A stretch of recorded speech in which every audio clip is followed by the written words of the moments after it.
வணக்கம் வணக்கம் my dear students. நாங்கள் விஜய் சார். எல்லோரும் எப்படி இருக்கீங்க? நல்லா இருக்கீங்களா? எப்படி போயிட்டுருக்கு ப்ரிப்பரேஷன்லாம்? எல்லோரும் எக்ஸாம் பயத்தில் இருக்குன்னு நினைக்கிறேன். ஸோ கொஷின் பேப்பர் எப்படி வரப்போகுது? ஈஸியாக இருக்குமா கஷ்டமாக இருக்குமா? ஸோ ஆளுக்கு ஒரு மார்க் ஒன்று ஃபிக்ஸ் பண்ணி வச்சுருப்பீங்க.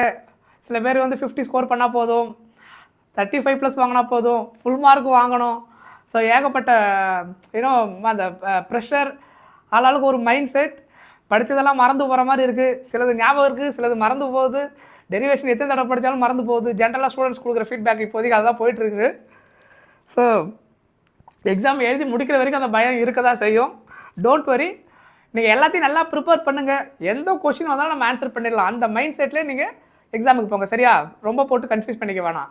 என்ன மாதிரி கொஷின் கடை நம்ம ஆன்சர் பண்ணுறோம் அதை மட்டும் மைண்டில் வச்சுக்கிட்டு எக்ஸாமுக்கு போங்க. ஓகே? ஸோ சேனலுக்கு இப்போ தான் யாராவது ஃபஸ்ட் டைம் வரீங்கன்னா மறக்காமல் சப்ஸ்கிரைப் பண்ணுங்கள். ஓகே? பார்க்குறவங்க எல்லோரும் மறக்காமல் லைக் பண்ணிவிடுங்க.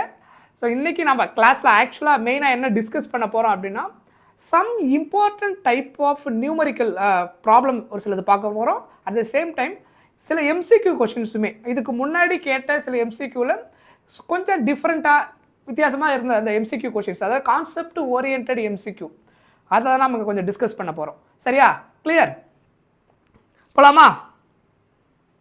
பயமாக இருக்கா? அஃப்கோர்ஸ் போர்டு எக்ஸாம் எழுதி முடிக்கிற வரைக்கும் அந்த பயம் எல்லாருக்கும் இருக்க தான் செய்யும். ஈவன் நான் போர்டு எக்ஸாம் எழுதும்போது அப்படி தான் இருக்கும். நீங்கள் காலேஜ் போனீங்கன்னா செமஸ்டர் எக்ஸாம் எழுதும்போது அது எக்ஸாம் முடிக்கிற வரைக்கும் அப்படி தான் இருக்கும். ஏன்னா நம்ம ப்ரிப்பேர் பண்ணியிருப்போம். We don't know question paper எப்படி இருக்குன்னு தெரியாது, நம்ம படித்த கொஷின்ஸ் எல்லாம் வருமானு தெரியாது. ஸோ அந்த ஜென்ரலாக அந்த நர்வஸ் இருக்க தான் செய்யும். ஒன்ஸ் நம்ம எழுதி முடிச்சுட்டு நமக்கு தெரிஞ்ச கொஷின்ஸ் எல்லாம் ஆன்சர் பண்ணிட்டோம் கான்ஃபிடென்ட்டாக, ஓகே நம்ம இவ்வளோ எதிர்பார்த்து இந்த அளவுக்கு மார்க் கரெக்டாக வந்துடும் அப்படின்னு அந்த கான்ஃபிடென்ட் வரும்போது தான் அந்த கொஞ்சம் ரிலாக்ஸ் ஆக முடியும். ஸோ அது வரைக்கும் அந்த ப்ரெஷர் இருக்க தான் செய்யும். அதுவும் ஃபஸ்ட்டு எக்ஸாமே ஃபிசிக்ஸ் வேறு வச்சுட்டாங்க. ஸோ அதனால் இன்னும் ப்ரெஷர் ஜாஸ்தியாக இருக்கும். ஃபஸ்ட்டு எக்ஸாம் கொஞ்சம் நல்லா பண்ணால் தான் மற்ற எக்ஸாமில் உங்களால் ஃபோக்கஸ் பண்ணுறது கொஞ்சம் ஈஸியாக இருக்கும். இல்லைனா அது வந்து சஃபர் ஆகிடுவீங்க. அந்த பதட்டம் பயம் எல்லாம் காமனாக இருக்கும். ஏன்னா மற்ற எல்லா சப்ஜெக்டை விட ரொம்ப காம்ப்ளிகேட்டான சப்ஜெக்டாக இப்போ எல்லோரும் ஃபீல் பண்ணுறது வந்து ஃபிசிக்ஸ் தான். ஏன்னா அது கொஷின் பேப்பர் வந்து ஈஸியாக கேட்டாலே கஷ்டமாக இருக்கும், கஷ்டமாக கேட்டால் இன்னும் கஷ்டமாக இருக்கும். அந்த மைண்ட் செட்டில் தான் ஸ்டூடெண்ட்ஸ் இருக்காங்க. பட் டோன்ட் வரி, நீங்கள் வந்துட்டு கொஷின் பேப்பர் ஈஸியாக வரும் டஃப்பாக வரும் அப்படிலாம் நீங்கள் எதிர்பார்க்க வேணாம். நம்ம எல்லாத்தையும் ப்ரிப்பேர் பண்ணி வச்சுட்டு போவோம். Formula, concept, diagram, graph, definition, அது ரிலேட்டடாக கரெக்டாக, அதாவது டெரிவேஷன் நம்ம கரெக்டாக போட்டாகணும். மற்றெல்லாம் அந்த கான்செப்ட்டுக்கு நீங்கள் என்ன புரிஞ்சு வச்சுருக்கீங்களோ அது ரிலேட்டடாக கரெக்டாக அதுக்கான கிவன் டேட்டா ஃபார்முலாவெல்லாம் கரெக்டாக எழுதி கனெக்ட் பண்ணுங்கள். கண்டிப்பாக உங்களுக்கு ஈஸியாக அதுக்கான டேட்டா எல்லாமே கண்டுபிடிச்சதுக்கப்புறம் ஆன்சர் ஈஸியாக கிடைக்கும். ப்ராப்ளம்லாம் நீங்கள் போடும்போது காமாக சால்வ் பண்ணும்போது ஆட்டோமேட்டிக்காக கிடைச்சிடும். அதனால் நீங்கள் ஒரி பண்ண தேவையில்லை. சரியா? நிறைய கான்செப்ட் பெண்டிங் இருக்கா?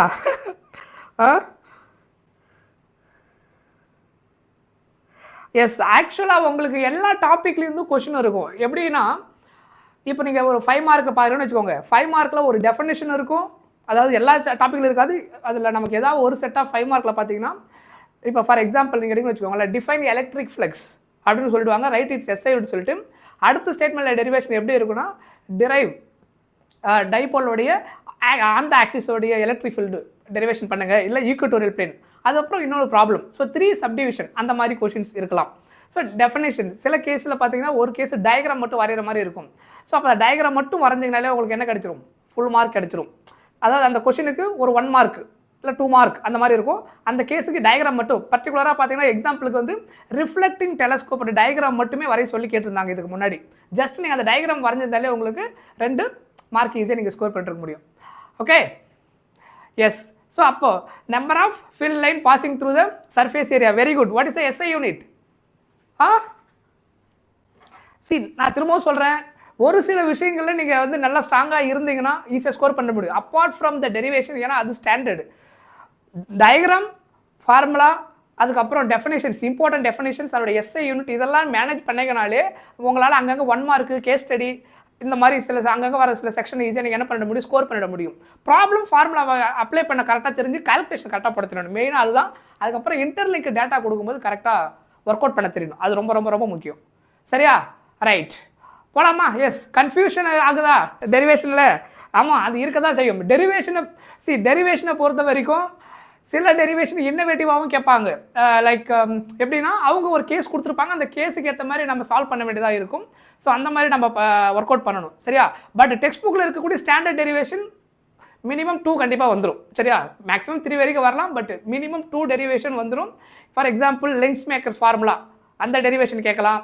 அதுக்கப்புறம் நம்ம ஃபஸ்ட் சாப்டர் நீங்கள் வந்தீங்கன்னா மெயினாக நான் சொல்லியிருந்தேன் இல்லையா, என்னென்னது ஆன் த ஆக்சிஸ் ஈக்குவட்டோரியல் பேனுடைய இந்த டைபோல் கேஸோட டெரிவேஷன், காஸ்லாவுடைய அந்த 3 அப்ளிகேஷன் திரும்ப திரும்ப திரும்ப இது கேட்பாங்க. அதுக்கப்புறம் டார்க்கோடைய டெரிவேஷன் சம்டைம்ஸ் அந்த டெரைவ் பண்ண சொல்லிடுவாங்க. ஸோ இது இந்த சாப்டரை பொறுத்த வரைக்கும். கெப்பாசிட்டன்ஸ் சாப்டரில் பொட்டன்ஷியல் எனர்ஜி ஸ்டோர் இன் கெப்பாசிட்டன்ஸ் அப்புறம் டைபோல், இந்த 2 டெரிவேஷன் ரொம்ப ரொம்ப முக்கியம். கெப்பாசிட்டன்ஸில் வந்துட்டு C = 𝜖0A/d பேரலல் கெப்பாசிட்டர் அதுவும் இருக்குது. At the same time potential energy store in capacitor அந்த சாப்டர் டெரிவேஷனாக பார்த்தீங்கன்னா இதுதான் அதில் ப்ராப்ளம் நமக்கு அதிகமாக ஃபோக்கஸ் பண்ணக்கூடிய one of the important heading. சரியா? Current electricity derivation very very very less. Current எலக்ட்ரிசிட்டியை பொறுத்த வரைக்கும் நீங்கள் ஞாபகம் வச்சுக்க வேண்டியது என்னது, மெயினாக கரண்ட் எலக்ட்ரிசிட்டியில் வந்துட்டு ட்ரிஃப்ட் வெலாசிட்டியோட டெரிவேஷன். சரியா? டெரிவேஷனாக நீங்கள் அதில் ஃபோக்கஸ் பண்ண வேண்டியது வந்து ட்ரிஃப்ட் வெலாசிட்டி வீட்ஸ்டோன் பிரிட்ஜ், அதை நல்லா ப்ராக்டிஸ் பண்ணி வச்சுக்கோங்க. அதுக்கப்புறம் drive the relation between current density and drift velocity, இல்லை கரண்ட் அண்ட் ட்ரிஃப்ட் வெலாசிட்டி ரெண்டுமே நமக்கு இன்டர்லிங்க் பண்ண டெரிவேஷன். அது ஸ்மால் 2 மார்க் 3 மார்க் அந்த லெவலில் தான் கேட்பாங்க. மற்றபடி கிர்ச்சாஃப்ஸ் லாவை பேஸ் பண்ணி சர்க்யூட் அனாலிசிஸ், இல்லை ரெசிஸ்டன்ஸ் கண்டுபிடிக்கிறது, இல்லை வீட்ஸ்டோன் பிரிட்ஜோட சர்க்யூட் டயக்ராம் அந்த ஃபார்மேட்டை பேலன்ஸ் வீட்ஸ்டோன் பிரிட்ஜ் யூஸ் பண்ணி கொஸ்டின் ஒர்க் அவுட் பண்ணுற மாதிரி இருக்கும். ஸோ இதனுடைய கான்செப்ட், ஃபார்முலா இதெல்லாம் கிளாரிட்டியாக வச்சுக்கோங்க. கொஷினை நீங்கள் ரீட் பண்ணும்போது கிவன் டேட்டா எப்படி கேட்குறாங்கிறத வச்சுட்டு உங்களுக்கு அதை கண்டுபிடிக்க தெரியணும். சரியா? அதே மாதிரி சாப்டர் 4 பொறுத்த வரைக்கும் ப்ராப்ளம் அதில் அதிகமாக ஃப்ரீக்வெண்ட்டாக ஃபோக்கஸ் பண்ணிட்டு இருக்கிறாங்க. அதில் சம்டைம்ஸ் தான் டெரிவேஷன் வருது. ஃப்ரீக்வெண்ட்டாக அந்த டாப்பிக்கில் ஃபோக்கஸ் பண்ணுறது என்னென்னு பார்த்தீங்கன்னா ப்ராப்ளம் தான். மேக்னெட்டிக் ஃபீல்டு ரிலேட்டடாக உங்களுக்கு அதில் என்னென்னலாம் இருக்கோ அது எல்லாமே நீங்கள் இன்டர்லிங்க் பண்ணுற மாதிரி இருக்கும். மெயினாக இப்போ நீங்கள் சாப்டர் 4 எடுக்கிறீங்கன்னா என்னென்ன ஃபோர்ஸ் இருக்குது, அதாவது அதில் பார்த்தீங்கன்னா ஃபோர்ஸு எக்ஸ்டர்னல் ஃபீல்டில் சார்ஜ் எடுத்துகிட்டு போய்ட்டு வைக்கும்போது என்ன ஃபோர்ஸ் இருக்கும், F = QVB sin θ. வெக்டாரில் என்னென்னா Q × V vector + B vector, that is one force. அதில் இன்னொரு ஃபோர்ஸ் என்ன இருக்குது, ILB sin θ. அதாவது கரண்ட் கேரிங் ஒயரை வந்து ஒரு எக்ஸ்டர்னல் மேக்னெட்டிக் ஃபீல்டில் வைக்கும்போது எக்ஸ்பீரியன்ஸ் ஆகக்கூடிய force F = ILB sin θ, otherwise F vector = I × L vector + B vector. So முன்னாடி கொடுத்த ஃபோர்ஸும் இந்த ஃபோர்ஸுக்கு என்ன டிஃபரன்ஸ்னா, முன்னாடி கொடுத்த ஃபோர்ஸில் வந்துட்டு சார்ஜு, அதுக்கப்புறம் என்ன இருக்கும், வெலாசிட்டி கொடுத்துருப்பாங்க. அது கூட மேக்னெட்டிக் ஃபீல்டை கனெக்ட் பண்ணி ஃபோர்ஸ் கண்டுபிடிப்போம். இதில் வந்துட்டு கரண்ட் கேரிங் ஒயர், கரண்ட் இருக்கும் லென்த் இருக்கும், அதை யூஸ் பண்ணி ஃபோர்ஸ் கண்டுபிடிப்போம். அதுக்கப்புறம் தேர்ட் ஃபோர்ஸ் என்னது, அதிலே 2 பேரலல் ஒயர்ஸில் கரண்ட் பாஸ் ஆகும்போது அப்போ இன்னொரு ஒயரில் பாஸ் ஆகுது கரண்ட்னால இன்னொரு ஒயரில் சம் லென்த்தில் வந்து எவ்வளோ ஃபோர்ஸ் எக்ஸ்பீரியன்ஸாக இருக்கும். அதாவது IA IB 2 கரண்ட், இல்லை I1 I2 2 parallel currents pass ஆகிருக்கும். ஸோ F = அந்த ஃபார்முலாவில் நீங்கள் எழுதும்போது இந்த μ0 IA IB/2πd × Lன்னு இருக்கும். பர் யூனிட்லேருந்து கேட்டால் நீங்கள் L இந்த பக்கம் கொண்டு வந்துடணும். ஸோ ஃபார்முலாவை படிக்கும்போது ரொம்ப தெளிவாக படிக்கணும். இந்த சாப்டரில் 3 ஃபோர்ஸ் இருக்குது. நீங்கள் ஆர்டராக படிக்கிறது ஒரு கேட்டகரி, அது டாபிக் வைஸு. ஒன்ஸ் நம்ம லாஸ்ட் மினிட் ரிவிஷன் பண்ணும்போது இந்த சாப்டரில் என்னென்ன மாதிரி ஃபார்முலாஸை நம்ம டார்கெட் பண்ணுறோம், மீன்ஸ் என்னென்ன மாதிரி இன்னும் ஹெட்டிங் இருக்குது இதில். அப்போ ஃபோர்ஸ்னு எழுதி ஃபோர்ஸில் என்னென்ன மாதிரி கண்டிஷன் தெரிஞ்சு வச்சுருக்கணும். இப்போ நான் சொன்னேன் இல்லையா 3 ஃபோர்ஸ் ஃபார்முலா, இந்த கிவன் டேட்டா கொடுத்துருந்தாங்கன்னா இது ரிலேட்டட் ஃபோர்ஸ் கேட்டால் இந்த ஃபார்முலா யூஸ் பண்ணணும். ஏன்னா பிரச்சனை என்னன்னு கேட்டால் 3 ஃபோர்ஸ் நமக்கு இருக்குது, இல்லை எந்த ஃபார்முலாவை சூஸ் பண்ணணுன்றதுல பிரச்சனை வரும். ஸோ அப்போ வந்துட்டு அந்த கிவன் டேட்டா என்னன்னு தெரிஞ்சால் தான் நீங்கள் அதை கரெக்டாக கனெக்ட் பண்ணி அந்த ஃபோர்ஸை கால்குலேட் பண்ண முடியும். அதுக்கப்புறம் மேக்னெட்டிக் ஃபீல்டு, என்னென்ன மாதிரி டிஃப்ரெண்ட் மேக்னெட்டிக் ஃபீல்டு நம்ம கால்குலேட் பண்ணுறோம். அதாவது வேல்யூ வந்து மேக்னெட்டிக் ஃபீல்டு தான், பட் அந்த அந்த கண்டிஷன் இருக்கு இல்லையா, அது டிஃப்ரெண்ட். இப்போ வைட்-சாவர்ட் யூஸ் பண்ணி எப்படி மேக்னெட்டிக் ஃபீல்டு கண்டுபிடிக்கிறோம், சர்க்குலர் ஒயரில் கரண்ட் பாஸ் ஆகும்போது அதுலேயும் மேக்னெட்டிக் ஃபீல்டு தான் கால்குலேட் பண்ணுறோம். அதில் ஆன் த ஆக்சிஸ் சென்டரில் கால்குலேட் பண்ணுறோம். சொல்கிற பாயிண்ட் புரியுதா? அதே மாதிரி அதில் இன்னொரு மேக்னெட்டிக் ஃபீல்டு வந்து உங்களுக்கு இதில் இருக்கும், அந்த மூவிங் அந்த ராடு வந்து இப்படி மூவ் ஆகும்போது, ஸோ அதனால் அது இஎம்எஃப்ல வரும். இந்த சாப்டரில் இன்னொரு மேக்னெட்டிக் ஃபீல்டு வந்துட்டு பி வந்து ஸ்ட்ரைட் ஒயரில் கரண்ட் பாஸ் ஆகும்போது அதனால் ப்ரொடியூஸ் ஆகக்கூடிய அந்த மேக்னெட்டிக் ஃபீல்டு, அப்புறம் சொலினாய்டுனால ப்ரொடியூஸ் ஆகக்கூடிய மேக்னெட்டிக் ஃபீல்டு. இது எல்லாமே மேக்னெட்டிக் ஃபீல்டு என்று ஒரே ஒரு டேட்டாவை தான் கண்டுபிடிக்கிறோம் டிஃப்ரெண்ட் கண்டிஷனில். அப்போ அந்த சொலினாய்டுன்னு சொல்லியிருந்தாங்கன்னா தான் நம்ம சொலினாய்டு ஃபார்முலாவை கனெக்ட் பண்ண முடியும் மேக்னெட்டிக் ஃபீல்டு கால்குலேட் பண்ணுறதுக்கு. சர்க்குலர் ஒயர்னு சொல்லியிருந்தாங்கன்னா தான் அதில் கால்குலேட் பண்ண முடியும். அதில் என் டர்ன்ஸ் இருந்தால் அப்போ நம்ம எப்படி கனெக்ட் பண்ணுறது? ஸோ அந்த கிளாரிட்டி ரொம்ப ரொம்ப முக்கியம். கிவன் டேட்டாவும் ஃபார்முலாவையும் கனெக்ட் பண்ண, அது அந்த எது கரஸ்பாண்டிங் ஃபார்முலா கனெக்ட் பண்ண தெரிஞ்சாதான் அதுக்கப்புறம் ஃபர்தராக நீங்கள் சால்வ் பண்ணி ஈஸியாக ஆன்சர் கெட் பண்ண முடியும். உங்களுக்கு கான்செப்ட் புரியுறது ரொம்ப ஈஸியாக இருக்கும். பிரச்சனை எங்கே அப்படின்னா அது எல்லாத்தையும் ஞாபகம் வச்சுக்கிறதுல பெரிய சேலஞ்ச் இருக்குது. சொல்கிற பாயிண்ட் புரியுதா? ஸோ அதை நீங்கள் நல்லா நோட் பண்ணி வச்சுக்கணும். ஃபார்முலாவை தெளிவாக ஞாபகம் வச்சுக்கணும். பிளைண்டாக நீங்கள் மெமரைஸ் பண்ணி வச்சிருப்பீங்க, பட் அது எங்கே யூஸ் பண்ணணும்னு தெரியாமல் போயிடும். இப்போ நான் சொல்கிறது அப்படியே ஃபார்முலா எல்லாத்தையும் படித்தவங்களுக்கு ஜஸ்ட் மைண்டில் ஓடும், அங்கங்கே ரீகால் பண்ணியிருந்தீங்கன்னா. ஸோ இப்போ நான் சொன்ன இந்த ஹெட்டிங், அதுக்கப்புறம் one of the very very important heading chapter 4ல் கால்வானோமீட்டர். அதை தயவு செஞ்சு தரவாக படித்து வச்சுக்கோங்க. கால்வனாமீட்டருடைய கேஸ் வந்து அது கொஷின்லேயும் வரலாம், கேஸ் ஸ்டடிலையும் வரலாம். ஏன்னா அதுக்கான ஹெட்டிங் அது பர்டிகுலராக அந்த பர்டிகுலர் போர்ஷன். கால்வனாமீட்டருடைய பிரின்சிபல், கால்வனாமீட்டரில் எதுக்கு சாஃப்ட் அயன் கோர் யூஸ் பண்ணுறாங்க, அதுக்கப்புறம் கால்வனாமீட்டருடைய அந்த டிஃப்ளெக்ஷன் ஃபார்முலா என்ன, current sensitivity, voltage sensitivity, galvanometer ஏன் அம்மீட்டர் ரேஞ்ச் கரண்ட்டை மெஷர்மெண்ட் பண்ண மாட்டேங்குது, how to convert galvanometer into voltmeter, how to convert galvanometer into voltmeter, அதுக்கப்புறம் அதனுடைய ஃபார்முலா, அது ப்ராப்ளமும் நமக்கு தேவைப்படும். கால்வனாமீட்டர் கரண்ட் கேட்கலாம், இல்லை ரெசிஸ்டன்ஸ் கேட்கலாம், ஷண்ட் ரெசிஸ்டன்ஸ் கேட்கலாம், இல்லை வோல்ட்மீட்டர் கனெக்ட் பண்ணி அந்த ரெசிஸ்டன்ஸ் வேல்யூ கேட்கலாம், எது வேணாலும் கேட்கலாம். நம்பர் ஆஃப் டர்ன்ஸை இன்க்ரீஸ் பண்ணால் கரண்ட் சென்சிட்டிவிட்டி என்ன ஆகும், வோல்டேஜ் சென்சிட்டிவிட்டி என்ன ஆகும், ஓவரால் கால்வனாமீட்டர் திரும்ப திரும்ப திரும்ப இது ரிலேட்டட் கொஸ்டின்ஸ் மட்டும்தான் இருக்கும்.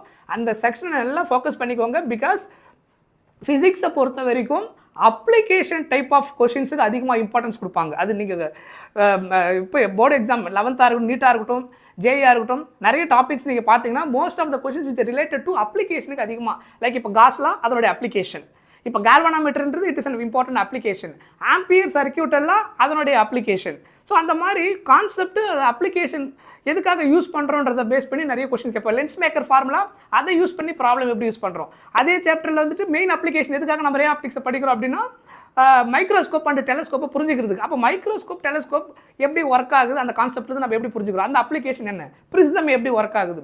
ஸோ இந்த மாதிரி அப்ளிகேஷனுக்கு அதிகமான இம்பார்ட்டன்ஸ் கொடுப்பாங்க. சரியா, ரைட், சொல்லுங்கள். கால்வனாமீட்டர் கன்வர்ஷன் வந்துட்டு டிஃபிகல்ட்டாக இருக்கா?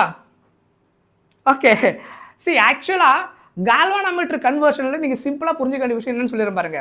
கால்வனாமீட்டரில் வந்துட்டு அந்த டார்க் கவுண்டர் டார்க்கையும் நம்ம டார்க்கையும் கனெக்ட் பண்ண போகிறோம். அதில் தான் டிஃப்ளெக்ஷனை கண்டுபிடிச்சிருவீங்க. ஷண்ட் ரெசிஸ்டன்ஸ்னு ஒன்று யூஸ் பண்ணுவோம். அதை யூஸ் பண்ணி தான் ammeter galvanometer into ammeter convert பண்ணுவோம். அந்த ஷண்ட் ரெசிஸ்டன்ஸோட வேல்யூ கால்வனாமீட்டர் ரெசிஸ்டன்ஸ் வேல்யூவை விட என்னவா இருக்கும், கம்மியாக இருக்கும். இதுதான் first point. The value of shunt resistance is lesser then galvanometer resistance. அதை பேரலாக கனெக்ட் பண்ணணும். அதுதான் ரொம்ப முக்கியம். அம்மீட்டரை கன்வெர்ட் பண்ணுறதுக்கு, கால்வனாமீட்டர் அம்மீட்டர் கன்வெர்ட் பண்ணுறதுக்கு ஷண்ட் ரெசிஸ்டன்ஸை பேரலாக கனெக்ட் பண்ணுவோம். ஆனால் அந்த இன்னொரு கேஸில் என்ன பண்ணுவோம், வோல்ட்மீட்டருக்கு சீரிஸில் கனெக்ட் பண்ணுவோம், லார்ஜ் ரெசிஸ்டன்ஸ் வேல்யூவாக இருக்கும். That is the small difference. அதில் கன்ஃபியூஸ் பண்ணியது ஒன்றும் இல்லை. அதில் வந்துட்டு அந்த 2 பாயிண்ட் அதில் கொடுத்துருப்பாங்க நம்ம டெக்ஸ்ட் புக்கில்.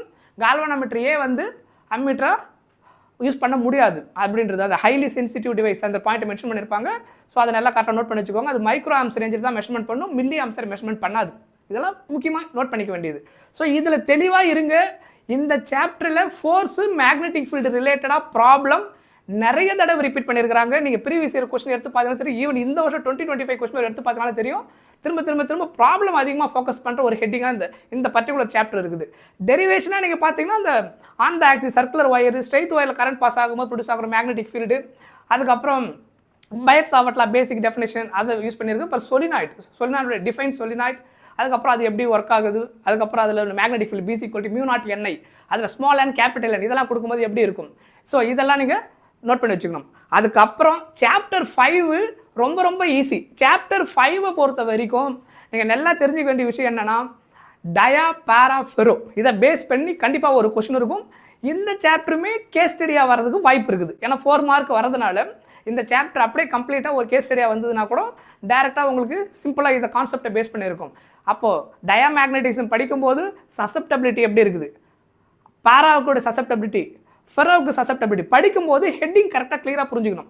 இந்த பேரா ஃபெரோ அதுக்கப்புறம் டயா இதுக்கு நம்ம கம்பேரிசன் பண்ணும்போது நம்ம முதல்ல ஃபோக்கஸ் பண்ணுறது ஃபீல்டு லைன்ஸோடைய டைரக்ஷன் எப்படி இருக்குது. ஸோ அப்போ டயாவுக்கு எடுக்கும்போது உங்களுக்கு எப்படி இருக்குது, பேராவுக்கு எப்படி இருக்குது, அதுக்கப்புறம் ஃபெரோவுக்கு எப்படி இருக்குது. ஸோ இதை கரெக்டாக ஃபஸ்ட்டு புரிஞ்சுக்கணும். அதுக்கப்புறம் நெக்ஸ்ட் அதில் என்னது சசப்டபிலிட்டி. டயாவுக்கு வந்து நெகட்டிவ், டயாவுக்கு வந்துட்டு நெகட்டிவ் இருக்கும், மற்ற ரெண்டுத்துக்கும் பாசிட்டிவ் இருக்கும். சசப்டபிலிட்டி நெகட்டிவ்னா அப்போ அது டயான்னு கன்ஃபார்ம் பண்ணிடும். பாசிட்டிவ்னா எய்தர் பேரா ஃபெரோ. அதுக்கப்புறம் இது பேரா வந்து வீக்லி மேக்னடைஸ்டு, ஃபெரோ வந்து என்னது ஸ்ட்ராங் மேக்னடைஸ்டு. ஓகேவா, ஸ்ட்ராங்லி மேக்னடைஸ்டு. ஓகே, அதுக்கப்புறம் ரிலேட்டிவ் பெர்மியபிலிட்டி. அதில் பார்த்தீங்கன்னா நமக்கு μr வந்துட்டு பாசிட்டிவ்ல லெஸர் தென் 1 இருக்கும். எதில் டயாவில், மற்ற ரெண்டுத்தில் 1 விட கிரேட்டராக இருக்கும். ஸோ இது நல்லா தெரிஞ்சுக்கணும். அதுக்கப்புறம் எக்ஸாம்பிள் டயாமேக்னெட்டிக் சப்ஸ்டன்ஸுக்கு டெக்ஸ்ட் புக்கில் என்னென்ன எக்ஸாம்பிள் கொடுத்துருக்காங்க, பாராவுக்கு என்ன எக்ஸாம்பிள் கொடுத்துருக்காங்க, ஃபெரோவுக்கு என்ன எக்ஸாம்பிள் கொடுத்துருக்காங்க. நான் சொல்கிறது புரியுதா? நீங்கள் அந்த பாயிண்ட்டாக படிக்கணும். இப்படி தான் ஃபில்டர் பண்ணி படிக்கணும். ஏன்னா அதுலேருந்து நமக்கு 1 மார்க் வருதா, 2 மார்க் வரப்போதா, இல்லை கேஸ் ஸ்டடி வரப்போதான்றது நமக்கு தெரியாது. அண்டர்ஸ்டாண்டிங்னா அதில் என்னென்ன மாதிரி பாயிண்ட்டை நோட் பண்ணி படிக்கணும் அப்படின்றது உங்களுக்கு தெரியணும். அதுக்கப்புறம் கம்பேரிசன், அந்த சிமிலாரிட்டி கண்டிப்பாக உங்களுக்கு தெரிஞ்சிருக்கணும். சரியா? அதுக்கப்புறம் டயா படிக்கும்போது சூப்பர் கண்டக்டர்ன்ற வேர்டு அதில் தான் நம்ம யூஸ் பண்ணுறோம். அப்போ what is the meaning of superconductor? ஏன் அது நம்ம சூப்பர் கண்டக்டர்னு சொல்கிறோம்?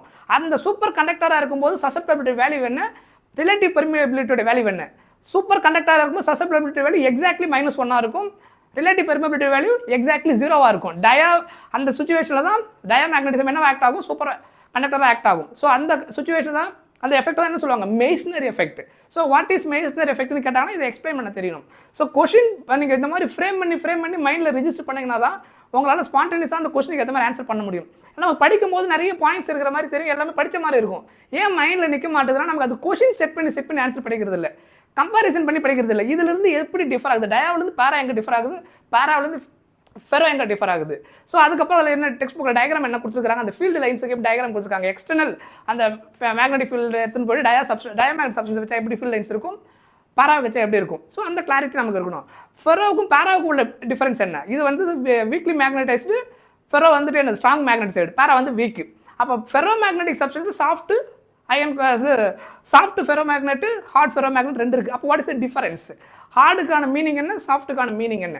இந்த கிளாரிட்டி எல்லாம் ரொம்ப ரொம்ப ரொம்ப ரொம்ப கிளியராக உங்களுக்கு இருந்துச்சுனாலே நீங்கள் ஈஸியாக கேஸ் ஸ்டடியோ 1 மார்க்கோ 2 மார்க்கோ வாட் எவர் த கொஷின் அதுக்கு கனெக்ட் பண்ணி உங்களால் ஆன்சர் பண்ண முடியும். இந்த சுச்சுவேஷனில் தான் இது நடந்திருக்குன்னு சொல்லிட்டு then you can connect your own words. நீங்கள் ஸ்டாண்டர்டாக ஞாபகம் வச்சுக்க வேண்டியது மீன்ஸ் மாற்றாமல் ஞாபகம் வச்சுக்க வேண்டியது டெஃபினேஷன் மட்டும்தான். டெஃபினேஷன் மட்டும்தான் நம்ம ஓன் வேர்ட்ஸு கம்ப்ளீட்டாக யூஸ் பண்ணக்கூடாது. மீனிங் மாறாமல் டெக்னிக்கல் வேர்ட்ஸ் கரெக்டாக இருக்கணும் டெஃபினேஷனை பொறுத்த வரைக்கும். Explanation you can do it. சரியா? இப்போ நான் சொன்ன விஷயங்களை மைண்டில் பதிவு பண்ணி வச்சுக்கோங்க. அதுக்கப்புறம் டெஃபினேஷனாக இந்த சாப்டரில் திரும்ப சொல்கிறவங்களுக்கு ரிமைண்ட் பண்ணிக்கிறதுக்கு டிஃபைன் மேக்னடைசேஷன் அப்படின்னு ஒரு டெஃபினேஷன் இந்த சாப்டரில் இருக்குது. அதை படித்து வச்சுக்கோங்க. இன்கேஸ் கேட்டாங்கன்னா அதை தெரியாமல் விட்டு வந்துடாதீங்க. ஏன்னா இதில் ரொம்ப டெஃபினேஷன் இருக்காது. Define magnetisation, right it's SI unit, அதுக்கப்புறம் அதனுடைய டைமென்ஷனல் ஃபார்முலா. இதை நல்லா நோட் பண்ணி தெரிஞ்சு வச்சுக்கோங்க. புரியுதா? கிளியர்? Okay, right. அதுக்கப்புறம் சாப்டர் 6 வந்தீங்கன்னா அதில் நமக்கு நிறைய டெரிவேஷன் இருக்குது. அதில் பர்டிகுலராக நமக்கு அந்த மூவிங் ராடோட derivation, induced EMF is equal to BLV, define Faraday's law of induction. So இதுவுமே problem plus derivation related heading தான் மெயினாக. ஸோ இதெல்லாம் அதில் என்னென்ன மாதிரி இன்டியூஸ்ட் EMFலாம் நம்ம கால்குலேட் பண்ணுறோம். இண்டக்டன்ஸ் வரும்போது EMF எப்படி இருக்குது, EMF is equal to -L/dI/dt.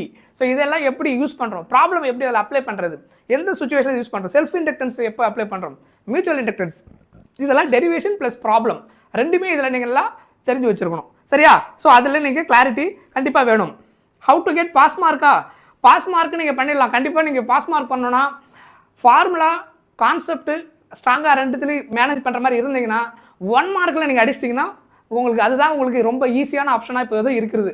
ஏன்னா ஒரு 12 மார்க் டேரெக்டாக என்ன ஆப்ஷன் இருக்கும், 4 மார்க் வந்துட்டு நமக்கு அசர்ஷன் ரீசனில் வந்துடும். ஸோ டோட்டலாக 16 மார்க் அந்த பக்கம் வந்துடும் 1 மார்க்கு. அப்புறம் கேஸ் ஸ்டடி ஒரு 8 மார்க்கு. இதில் எப்படியாவது மேனேஜ் பண்ணிட்டீங்கன்னா ஒரு 24க்கு 20 ஸ்கோர் பண்ணிட்டீங்கன்னா கொஞ்சம் மேனேஜ் பண்ணிடலாம். அதுக்கப்புறம் 5 மார்க் போர்ஷன் ஆல்மோஸ்ட் கொஞ்சம் ஏதாவது ஒரு செக்ஷன் உங்களுக்கு அட்டன் பண்ணுற மாதிரி இருக்கும். எல்லா கொஸ்டின்ஸ் நேரத்தில் பண்ண முடியாமல் போனால் கூட ஒரு பார்ட்டு கிளியராக நீங்கள் அட்டன் பண்ணுற மாதிரி இருக்கும். ஏன்னா அது ஒன்று டெரிவேஷனாக இருக்கலாம் டேரெக்டாக, இல்லை ப்ராப்ளம் சிம்பிளாக கால்குலேஷன் பண்ணி போகிற மாதிரி இருக்கலாம், இல்லை கான்செப்ட் ஓரியன்ட் கொஸ்டினாக இருக்கலாம். ஏன்னா அதில் ஆர் சாய்ஸ் இருக்கிறதுனால வி கேன் மேனேஜ். ஸோ அதில் ஏதாவது அப்படி இப்படி கொஞ்சம் மேனேஜ் பண்ணி நான் சொல்கிறது பாஸ் பண்ண வேண்டிய சுச்சுவேஷன் இருக்க ஸ்டூடெண்ட்டுக்கு சொல்கிறேன். ஒரு அந்த 15 மார்க்குக்கு வந்துட்டு ஒரு அட்லீஸ்ட் ஒரு 10ஆவது ஸ்கோர் பண்ணிட்டீங்கன்னா இதில் ஒரு அட்லீஸ்ட் 24க்கு ஒரு 20 ஆர் 18 அந்த ரேஞ்சில் வந்துட்டிங்கன்னா ரிமைனிங் அங்கங்கே நீங்கள் டெஃபினேஷன் டயக்ராம் இதெல்லாம் மேனேஜ் பண்ண முடிஞ்சாலே நீங்கள் ஆல்மோஸ்ட் இது பண்ண முடியும். ஆனால் ஃபார்முலா கரெக்டாக தெரிஞ்சால் ப்ராப்ளமுக்கு ஸ்டெப்ஸை கொண்டு வந்துட முடியும். சரியா? கொஞ்சம் நிறைய இது மாதிரி சில விஷயங்கள்லாம் நிறைய பண்ணணும். CBSE பொறுத்த வரைக்கும் அது அவ்வளோ ஈஸி கிடையாது. ஏன்னா கம்ப்ளீட்டாக சப்ஜெக்ட் கான்செப்டை பேஸ் பண்ணி தான் நிறைய கொஸ்டின் இருக்கும். டிட்டோவாக டெக்ஸ்ட் புக்கில் அதிகமாக கொஸ்டின்ஸ் வந்து கேட்க மாட்டாங்க. அது உங்களுக்கே நல்லா தெரியும். அது முன்னாடியாவது கொஞ்சம் நிறைய இருந்தது, இப்போ கொஞ்சம் அது மாதிரி அதிகமாக கேட்கறது இல்லை. ஸோ அதனால் ஓரளவுக்கு சப்ஜெக்ட்டில் தெளிவு இருந்தால் நீங்கள் மேனேஜ் பண்ண முடியும். ஸோ 1 மார்க்குனால நமக்கு ப்ளஸ் இருக்குது மைனஸ் இருக்குது. கரெக்டாக இருந்தால் ஃபுல் மார்க்கு, தப்பாச்சுன்னா போச்சு, சொதப்பிட்டீங்க. இந்த பிரச்சனை இருக்குது. சரியா? அதுக்கப்புறம் இன்னொரு விஷயம் நான் உங்களுக்கு சொல்கிறேன். 5 மார்க் கொஸ்டின் அவங்க எப்படி ஃபோக்கஸ் பண்ணுறாங்க அப்படின்னா, ஜென்ரலாக பார்த்தீங்கன்னா இந்த ஆல்டர்னேட்டிங் கரண்ட்டு, அதுக்கப்புறம் சாப்டர் 4 இந்த காம்பினேஷனில் இருக்கக்கூடிய ஒரு சாப்டரில் ஒரு கொஸ்டினும் ஆர் சாய்ஸும் இருக்கும். ஜென்ரலாக AC சாப்டருடைய ஒரு ப்ராப்ளம், அது ப்ராப்ளமோ இல்லை டெரிவேஷனோ அதில் இன்டர்லிங்க் பண்ணக்கூடிய கொஸ்டின் வந்து 5 மார்க்கில் ஃபோக்கஸ் பண்ணிடுறாங்க. அதாவது நான் 5 மார்க்கில் ஒரு 5 மார்க்கு AC சாப்டருடைய ரிலேட்டடாக இருக்குது. அதாவது sample question paper, previous year question paper இதெல்லாம் நீங்கள் செக் பண்ணி பார்த்தீங்கன்னா மோஸ்ட்லி அதில் ஃபோக்கஸ் பண்ணிடுறாங்க.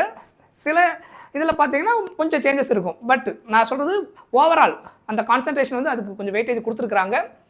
அதுக்கப்புறம் இன்னொரு சாய்ஸ் வந்துட்டு எய்தர் கரண்ட் எலக்ட்ரிசிட்டியோ இல்லை சாப்டர் 4 அந்த மாதிரி தான் இருக்குது. ஸோ ஒரு சாப்டர் நம்ம கொஞ்சம் தரவாயில்னா கூட இன்னொரு சாப்டரில் 5 மார்க்கில் மேனேஜ் பண்ண முடியும். பட் மொத்த சாப்டருக்கும் மேனேஜ் பண்ண முடியுமா, கொஸ்டின் பேப்பர் பண்ண முடியுமான்னு கேட்டால் அது நமக்கு டஃபாக தான் இருக்கும். சரியா? அதே மாதிரி ஆல்டர்னேட்டிங் கரண்ட்டை பொறுத்த வரைக்கும் நல்லா டெரிவேஷன் ப்ராக்டிஸ் பண்ணி வச்சுக்கோங்க. Pure resistance, pure inductance, pure capacitance, இந்த கேஸோடைய கரண்ட் எப்படி இருக்குது ஏசி வோல்டேஜ் அப்ளை பண்ணும்போது. அதுக்கப்புறம் அடுத்து வெரி இம்பார்ட்டன்ட் டெரிவேஷன் ஆர்எல்சி. அந்த ஆர்எல்சியில் இம்பிடன்ஸை எப்படி டெரைவ் பண்ணுறது, அவங்க என்ன கேட்குறாங்களோ அதை மட்டும் நீங்கள் டெரைவ் பண்ணால் போதும். டெரைவ் த இம்பிடன்ஸ் ஈக்குவேஷன் கேட்பாங்க, எது ஃபேஸார் டயக்ராம் யூஸ் பண்ணி ஆர்எல்சி சர்க்யூட்டுக்கு.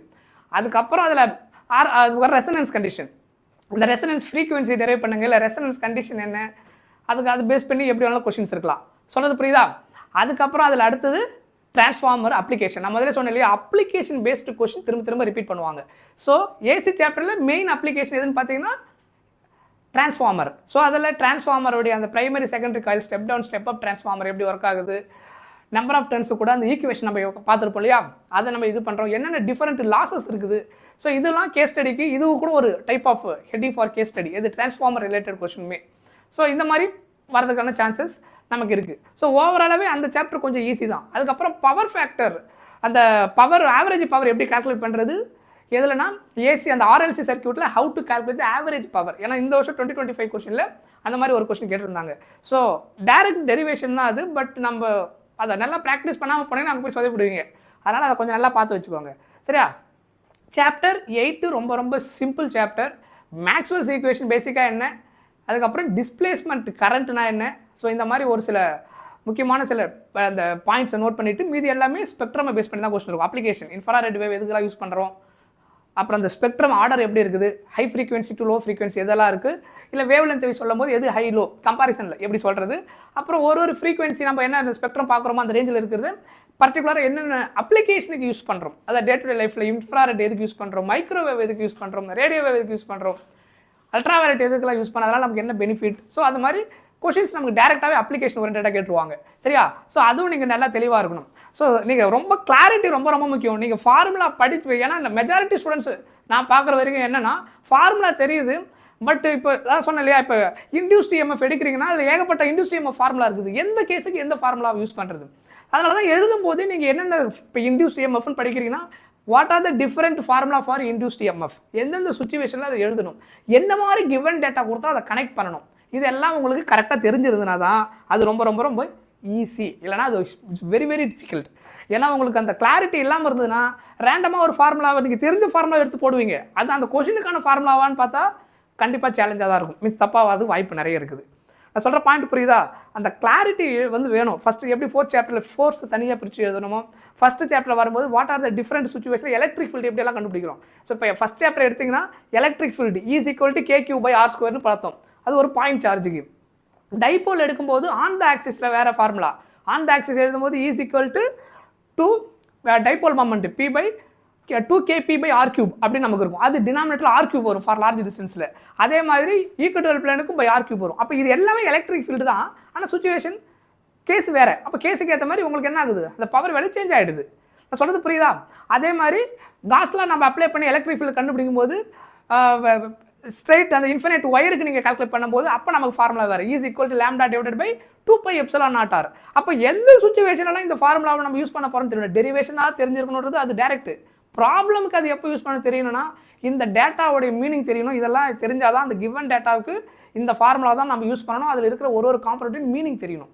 அதுக்கப்புறம் infinite plane sheet is equal to σ/2ε0. So இந்த மாதிரி தெளிவாக எலக்ட்ரிக் ஃபீல்டுன்ற அந்த ஒரு ஃபார்முலாவை பேசிக் ஃபார்முலா மட்டும் நம்ம யூஸ் பண்ணுறதில்ல. டிஃப்ரெண்ட் கேஸுக்கு we will get different electric field formula. சொல்கிறது புரியுதா? அப்போ அந்த கேஸு கரெக்டாக தெரிஞ்சால் தான் யூ கேன் கனெக்ட். இல்லைனா it is very very difficult for you. Okay right, போலாமா? ரைட். சி ஆக்சுவலாக ஜேஇ உங்களுக்கு தெரிஞ்சிருக்கும் என்ன நினைக்கிறேன். ஜேஇ ரிசல்ட் இப்போ தான் வந்தது. ஸோ நம்ம வேதாந்த் ஸ்டூடெண்ட்ஸ் நிறைய பேர் மாஸ் பண்ணியிருக்கிறாங்க. ஸோ அதில் நம்ம ஸ்டூடெண்ட் ஃபிசிக்ஸில் 100 out of 100 ரிதேஷ் வாங்கி மாஸ் பண்ணியிருக்கிறாரு. ஓகே, ஸோ நீங்களும் அதே மாதிரி நல்லா மாஸ் பண்ணுங்கள், நல்லா மார்க் ஸ்கோர் பண்ணுங்கள். உங்களோட ஃபோட்டோவை நம்ம இதில் பார்க்கணும். ஸோ எங்கள் எல்லாருக்கும் ஹாப்பியாக இருக்கும், உங்களுக்கு ரொம்ப ஹாப்பியாக இருக்கும். பிகாஸ் டீச்சர்ஸோடைய ஹாப்பினஸ்ஸே ஸ்டூடெண்ட்ஸ் நல்லா படித்து மார்க் ஸ்கோர் பண்ணும்போது அது ஒரு பயங்கர எக்ஸைட்மெண்ட்டு. ஏன்னா நம்ம ஒருத்தவங்க சொல்லி கொடுத்து அவங்க மார்க் வாங்கும்போது அவங்களுக்கு கிடைக்கிற ஹாப்பினஸை விட டீச்சர்ஸுக்கு இன்னும் ஜாஸ்தியாக இருக்கும். ஓகே, ஸோ அதை ரியலைஸ் பண்ணும்போது உங்களுக்கு ஃபியூச்சரில் நீங்கள் யாராவது அந்த ஃபீல்டு வந்தீங்கன்னா நீங்கள் ரியலைஸ் பண்ணுவீங்க. அதுக்காக தான் எல்லோரும் இவ்வளோ எஃபோர்ட் போடுறோம், இவ்வளோ ஹார்ட் ஒர்க் பண்ணுறோம். Right. So that is very very important information இன்றைக்கி நான் உங்களுக்கு சொல்லணும்னு நினச்சேன். என்னென்னா நம்மளுடைய வேதாந்தில் வந்து 38 years of solved question paper வந்து எவ்ரி நீட்டில் இருக்கக்கூடிய அந்த ஃபிசிக்ஸ், கெமிஸ்ட்ரி, பயோ அதில் இருக்கக்கூடிய every important questions with correct exact சொல்யூஷனோட என்ன பண்ணியிருக்காங்க, டிசைன் பண்ணி நமக்கு சேல் பண்ணுறாங்க வித் லோ காஸ்ட்டில். அதுதான் ரொம்ப ரொம்ப உங்களுக்கு யூஸ்ஃபுல். ஏன்னா ஸ்டூடெண்ட்ஸ் வந்து எல்லாருக்கும் அஃபோர்டபுளாக இருக்கணும், எல்லோரும் நாலேஜ் கெயின் பண்ணணும், யாருக்குமே வந்துட்டு மணி ஒரு பெரிய இஷ்யூவாக இருந்துடக்கூடாது, ரொம்ப எக்ஸ்பென்சிவாக இருந்துடக்கூடாது அப்படின்றதுக்காகவும் அட் த சேம் டைம் குவாலிட்டியாகவும் நம்ம கொடுக்கணும், எவ்ரி திங் கரெக்டாகவும் இருக்கணும் அப்படின்னு சொல்லிட்டு ஸ்டூடெண்ட்ஸுக்கு இருக்கணும். அதுக்கப்புறம் more number of questions practice பண்ணுறதுக்கு வேணும். ஸோ அதெல்லாம் பிளான் பண்ணி தான் உங்களுக்கு இந்த மாதிரி ஒரு ஐடியாஸ் வந்து நம்ம வேதாந்தில் வந்து ஒரு முடிவு எடுத்து இது பண்ணியிருக்காங்க. ஸோ கண்டிப்பாக நீட்டுக்கு ப்ரிப்பேர் பண்ணுறவங்க எல்லாருக்குமே இது யூஸ்ஃபுல்லாக இருக்கும். ஸோ டிஸ்கவுண்ட்டில் நல்ல ஆஃபரில் உங்களுக்கு கொடுத்துருக்காங்க. கண்டிப்பாக இது உங்களுக்கு யூஸ்ஃபுல்லாக இருக்கும், மறக்காமல் வாங்குங்க. சரியா? ரைட், டாபிக் போகலாமா? Okay, tell me the answer for this question. வாங்க வாங்க வாங்க.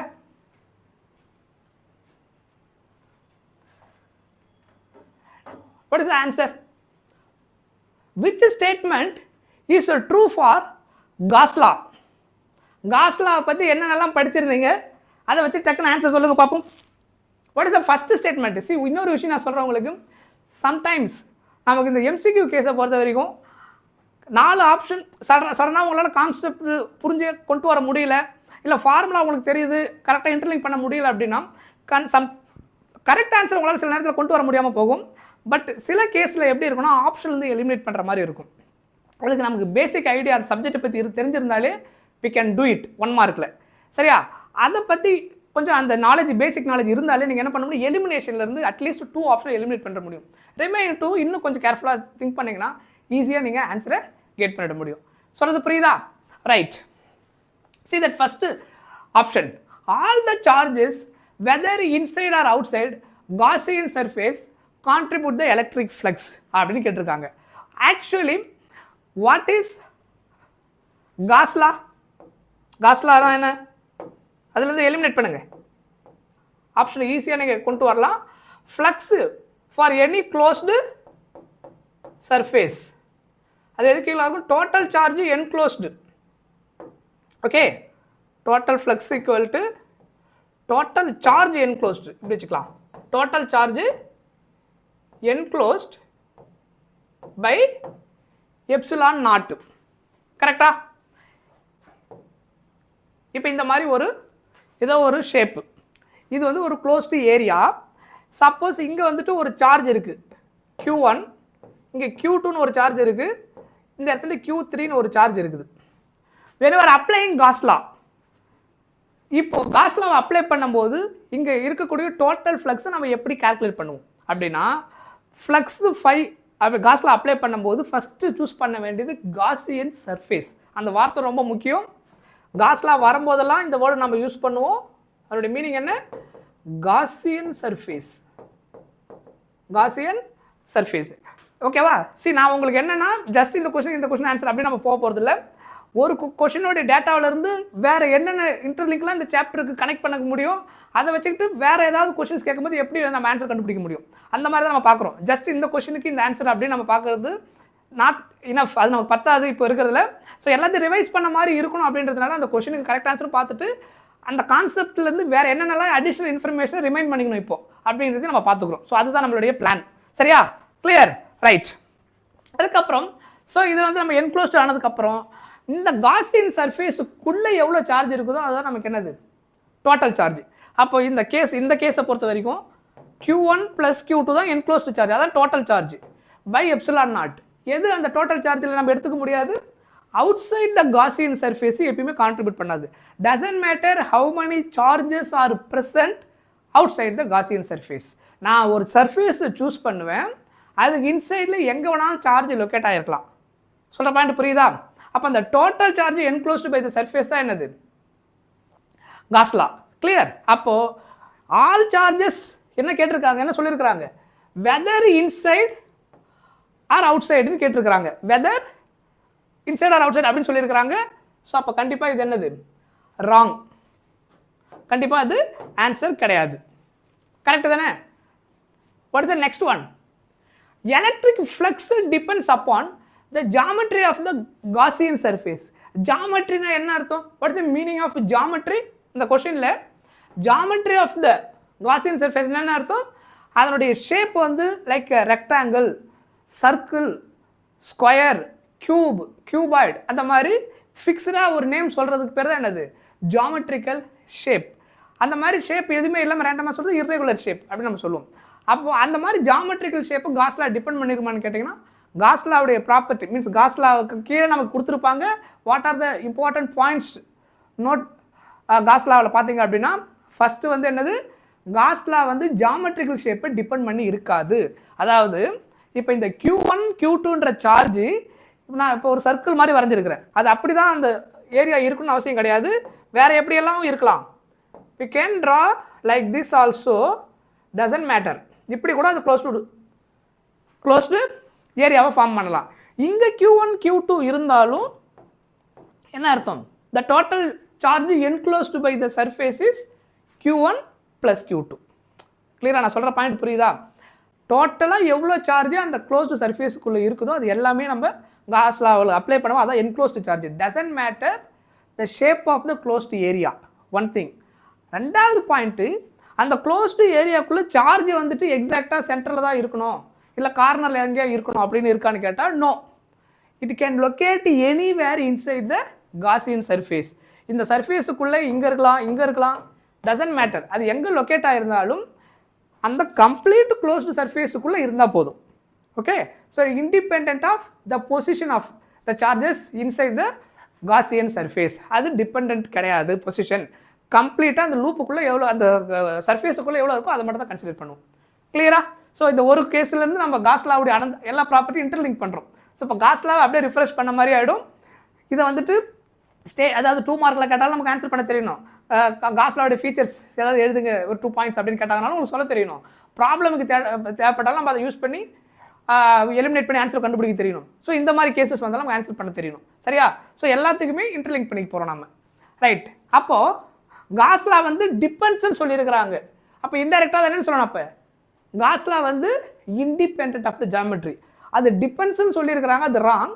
எது கரெக்டு? காஸ்லா வந்துட்டு independent of the geometry.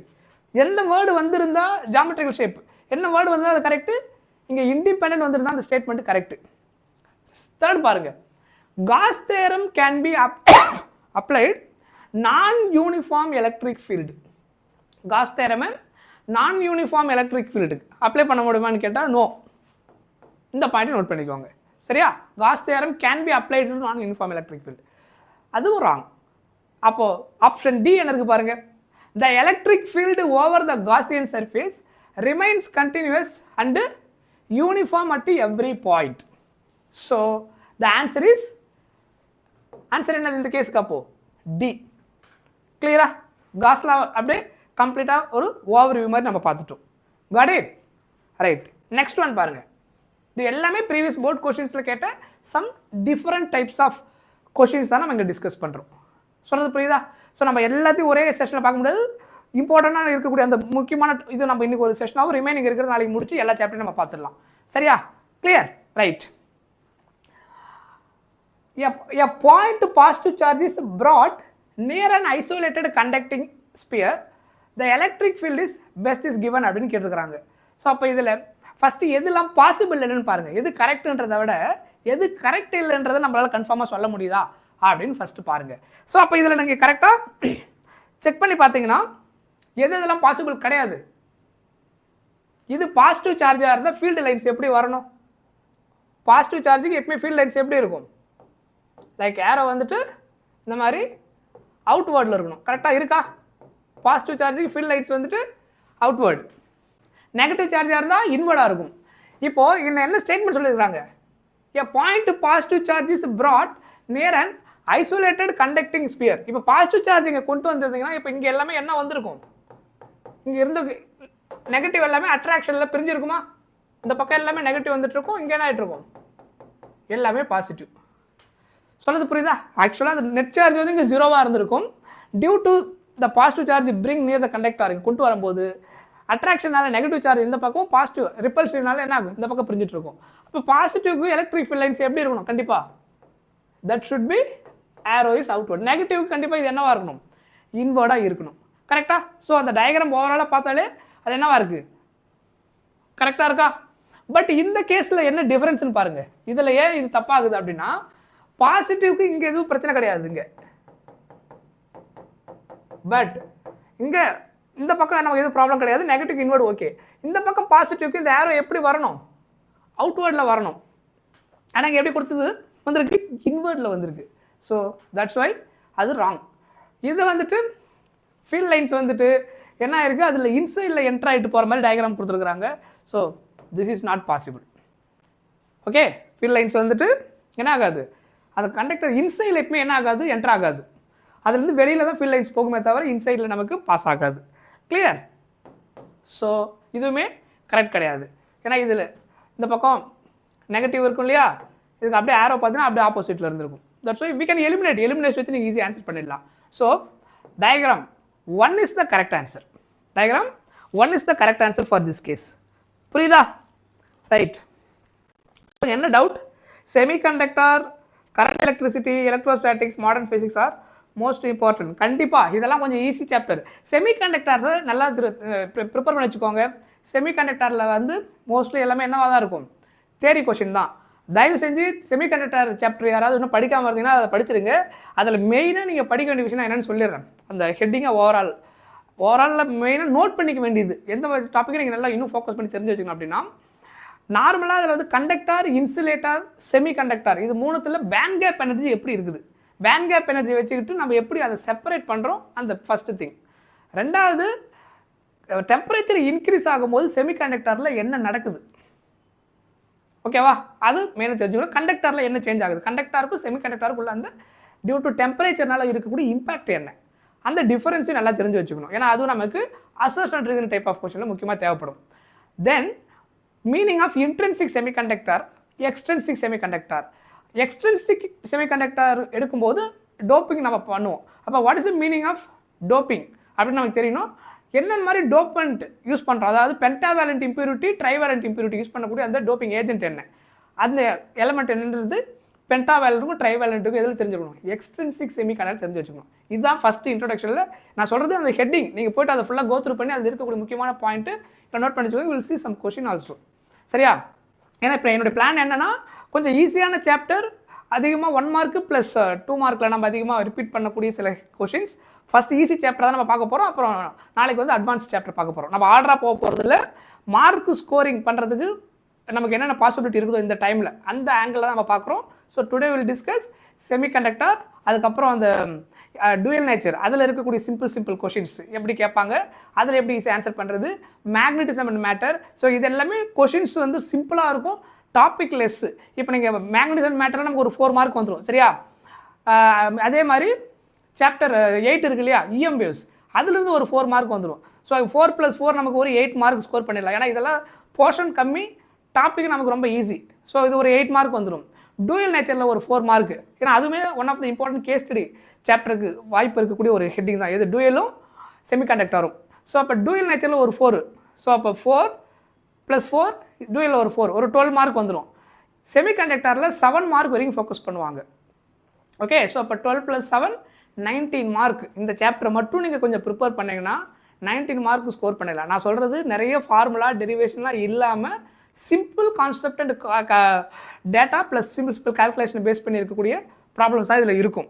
Topic ரொம்ப ஸ்மால். ஸோ ரொம்ப வீக்காக இருக்கிற ஸ்டூடெண்ட்டுக்கு மார்க் ஸ்கோர் பண்ணுறதுக்கு இதெல்லாம் நீங்கள் கொஞ்சம் ஸ்ட்ராங் பண்ணிவிட்டு, அதுக்கப்புறம் நீங்கள் ஆல்ரெடி எதெல்லாம் நல்லா படித்து வச்சுருங்களோ, கரண்ட் எலக்ட்ரிசிட்டி இல்லை ரே ஆப்டிக்ஸு, வேவ் ஆப்டிக்ஸு, இதெல்லாம் இம்பார்ட்டன்ட் சாப்டர். இன்கேஸ் அதை இன்னும் நான் சரியாக படிக்கலை, இல்லை படித்தா மறக்குது, இல்லை எனக்கு ஒரு 40-30+ ரேஞ்சு வரணும் இப்போது, இதில் இப்போ நான் பண்ண வேண்டியது வந்து என்ன அப்படின்னு கேட்குறீங்க அப்படின்னா, அதுக்கு நான் சொல்கிற ஐடியா இது. கொஞ்சம் அந்த ரொம்ப வீக்கில் இருந்து கொஞ்சம் இம்ப்ரூவ் பண்ணுறதுக்கான அந்த ஐடியா தான் நான் சொல்லிட்டு இருக்கிறேன். சரியா? ஸோ அதை நோட் பண்ணி வச்சுக்கோங்க. ரைட், நெக்ஸ்ட் கொஸ்டின் பாருங்கள். Next one, the electric flux through the surfaces கேட்டிருக்காங்க. இது இதோட எக்ஸாம்பிள் ப்ராப்ளம். ஸோ இந்த கொஷனுக்கு என்ன கரெக்ட் ஆன்சர் என்னவா இருக்கும்? அதே மாதிரி இன்னொரு விஷயம் நான் சொல்கிறேன் உங்களுக்கு. கொஷின் நீங்கள் படிச்சுக்கிறீங்க, படித்து முடிச்சுட்டு, அதாவது 1 மார்க்கில் நான் சொல்கிறேன், முடிச்சுட்டு 4 ஆப்ஷனையும் ஒரு தடவை கோத்ரூ பண்ணிவிடுங்க. ஏன்னா அந்த 4 ஆப்ஷனில் வரும்போது நீங்கள் கேர்ஃபுல்லாக கொஞ்சம் சில விஷயங்கள்லாம் ஃபோக்கஸ் பண்ணணும். என்ன அப்படின்னா, இந்த 4 ஆப்ஷனில் ஒரு சில விஷயங்களில் வந்துட்டு இந்த கீவேர்டு இருக்கும் சிலதில், அதை கேர்ஃபுல்லாக நீங்கள் போகணும். ஒன்லி இதுதான் கரெக்ட்னு சொல்லுவாங்க, இல்லை ஆல்வேஸ் அப்படின்ற வேர்ட் யூஸ் பண்ணியிருப்பாங்க. அதுக்கப்புறம் மேபி கரெக்ட் அப்படின்ற மாதிரி இருக்கலாம். ஸோ இப்போ பார்த்தீங்கன்னா டிபெண்ட் இண்டிபெண்ட், அப்போ அந்த வார்த்தையை வச்சு அது கரெக்டாக அது டிபெண்ட்டாக இல்லையா இண்டிபெண்ட்டாக இல்லையா அப்படின்றது எப்படி சொல்கிறது, அந்த கண்டிஷன் அந்த வார்த்தையை வச்சுக்கிட்டு அதை கொஞ்சம் கேர்ஃபுல்லாக நம்ம செக் பண்ணணும். சரியா? அதெல்லாம் கீவேர்டு, அந்த அதை வச்சுக்கிட்டு அது வெரிஃபை பண்ணி பார்க்கணும் அந்த ஸ்டேட்மெண்ட் கரெக்டாக இருக்குமா இருக்காதுன்னு சொல்லிட்டு. ரைட். இப்போ இந்த கேஸை பொறுத்த வரைக்கும் எலக்ட்ரிக் ஃப்ளக்ஸ் இப்போ தானே பார்த்தோம் Gauss law. Flux equal to the total charge enclosed, total charge enclosed by epsilon naught. அப்போ total charge enclosed by epsilon naught அப்படின்னா இது எல்லாமே என்னது க்ளோஸ்டு சர்ஃபேஸ். இங்கே பாருங்கள், எதுவுமே ஓப்பன் கிடையாது. ஓப்பன் ஏதாவது ஒரு எண்டு கட்டாக இருந்தால் கூட, ஓப்பனில் இருந்தால் கூட அதில் நம்ம என்ன பண்ண முடியாது, காஸில் அப்ளை பண்ண முடியாது. ஏன்னா காஸில் அப்ளை பண்ணால் க்ளோஸ்டு சர்ஃபேஸ் வேணும். க்ளோஸ்டு சர்ஃபேஸ் இருந்தால் அதுக்குள்ளே சார்ஜ் இருக்கிறத வச்சு நம்ம கால்குலேட் பண்ண முடியும். அந்த சர்ஃபேஸ் க்ளோஸ் ஆகாமல் இருந்துச்சுன்னா வி கேனாட் அப்ளை காஸ்லா. இது எல்லாமே க்ளோஸ்டு. அதே மாதிரி இதில் இருக்கக்கூடிய அந்த ப்ளஸ் கியூ சார்ஜ்ன்றது எல்லாமே எங்கே இருக்குது, இன்சைட் த காசியன் சர்ஃபேஸ். இதுவும் காசியன் சர்ஃபேஸ் தான், இதுவும் காசியன் சர்ஃபேஸ், இது எல்லாமே காசியன் சர்ஃபேஸ். இன்சைடில் இருக்கிற சார்ஜ் எல்லாமே ஒரே value, plus Q plus Q plus Q, all the charges present inside the spherical, not spherical, Gaussian surface, inside the Gaussian சர்ஃபேஸ்குள்ளே தான் இருக்குது. அப்போ doesn't matter the geometrical shape. காஸில் அப்ளை பண்ணும்போது நம்ம முதல்ல பார்த்துருந்தோம். ஸோ அப்போ ஃபஸ்ட் ஒன்றும் கரெக்டு. என்ன ஃப்ளக்ஸ், இதுக்கு எவ்வளோ ஃப்ளக்ஸ் வரும், flux phi is equal to q by epsilon naught. இதுக்கு என்ன வரும், phi is equal to the total charge enclosed by epsilon naught. Here also flux phi is equal to q by epsilon naught. அதே மாதிரி இதுக்கு என்ன வரும், flux phi is equal to q by epsilon naught. ஏன்னா எல்லாத்தையும் ஒரே சார்ஜாக இருக்குது. So everything is same. So அப்போ ஆன்சர் என்ன வரும், சேம் ஃபார் ஆல் ஃபிகர்ஸ். ஏன்னா இதில் வந்துட்டு இது லார்ஜஸ்ட்னு சொல்லியிருக்காங்க, எது 4th ஒன் கண்டிப்பாக கிடையாது. 3rd ஒன்று லீஸ்ட்னு சொல்லியிருக்காங்க, அதுவும் கிடையாது. ஏன்னா இங்கே எதுவுமே அதிகம் கிடையாது, எதுவும் கம்மி கிடையாது. அப்போ இதுவும் கரெக்ட் கிடையாது. இந்த கேஸில் கம்பாரிசனில் கொடுத்துருக்காங்க. அது 1, 2 and 3 சேமு, இது வந்து ஸ்மால் அப்படின்னு சொல்லிட்டாங்க. 4 வந்து இதை கம்பேர் பண்ணும்போது. So that also wrong, because காஸ்லாவுடைய ப்ராப்பர்ட்டி சாட்டிஸ்ஃபை ஆகிடும் இல்லை எல்லா சுச்சுவேஷன்லையும். புரிஞ்சுதா, கிளியரா? Right. Now tell me the answer for this question. An electric dipole placed in a non-uniform electric field. So இதில் இந்த சாப்டரை பொறுத்த வரைக்கும் இன்னொரு பர்டிகுலராக ஞாபகம் வச்சுக்கொண்டு ஒரு கீவேர்டு என்னன்னு பார்த்தீங்கன்னா யூனிஃபார்ம் அண்டு நான் யூனிஃபார்ம். ஃப்ரீக்வெண்ட்டாக இந்த வார்த்தை வந்துகிட்டே இருக்கும். யூனிஃபார்முடைய மீனிங் என்ன, நான் யூனிஃபார்முடைய மீனிங் என்ன. யூனிஃபார்ம் எலக்ட்ரிக் ஃபீல்டு இருந்தால் என்னென்ன விஷயங்களில் நம்ம கான்ஃபிடண்ட்டாக சொல்ல முடியும், அதாவது ஃபிக்ஸ்டாக சொல்ல முடியும் அந்த வார்த்தையை வச்சுக்கிட்டு. நான் யூனிஃபார்ம்னா அடுத்து என்ன சொல்ல முடியும் அப்படின்னு நமக்கு தெரியணும். ஸோ இப்போ யூனிஃபார்ம் எலக்ட்ரிக் ஃபீல்டு அப்படின்னு நம்ம அந்த வார்த்தையை சொன்னாங்கன்னா, யூனிஃபார்ம் எலக்ட்ரிக் ஃபீல்டில் மேக்னிடியூட் ஆஃப் எலக்ட்ரிக் ஃபீல்டு நீங்கள் எந்த பாயிண்டில் எடுத்திங்கனாலும் என்னவாக தான் இருக்கும், சேமாக தான் இருக்கும். அதாவது மேக்னெட்டிக் அந்த மேக்னெட்டிக் எடுக்கிறோம் electric field value at any point will get same value, டிஃப்ரெண்ட்டாக கிடைக்காது. அதனால் அதுக்கு பேர் என்னது, யூனிஃபார்ம் எலக்ட்ரிக் ஃபீல்டு அப்படின்னு நம்ம சொல்லுவோம். நான் யூனிஃபார்ம்னு எடுக்கும்போது மேக்னெட்டிக் அந்த magnitude of electric field calculate பண்ணும்போது ஈச் அண்ட் எவ்ரி பாயிண்ட் நமக்கு என்ன கிடைக்கும், டிஃப்ரெண்ட் வேல்யூ கிடைக்கும். ஸோ அப்போ டிஃப்ரெண்ட் வேல்யூ கிடைக்கிறதா அது என்ன அர்த்தம், நான் யூனிஃபார்ம் அப்படின்னு நமக்கு அர்த்தம். சரியா?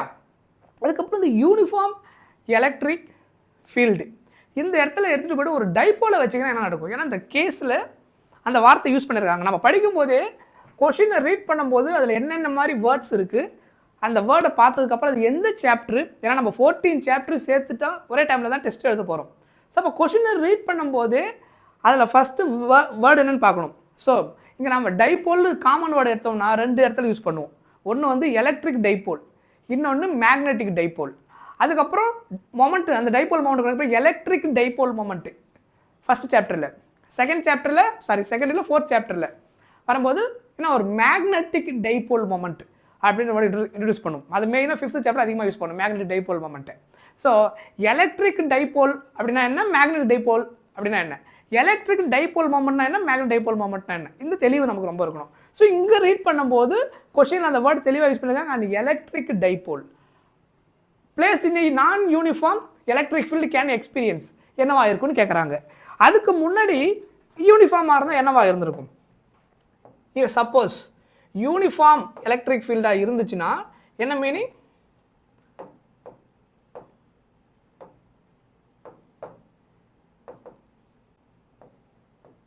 இந்த மாதிரி இருந்துச்சுன்னா அதுக்கு பேர் என்னது? So this is called uniform electric field. Uniform electric field. இப்போ இங்கே வந்து ஒரு டைபோல் எடுத்தாந்து வைக்கிறீங்க, என்ன நடக்கும்? ஃபஸ்ட்டு இதில் என்ன நடக்குது தெரிஞ்சுப்போம், அதுக்கப்புறம் நான் யூனிஃபார்ம் என்ன நடக்கும் நம்ம கன்க்ளூஷன் கொண்டு வரலாம். இங்கே ஒரு டைபோலை ப்ளேஸ் பண்ணுறீங்க, -q இங்கே +q. Distance between the dipole எவ்வளோ? 2a right? அப்போது இங்கே வச்ச உடனே ஃபோர்ஸ் எக்ஸ்பீரியன்ஸ் ஆகுமா? ஏன்னா ஃபோர்ஸோடைய ஃபார்முலா என்ன? F = QE vector. Force F vector = Q × E vector. அப்போ இங்கே வைக்கும்போது இங்கே என்ன ஆகும்? QE வெக்டார் ஃபோர்ஸ் வந்து இந்த பக்கம் ஒன்று இருக்கும், அதே மேக்னிடியூட் யூனிஃபார்மாக இருக்கும்போது இங்கே என்ன வரும்? அதே QE வெக்டார் ஆப்போசிட் டைரக்ஷனில் இருக்கும். ஸோ பிகாஸ் இது ஒரு நெகட்டிவ் சார்ஜ், இது பாசிட்டிவ் சார்ஜ் அப்படின்றதுனால magnitude of force equal, but direction என்னவா இருக்குது? ஆப்போசிட்டாக இருக்குது.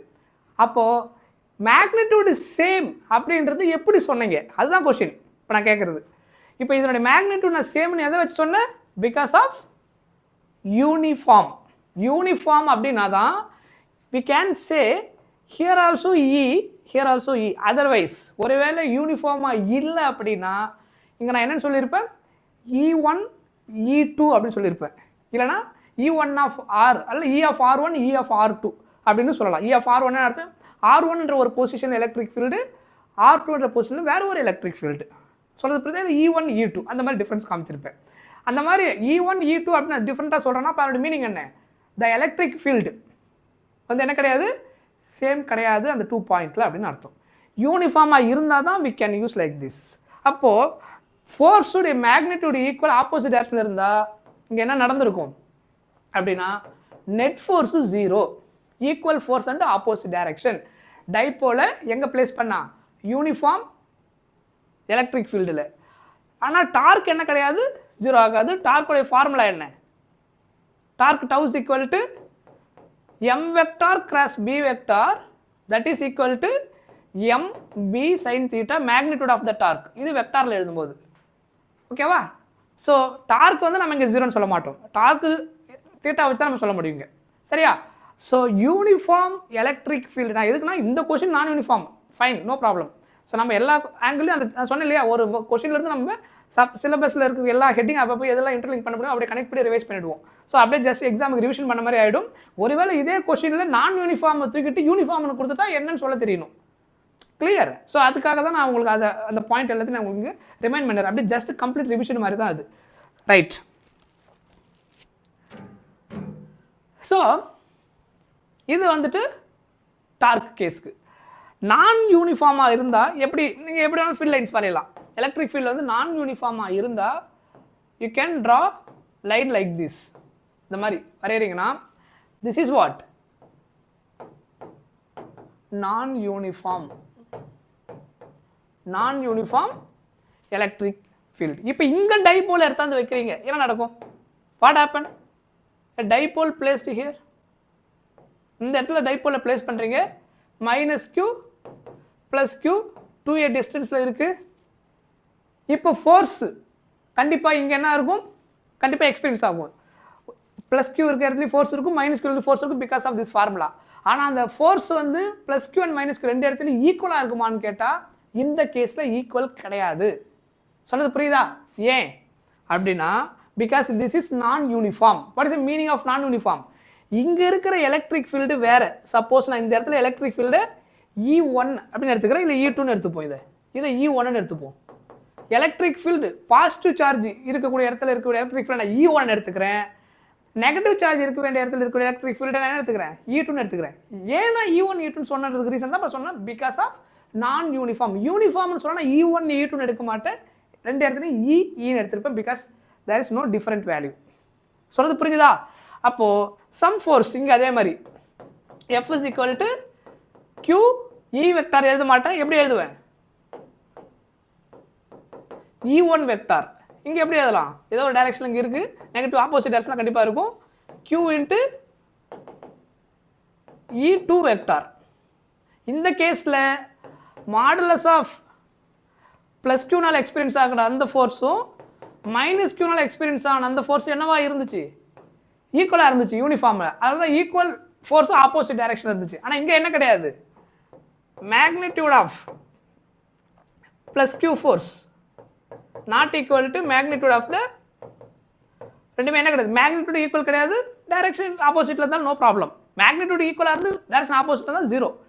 டைரக்ஷன் வந்துட்டு ஈவன் ஆப்போசிட்டில் இருந்தாலும் மேக்னிடியூட் ஈக்குவலாக இல்லைன்னா higher value minus smaller value subtract பண்ணிட்டு ரிசல்டன்ட் டைரக்ஷன் எந்த பக்கம் இருக்கும் அந்த டைரக்ஷனில் ஃபோர்ஸ் இருக்கும் அப்படின்னு நம்ம சொல்லிடுவோம். So this is the difference.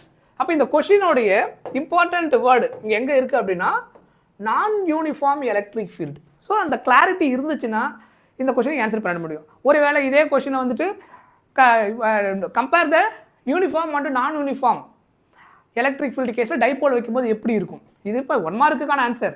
ஒருவேளை ஒரு 2 மார்க்கில் கேட்குறாங்க, ட்ரா த டயக்ராம், ஓகேவா, யூனிஃபார்ம் அண்டு நான் யூனிஃபார்ம் எலக்ட்ரிக் ஃபீல்டு கேஸில் டைபோலை பிளேஸ் பண்ணும்போது டார்க் அண்டு ஃபோர்ஸோடைய ரிசல்ட் எப்படி இருக்கும், இல்லை என்ன மாதிரி இன்ஃபர்மேஷன் சொல்ல முடியும் அதில் அப்படின்னு கேட்கலாம். ஸோ அப்போ அந்த கொஷின் கேட்கும்போது நமக்கு அந்த கான்செப்டில் அந்த ஐடியா கிளாரிட்டி இருந்தால் தான் நமக்கு அதை ஆன்சர் பண்ண முடியும். நம்மளாம் ஒரு ஆன்சர் அதுக்கு எழுத முடியாது, சரியா? ஸோ இது நாட் ஈக்குவல்.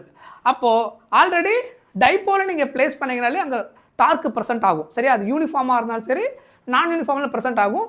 அது ஜீரோ ஆக வேண்டிய கேஸ் வந்து தீட்டா டிசைட் பண்ணும். அந்த தீட்டா கொடுத்துருந்தாங்க இல்லையா, டைபோல் மொமெண்ட்டுக்கும், சாரி இதில் ஒரு சின்ன கரெக்ஷன், இது மேக்னெட்டிக் டைபோல் எழுதிட்டேன், சாரி இந்த இடத்துல டார்க் வந்துட்டு இது எலக்ட்ரிக் சாப்டர், சரியா? ஸோ இங்கே வந்துட்டு P வெக்டார் கிராஸ் E வெக்டார்னு எழுதணும். PE sin theta because P is equal to எதுக்கு equal, dipole moment P is equal to 2AQ. முன்னாடி நான் எழுதுறது வந்து மேக்னெட்டிக் டைபோல் மொமெண்ட். ஸோ தெளிவாக வச்சுக்கோங்க, கன்ஃபியூஸ் பண்ணிக்காதீங்க, சரியா? இது வந்து electric dipole moment. So P is equal to 2AQ. So அதையும் ஞாபகம் வச்சுக்கோங்க, right? Now tell me the answer. அப்போ இங்கே வந்துட்டு ஸ்டில் டார்க் என்னது, PE sin theta. Here also torque present. Okay, so first statement பாருங்க. What is the answer for first one? A force but not a torque. கண்டிப்பா கிடையாது. அதாவது எதெல்லாம் இதில் எக்ஸ்பீரியன்ஸ், ஃபோர்ஸ் எக்ஸ்பீரியன்ஸ் ஆகும், நாட் டார்க்னு கேட்டிருக்காங்க, அது தப்பு. டார்க் இருக்கும் பட் நாட் ஏ ஃபோர்ஸ் அப்படின்னு சொல்லியிருக்கிறாங்க. ஆனால் இங்கே இந்த கொஸ்டினுக்கு இந்த கொஸ்டினுக்குள்ள டிஃப்ரென்ஸ் பாருங்கள். ஆல்வேஸ் ஃபோர்ஸ் அண்ட் டார்க், இந்த இடத்துல இந்த வேர்டு தான் நமக்கு கீவேர்டு. நான் யூனிஃபார்ம் கேஸில் வைக்கும்போது ஃபோர்ஸ் எப்பயுமே ப்ரெசென்ட். நான் யூனிஃபார்மாக இருந்தாலே, யூனிஃபார்மாக இருந்தால் தான் ஃபோர்ஸ் ஜீரோ ஆகும், நான் யூனிஃபார்மாக இருந்தால் force always present. So that is the correct word. So neither force நார் டார்க் ரெண்டுமே என்ன ஆகாது, எக்ஸ்பீரியன்ஸ் ஆகாதுன்னு சொல்கிறாங்க, அது தப்பு. ரெண்டுமே நமக்கு இங்கே எக்ஸ்பீரியன்ஸ் ஆகும். டார்க்கு எக்ஸ்பீரியன்ஸ் ஆகும் but no not a force சொல்லியிருக்காங்க, அதனால் இதுவும் தப்பு.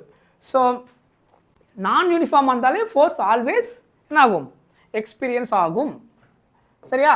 ஸோ அப்போ யூனிஃபார்ம் அண்ட் நான் யூனிஃபார்ம் வச்சுக்கிட்டு கரெக்டாக இந்த மாதிரி உங்களுக்கு ஆன்சர் பண்ண தெரியணும். புரிஞ்சுதா? ரைட். இப்போ வாங்க, இப்போ நான் யூனிஃபார்ம் கான்செப்ட் புரிஞ்சுதுன்னா இந்த கொஸ்டின் உங்களால் ஈஸியாக ஆன்சர் பண்ண முடியும். ஸோ இந்த கொஸ்டின் என்ன கொடுத்துருக்காங்க பாருங்கள். Figure shows electric field lines in which an electric dipole P is placed as shown. Which of the following statement is correct அப்படின்னு கேட்டிருக்கிறாங்க. அப்போ எதுங்க கரெக்டாக இருந்திருக்கும்? ஸோ இந்த கேஸ் லாஜிக் பாருங்கள். Figure shows electric field lines சொல்லிட்டாங்க, இதான் எலக்ட்ரிக் ஃபீல்ட் லைன்ஸ். இந்த எலக்ட்ரிக் ஃபீல்ட் லைன்ஸ் ஆக்சுவலாக என்னது, இது வந்துட்டு நான் யூனிஃபார்ம் எலக்ட்ரிக் ஃபீல்ட் லைன்ஸ். எப்படி நான் யூனிஃபார்ம்னு சொல்கிறேன், பிகாஸ் எலக்ட்ரிக் ஃபீல்ட் லைன்ஸ் என்னவா இல்லை, பேரலாக இல்லை. எலக்ட்ரிக் ஃபீல்ட் லைன்ஸ் பேரலாக வரைஞ்சா நான் என்ன சொல்லுவேன், யூனிஃபார்ம் எலக்ட்ரிக் ஃபீல்டு சொல்ல முடியும். ஏன்னா நம்ம யூனிஃபார்ம் எலக்ட்ரிக் ஃபீல்டுக்கு யூஸ் பண்ணக்கூடிய அந்த ரெப்ரசன்டேஷன் என்னது, பேரலல் லைன்ஸை நம்ம வரைவோம். சரியா, லைன்ஸு பேரலாக இல்லை அப்படின்னா அது நான் யூனிஃபார்ம். இது ஒரு பாயிண்ட்டு. நான் யூனிஃபார்மில் எந்த இடத்துல எலக்ட்ரிக் ஃபீல்டு அதிகமாக இருக்கும் அப்படின்றத எப்படி கண்டுபிடிக்கிறது? இப்போ ப்ரீவியஸாக பார்த்தோம் இல்லையா, சி ஹியர். இப்போ இந்த இடத்துல இது E1 இது E2 நான் எடுக்கிறேன் அப்படின்னா எந்த பாயிண்டில் எலக்ட்ரிக் ஃபீல்டு அதிகமாக இருக்கும் அப்படின்னு பார்க்கணும். ஸோ இப்போ இதில் எந்த இடத்துல எலக்ட்ரிக் ஃபீல்டு ஜாஸ்தியாக இருக்கும் அப்படின்னா இந்த ஃபீல்டு லைன்ஸ், அதாவது நான் யூனிஃபார்ம்னா ரேண்டமாக டைரக்ஷனில் இருக்குன்னு சொன்னேன் இல்லையா, நம்பர் ஆஃப் ஃபீல்டு லைன்ஸ் எங்கே ரொம்ப நெருக்கமாக இருக்குதோ அங்கே ஏதோ ஒரு பாயிண்ட்டை சூஸ் பண்ணியிருந்தோம்னா, இங்கே எங்கே வேணாலும் சூஸ் பண்ணியிருந்தோம்னு வச்சுக்கோங்க, ஃபீல்டு லைன்ஸ் ரொம்ப ஷார்ட்டாக இருக்கக்கூடிய நெருக்கமாக இருக்கிற இடத்துல ஏதோ ஒரு பாயிண்ட்டை சூஸ் பண்ணோம்னா அங்கே இருக்கக்கூடிய எலக்ட்ரிக் ஃபீல்டு அதிகம். ஃபீல்டு லைன்ஸ் வந்து நல்லா எக்ஸ்பேண்ட் ஆகிருக்கு, ஸ்ப்ரெட்டாக இருக்குது, அங்கே ஏதோ ஒரு பாயிண்ட்டை சூஸ் பண்ணுறோம் அப்படின்னா அப்போ அங்கே இருக்கக்கூடிய எலக்ட்ரிக் ஃபீல்டு என்னவாக இருக்கும், கம்மியாக இருக்கும். இதுதான் பேசிக்காக இந்த ஐடியா. நான் யூனிஃபார்மாக இருக்கும்போது அந்த எலக்ட்ரிக் ஃபீல்டு லைன்ஸ் ரொம்ப நெருக்கமான இடத்துல அதோட இன்டென்சிட்டி ஜாஸ்தி, அந்த லைன்ஸ் வந்து ரொம்ப ஸ்ப்ரெட்டாக இருக்கும்போது அங்கே எலக்ட்ரிக் ஃபீல்டோட இன்டென்சிட்டி கம்மியாக இருக்கும். சரியா, ரைட். அப்போ இந்த கேஸுக்கு இங்கே வந்து பாருங்கள், இப்போ இது வந்துட்டு டைபோல் மொமெண்ட்டு கொடுத்துட்டாங்க, -q இங்கே இருக்குது, +q இங்கே இருக்குது. அப்போ இங்கே இருக்கக்கூடிய எலக்ட்ரிக் ஃபீல்டு சப்போஸ் இந்த பாயிண்ட் என்ன ஏபின்னு எடுத்துப்போம், இதை வந்துட்டு ஏ, இதை வந்துட்டு நம்ம பி அப்படின்னு நம்ம எடுத்துருவோம் அப்படின்னா, ஸோ இப்போ இந்த இடத்துல எந்த இடத்துல எலக்ட்ரிக் ஃபீல்டு ஜாஸ்தியாக இருக்கும், இதில் கிரேட்டர்னு பார்த்தீங்கன்னா எலக்ட்ரிக் ஃபீல்டு E வந்து அதிகமாக இருக்கும், கிரேட்டர் தென் EB. ஓகேவா, பாயிண்ட் ஏவில் இருக்கக்கூடிய எலக்ட்ரிக் ஃபீல்டு வந்து ஜாஸ்தியாக இருக்கும், பிகாஸ் ஃபீல்டு லைன்ஸ் இங்கே நெருக்கமாக இருக்குது, இங்கே அதிகமாக லைக் எக்ஸ்பேண்ட் ஆகிருக்கு. ஸோ அப்போ இங்கே தான் நமக்கு இங்கே ஜாஸ்தியாக இருக்கும். எந்த இடத்துல நமக்கு இங்கே வந்து ஃபோர்ஸ் எக்ஸ்பீரியன்ஸ் ஆகும் அதிகமாக, ஃபோர்ஸுக்கான ஃபார்முலா என்ன, ஃபோர்ஸ் F = QE வெக்டார். கரெக்டா? ஸோ அப்போ ஃபோர்ஸ் F = QE வெக்டார் அப்படின்னா இதோட மேக்னிடியூட் கால்குலேட் பண்ண எந்த ஃபோர்ஸ் ஜாஸ்தியாக இருக்கும் பாருங்கள். ஏன்னா இது +q இது -q, இது வெக்டாரில் எழுதும்போது மேக்னிடியூட் கண்டுபிடிச்சிங்கன்னா என்ன வரும், FA என்னவா இருக்கும், இதை விட கிரேட்டராக இருக்கும் FB. Magnitude of this force QE எடுத்திங்கன்னா EA வந்து என்னவா இருக்கும், அதிகமாக இருக்கும். அதுக்கு ரீசன் என்ன, EA வந்து கிரேட்டர் தென் EB. நான் சொல்கிறது புரியுதா? ஏன் வந்துட்டு அந்த ஃபோர்ஸ் ஜாஸ்தியாக இருக்குன்னா magnitude of the charge value same, அதாவது இங்கே -q இங்கே +q ரெண்டுமே வேறு வேறு, அதாவது ஒன்று +q ஒன்று 2q இருந்தால் தட் இஸ் டிஃபரெண்ட். ரெண்டுமே என்னது same q charge different sign, அவ்வளோதானே தவிர magnitude same. Electric field differ ஆகுது. அப்போ electric field is the deciding factor. F = QEன்றது ஃபோர்ஸுக்கான ஃபார்முலா. ரெண்டு பாயிண்ட்டை நம்ம ஃபோர்ஸ் கம்பேர் பண்ணும்போது சார்ஜோட வேல்யூ சேமாக இருக்குது அப்படின்னா ஃபோர்ஸ் டிஃப்ரெண்ட்டாக இருக்கணும். அப்போ அடுத்தது எந்த காம்பனண்ட் அதை டிஃப்ரெண்ட்டை பண்ணி காமிக்கணும், எலக்ட்ரிக் ஃபீல்டு தான் அந்த டிஃப்ரென்ஸை பண்ணி காமிக்கும். ஏன்னா அதோட வேல்யூ வேறு வேறு இருந்தால் தான். அதுவும் ஈக்குவலாக இருந்ததுன்னா there is no different force, ஏன்னா QE ரெண்டுமே சேம் ஆகிடும் அப்படின்னு அர்த்தம். அப்போ சார்ஜ் இங்கேயும் Q அங்கேயும் Q, only the sign different, அது டைரக்ஷனில் டிசைட் பண்ணக்கூடியது. மேக்னிடியூட் வைஸ் பண்ணும்போது என்னது சேம் தான். அப்போ எலக்ட்ரிக் ஃபீல்டு எதில் அதிகமாக இருக்குதோ அங்கே ஃபோர்ஸ் அதிகமாக இருக்கும். அப்போது ஃபைனலாக ஓவரால் மோஷன் எந்த பக்கம் இருக்கும், எந்த பக்கம் ஃபோர்ஸ் அதிகமாக இருக்குதோ ரிசல்டன்ட் ஃபோர்ஸ் அந்த பக்கம் தான் இருக்கும். கரெக்டாக, கிளியர்? ஸோ அப்போ இதில் எது ஜாஸ்தி ஃபோர்ஸ் இருக்குது இந்த பக்கம், அப்போ ரிசல்டன்ட் ஃபோர்ஸ் எந்த பக்கம் இருக்கும் அப்படின்னா this is the direction of the resultant force. Because overall balance பண்ணது போக எக்ஸஸாக எந்த பக்கம் ஃபோர்ஸ் அதிகமாக இருக்குமோ அந்த பக்கம் தான் மோஷன் இருக்கும். அப்போ இந்த ஸ்டேட்மெண்ட்டில் பாருங்கள், the dipole will not experience any force, அது தப்பு. ஏன் கண்டிப்பாக ஃபோர்ஸ் எக்ஸ்பீரியன்ஸ் ஆகும், சார்ஜும் அங்கே ஆல்ரெடி என்ன இருக்குது, எக்ஸ்டர்னல் ஃபீல்டும் இருக்குது. அதுக்கான ஃபார்முலா F = QE. அதனால் ஃபோர்ஸு கண்டிப்பாக என்னவாக தான் இருக்கும், ப்ரெசண்ட்டாக தான் இருக்கும். ஸோ அதனால் அது தப்பு. நாட் எக்ஸ்பீரியன்ஸ்னு சொன்னதுனால அது தப்பு. Second, the dipole will experience force towards ரைட்னா என்ன அர்த்தம், ரிசல்டன்ட் ஃபோர்ஸ் எந்த பக்கம் இருக்குது, ஃபோர்ஸ் எக்ஸ்பீரியன்ஸ் ஆகுது. இந்த statement correct. Dipole will experience force is correct. But எது இந்த கேஸில் தப்பு, towards right is wrong. Force first ஸ்டேட்மெண்ட்டில் எக்ஸ்பீரியன்ஸே ஆகலன்னு சொல்லிட்டாங்க, கண்டிப்பாக அது தப்பு. கண்டிப்பாக ஃபோர்ஸ் எக்ஸ்பீரியன்ஸ் ஆகுது. செகண்டில் டைபோல் எக்ஸ்பீரியன்ஸ் ஏ ஃபோர்ஸ், ஆனால் எந்த பக்கம் போக சொன்னாங்க, டுவர்ட்ஸ் ரைட், அதனால் அது தப்பு. செகண்ட், இந்த தேர்ட் ஆப்ஷன் பாருங்கள், the dipole will experience a force towards லெஃப்ட்னு சொன்னாங்க இல்லையா, எக்ஸ்பீரியன்ஸ் ஃபோர்ஸை எக்ஸ்பீரியன்ஸ் பண்ணும் பிகாஸ் F = QE. ஆனால் எந்த பக்கம் போகுது, டுவர்ட்ஸ் லெஃப்ட்னா எது, இந்த பக்கம் ரைட்டு இந்த பக்கம் லெஃப்ட். கரெக்டா? ஸோ அப்போ டுவர்ட்ஸ் லெஃப்ட்ன்றது கரெக்ட், லைக் இந்த பக்கம் ரிசல்ட் அதை சொன்னேன் இல்லையா, EA greater than EB அப்படின்றதுனால. அதுக்கப்புறம் இந்த dipole will experience a force upwards கண்டிப்பாக கிடையாது. So the answer is C is the answer. புரிஞ்சுதா? கிளியர்?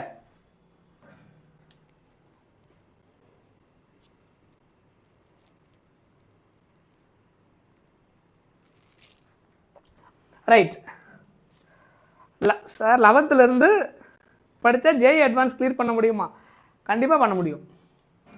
நீங்கள் 11th ஃபிசிக்ஸ், அதுக்கப்புறம் மேக்ஸு, பேரலாக என்னது கெமிஸ்ட்ரி எல்லாமே ஸ்ட்ராங்காக இருந்தீங்கன்னா 11th படிச்சிட்டிங்கன்னா 11th ஸ்டாண்டர்டுடைய ப்ரெஷர் குறைஞ்சிரும். 12th நீங்கள் போர்டு எக்ஸாமுக்கு படிச்சிருவீங்க, பேரலாக நீங்கள் ஜேஇயோ நீட்டோ போய் நீங்கள் என்ன பண்ண முடியும், பேலன்ஸ் பண்ணி படிச்சிட முடியும். பிரச்சனையே 11th ஃபிசிக்ஸை ஒழுங்காக படிக்காது தான், சரியா? அங்கே தான் எல்லோரும் மாட்டிக்கிறது. 11th ஃபிசிக்ஸை ஒழுங்காக, அதாவது ஃபிசிக்ஸோ கெமிஸ்ட்ரியோ இல்லை பயோ மேக்ஸோ வாட் எவர் த சப்ஜெக்ட் நீங்கள் ஜேஇ நீட் எப்படி எழுதுறீங்களோ, 11th நம்ம வந்துட்டு என்னென்னா ஃப்ரீயாக கொஞ்சம் ரிலாக்ஸாக இருக்கலாம், 10th முடிச்சுட்டு அப்படின்னு ஒரு மைண்ட் செட்டில் வந்துடுறோம். 11th ஜாலியாக இருந்துட்டு 12th வரும்போது 11th சேர்த்து படிக்கணும், 12th படிக்க முடியாமல் திணறாங்க, 11th வரும்போது பர்டன் அதிகமாகிடுது. ஸோ என்ட்ரன்ஸுக்கும் ப்ரிப்பேர் பண்ணும்போது பிளானிங் ரொம்ப முக்கியம். நீங்கள் போர்டு எக்ஸாம் மட்டும் தான் ஃபோக்கஸ் பண்ண போகிறீங்கன்னா 11th நீங்கள் மாடரேட்டாக மேனேஜ் பண்ணி பேசிக் நாலேஜ் கெயின் பண்ணிட்டா கூட 12th நீங்கள் போர்டு எக்ஸாமுக்கு மட்டும் ப்ரிப்பேர் பண்ணிடலாம், ஏன்னா அது போர்ட் மார்க் பாயிண்ட் ஆஃப் வியூவில் இருக்கும். பட் என்ட்ரன்ஸ் நீட்டு ஜேஇன்னு வரும்போது நமக்கு பார்ட் ஆஃப் த சிலபஸ் இல்லையாது, of of the part. So அதனால் நீங்கள் 11th படிக்கலைன்னா செம சேலஞ்சாக இருக்கும் உங்களுக்கு அது. ஸோ தயவு செஞ்சு இப்போ நீங்கள் ஃப்ரெஷ்ஷாக ஸ்டார்ட் பண்ணுறவங்களா இருந்தீங்கன்னா மறக்காமல் 11th ஃபிசிக்ஸு கெமிஸ்ட்ரி நீட்டாக இருந்தால் பயோ எடுத்துக்கோங்க, மேக்ஸ் வந்து ஜேஇ ஆஸ்பிரண்ட் மறக்காமல் பண்ணிவிடுங்க. Okay right. என்னாச்சு, யார் மாட்டினது இன்றைக்கி? Maths 10th ஸ்டாண்டர்டா? ஆமாம், கொஸ்டின் பேப்பர் கொஞ்சம் கஷ்டமாக, அது ரொம்ப டஃப்பும் இல்லை, பட் மாடரேட்டாக தான் இருந்தது. நீங்கள் எக்ஸ்பெக்ட் பண்ண மாதிரி இருந்திருக்காது, அதான் பிரச்சனை. நீங்கள் ஒரு மென்டாலிட்டியில் போயிருப்பீங்க, அந்த மாதிரி டேரெக்டாக அட்டன் பண்ணுற மாதிரி நிறைய கொஸ்டின் இல்லை, ஓரளவுக்கு நீங்கள் மேனேஜ் பண்ணுற மாதிரி இருந்திருக்கும். சென்டம் வாங்குறதுக்கோ இல்லை அதுக்கு மேலே இன்னும் அதோட ரொம்ப நியரஸ்ட் மார்க் வரதுக்கோ கொஞ்சம் சேலஞ்சாக இருந்திருக்கும். பட் மாடரேட் தான், ரொம்ப வீக் கிடையாது. சுத்தமாக ப்ரிப்பேர் பண்ணாமல் போயிருந்தால் கஷ்டமாக தான் இருக்கும் உங்களுக்கு. ஓவரால் ஆவரேஜ் ஸ்டூடெண்ட்ஸ் மைண்ட் செட்டை பொறுத்த வரைக்கும் டஃப் தான், நல்லா ஸ்ட்ராங்காக படித்தவங்களுக்கு அது எப்பவுமே ஈஸியாக தான் இருக்கும். Okay right. ஸோ புரிஞ்சுதா?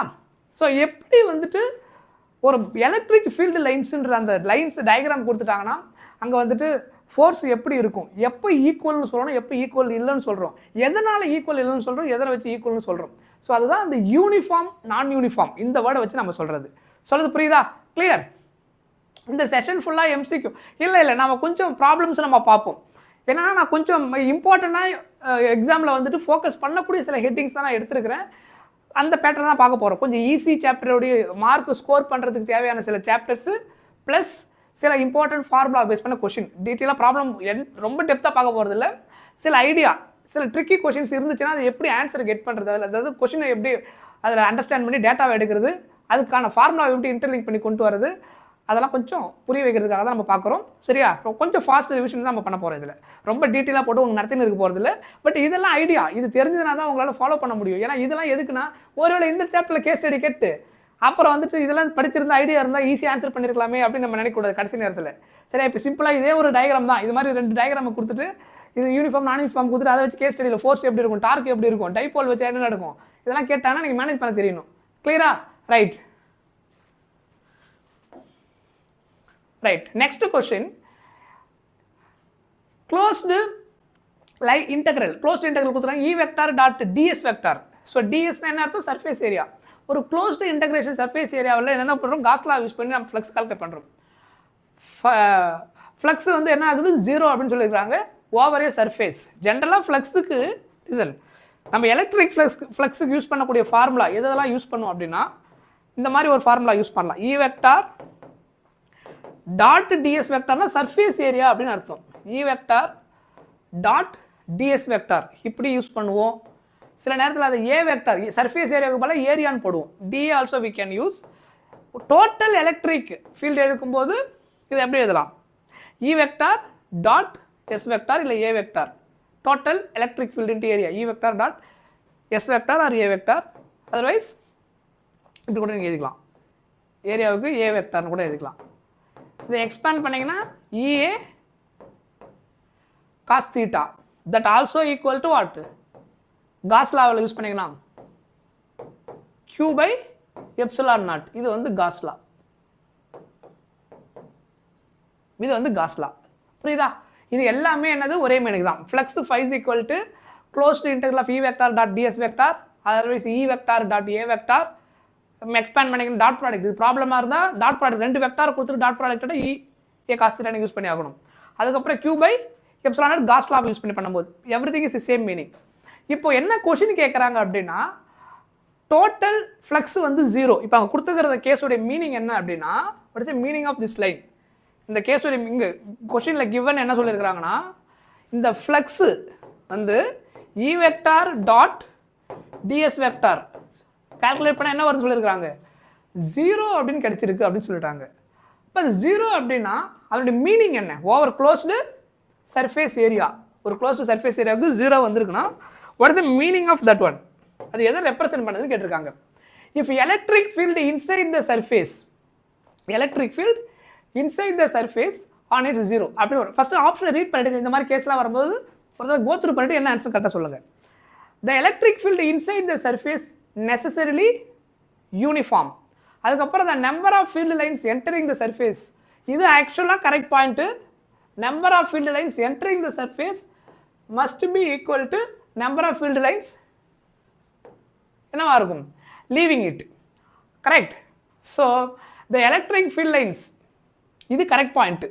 இது இருக்கு இல்லையா, இந்த பாயிண்ட்டு கண்டிப்பாக கரெக்டு. அதாவது அந்த சர்ஃபேஸ் ஏரியாவில் எவ்வளோ ஃபீல்டு என்ட்ரு ஆகுதோ அதே அளவுக்கு என்ன ஆகும் field lines லீவ் ஆகும். ஸோ கண்டிப்பாக இது கரெக்ட் ஆன்சர். டி ஆப்ஷன் என்ன கொடுத்துருக்காங்க பாருங்க, all charges must be necessarily outside the surface. அதுவுமே கரெக்ட் தான் ஆக்சுவலாக இந்த கேஸுக்கு. இந்த கேஸை பொறுத்த வரைக்கும் this point also correct.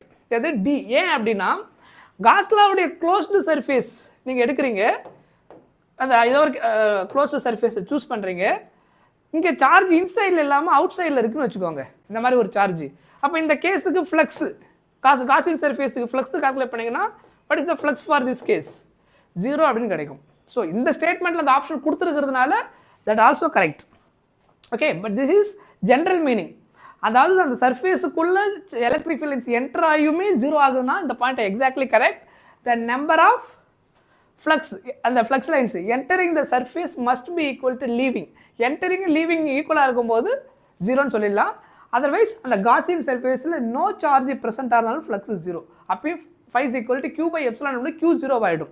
So அதனால தான் ஃப்ளக்ஸ் என்ன ஆகும் இங்கே 0 ஆகும். Because there is no charge enclosed by the surface. இந்த சார்ஜ் என்னவா இருக்குன்னு அர்த்தம் அவுட் சைடில் இருக்குது. இந்த கொஷினை பொறுத்த வரைக்கும் இந்த கேஸ் நம்ம கனெக்ட் பண்ணிக்கலாம். This is one of the exemplar question. சரியா? ரைட். நெக்ஸ்ட் கொஷின் பாருங்க.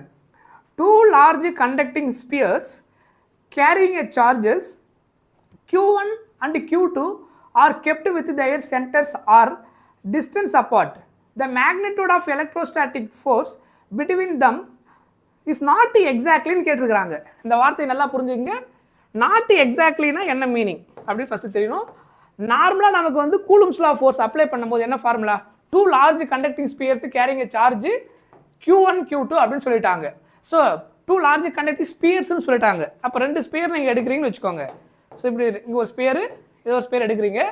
ஸோ இதில் வந்துட்டு Q1 சார்ஜ், இதில் இருக்கிற சார்ஜ் Q1, இதில் இருக்கிற சார்ஜ் Q2 அப்படின்னு வச்சுக்கோங்க. ஆர் கெப்ட் தேயர் சென்டர்ஸ், இதனோட 2 சென்டர் இங்கே இருக்குது.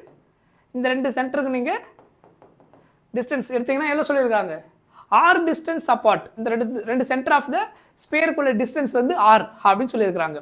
அந்த கொஸ்டினில் என்ன சொல்லியிருக்காங்க அதான் வரைஞ்சிருக்கிறேன். The magnitude of the electrostatic force, magnitude of the electrostatic force between them is not exactly 1 by 4 pi epsilon Q1 Q2 by R square. எக்ஸாக்டாக இல்லைன்னு சொல்கிறாங்க. ஆக்சுவலாக கூலும்ஸ் லா ஃபோர்ஸ் படி இது என்னவா இருந்திருக்கணும் நம்ம யூஸ் பண்ணியிருந்தா. கூலும்ஸ் லா ஃபோர்ஸ் இந்த கேஸுக்கு கூலும்ஸ் லா ஃபோர்ஸ் யூஸ் பண்ணோம்னா force F is equal to 1 by 4 pi epsilon naught. Otherwise K Q1 Q2. இது Q1, இது Q2. டிஸ்டன்ஸ் என்ன வரும், ஆர்னு சொல்லியிருக்காங்க இல்லையா, Q1 Q2 by R square. இதுதான் ஜென்ரலாக கூலும்ஸ் லா ஃபோர்ஸ் ஃபார்முலா. ஆனால் இந்த கொஸ்டின் என்ன சொல்லியிருக்காங்கன்னா அதுக்கு இது ஈக்குவலாக இல்லைன்னு சொல்லியிருக்கிறாங்க. ஸோ அந்த ஸ்டேட்மெண்ட்டை பார்த்தீங்கன்னா தெரியும். not exactly equal to 1/4π epsilon q1 q2 by r square இல்லைன்னு சொல்லியிருக்காங்க. அப்படின்னா என்ன மீனிங் அது? இது எதனால அப்படின்னு கேட்குறாங்க. f not equal to 1/4π epsilon naught q1 q2 by r square அப்படின்னு வந்திருக்கு. ஈக்குவல் வரல. ஜென்ரலாக கூலும்ஸ் லா ஃபோர்ஸ் படி ரெண்டு சார்ஜுக்கு உள்ள டிஸ்டன்ஸ் எடுக்கும்போது சம் டிஸ்டன்ஸ் இருந்தால் ஃபோர்ஸ் எக்ஸ்பீரியன்ஸ் ஆகும். அந்த ஃபோர்ஸ் நம்ம யூஸ் பண்ணும்போது f is equal to k q1 q2 by r square இல்லை 1/4π epsilon q1 q2 by r square போடுவோம். ஆனால் இங்கே அது ஈக்குவலாக இல்லை அப்படின்னா எதனால அது ஈக்குவலாக இல்லாமல் இருந்திருக்கும்? What is the reason? இது ஃபார்முலா ஆக்சுவலி கரெக்ட். ஆனால் இதில் ஈக்குவல் இல்லைன்னு அவங்க கொஸ்டினில் கொடுத்துருக்காங்க. அவங்க கொடுக்கலன்னா ஜெனரலாக நம்ம என்ன எடுத்துருப்போம்? கூலும்ஸ் லா ஃபோர்ஸ் யூஸ் பண்ணி தான் சால்வ் பண்ணுவோம். ஈக்குவலாக இல்லை அப்படின்னா வாட் இஸ் த ரீசன் அப்படின்னு கேட்டுருக்காங்க. அப்போது these are not point charges அப்படின்னு கேட்டுருக்காங்க. அதுக்கு அவசியம் கிடையாது. Point charge otherwise even spherical shape கம்ப்ளீட்டாக இருக்கும்போது அதுவுமே நம்ம பாயிண்ட் சார்ஜ் தான் எடுப்போம். கம்ப்ளீட்டாக ஸ்பெரிக்கல் ஷெல்லாம் பார்த்துருக்கோம் இல்லையா? Outside the Gaussian surface spherical shell இருக்கும்போது இது sphere also like point charge act ஆகிற மாதிரி தான் அந்த ஸ்பெரிக்கல் பாலுமே ஆக்ட் ஆகும். ஸோ அது கண்டிப்பாக என்ன கிடையாது? ரீசன் கிடையாது. ஓகேவா? நாட் பாயிண்ட் சார்ஜ்ன்றது ரீசன் கிடையாது. Right. Next charge distribution on the surface is not uniform அப்படின்னு ஒரு வேர்டு வந்துருக்கீங்க.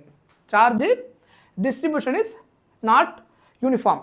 இது அப்படியே இருக்கட்டும். இது கரெக்டாக தப்பான்னு நம்ம கன்ஃபார்ம் பண்ண தெரியலனா ரிமைனிங் 2 ஆப்ஷன் நம்ம போகணும். அதான் நான் சொன்னேன் இல்லையா? ஃபஸ்ட்டு 4 அந்த கொஸ்டினை ரீட் பண்ணிட்டு 4 ஆப்ஷன் ஒரு கோ த்ரூ பண்ணிடணும். இந்த மாதிரி இந்த தேரி பேஸ்டு கொஸ்டின்ஸ் இருக்கும்போது அதாவது கம்ப்ளீட்டாக ப்ராப்ளம் இல்லாமல் கான்செப்டை மட்டும் பேஸ் பண்ணி தேரிட்டிக்கலாக நம்ம ஆப்ஷன் வந்து பண்ண வேண்டியதாக இருந்ததுன்னா அதை ஒரு தடவை கோ த்ரூ பண்ணி ரீட் பண்ணிடணும். சில இதில் வந்து நம்ம பார்த்தோன்னே எலிமினேட் பண்ணிட முடியும். இது கண்டிப்பாக இல்லைன்னு சொல்லிட முடியும்.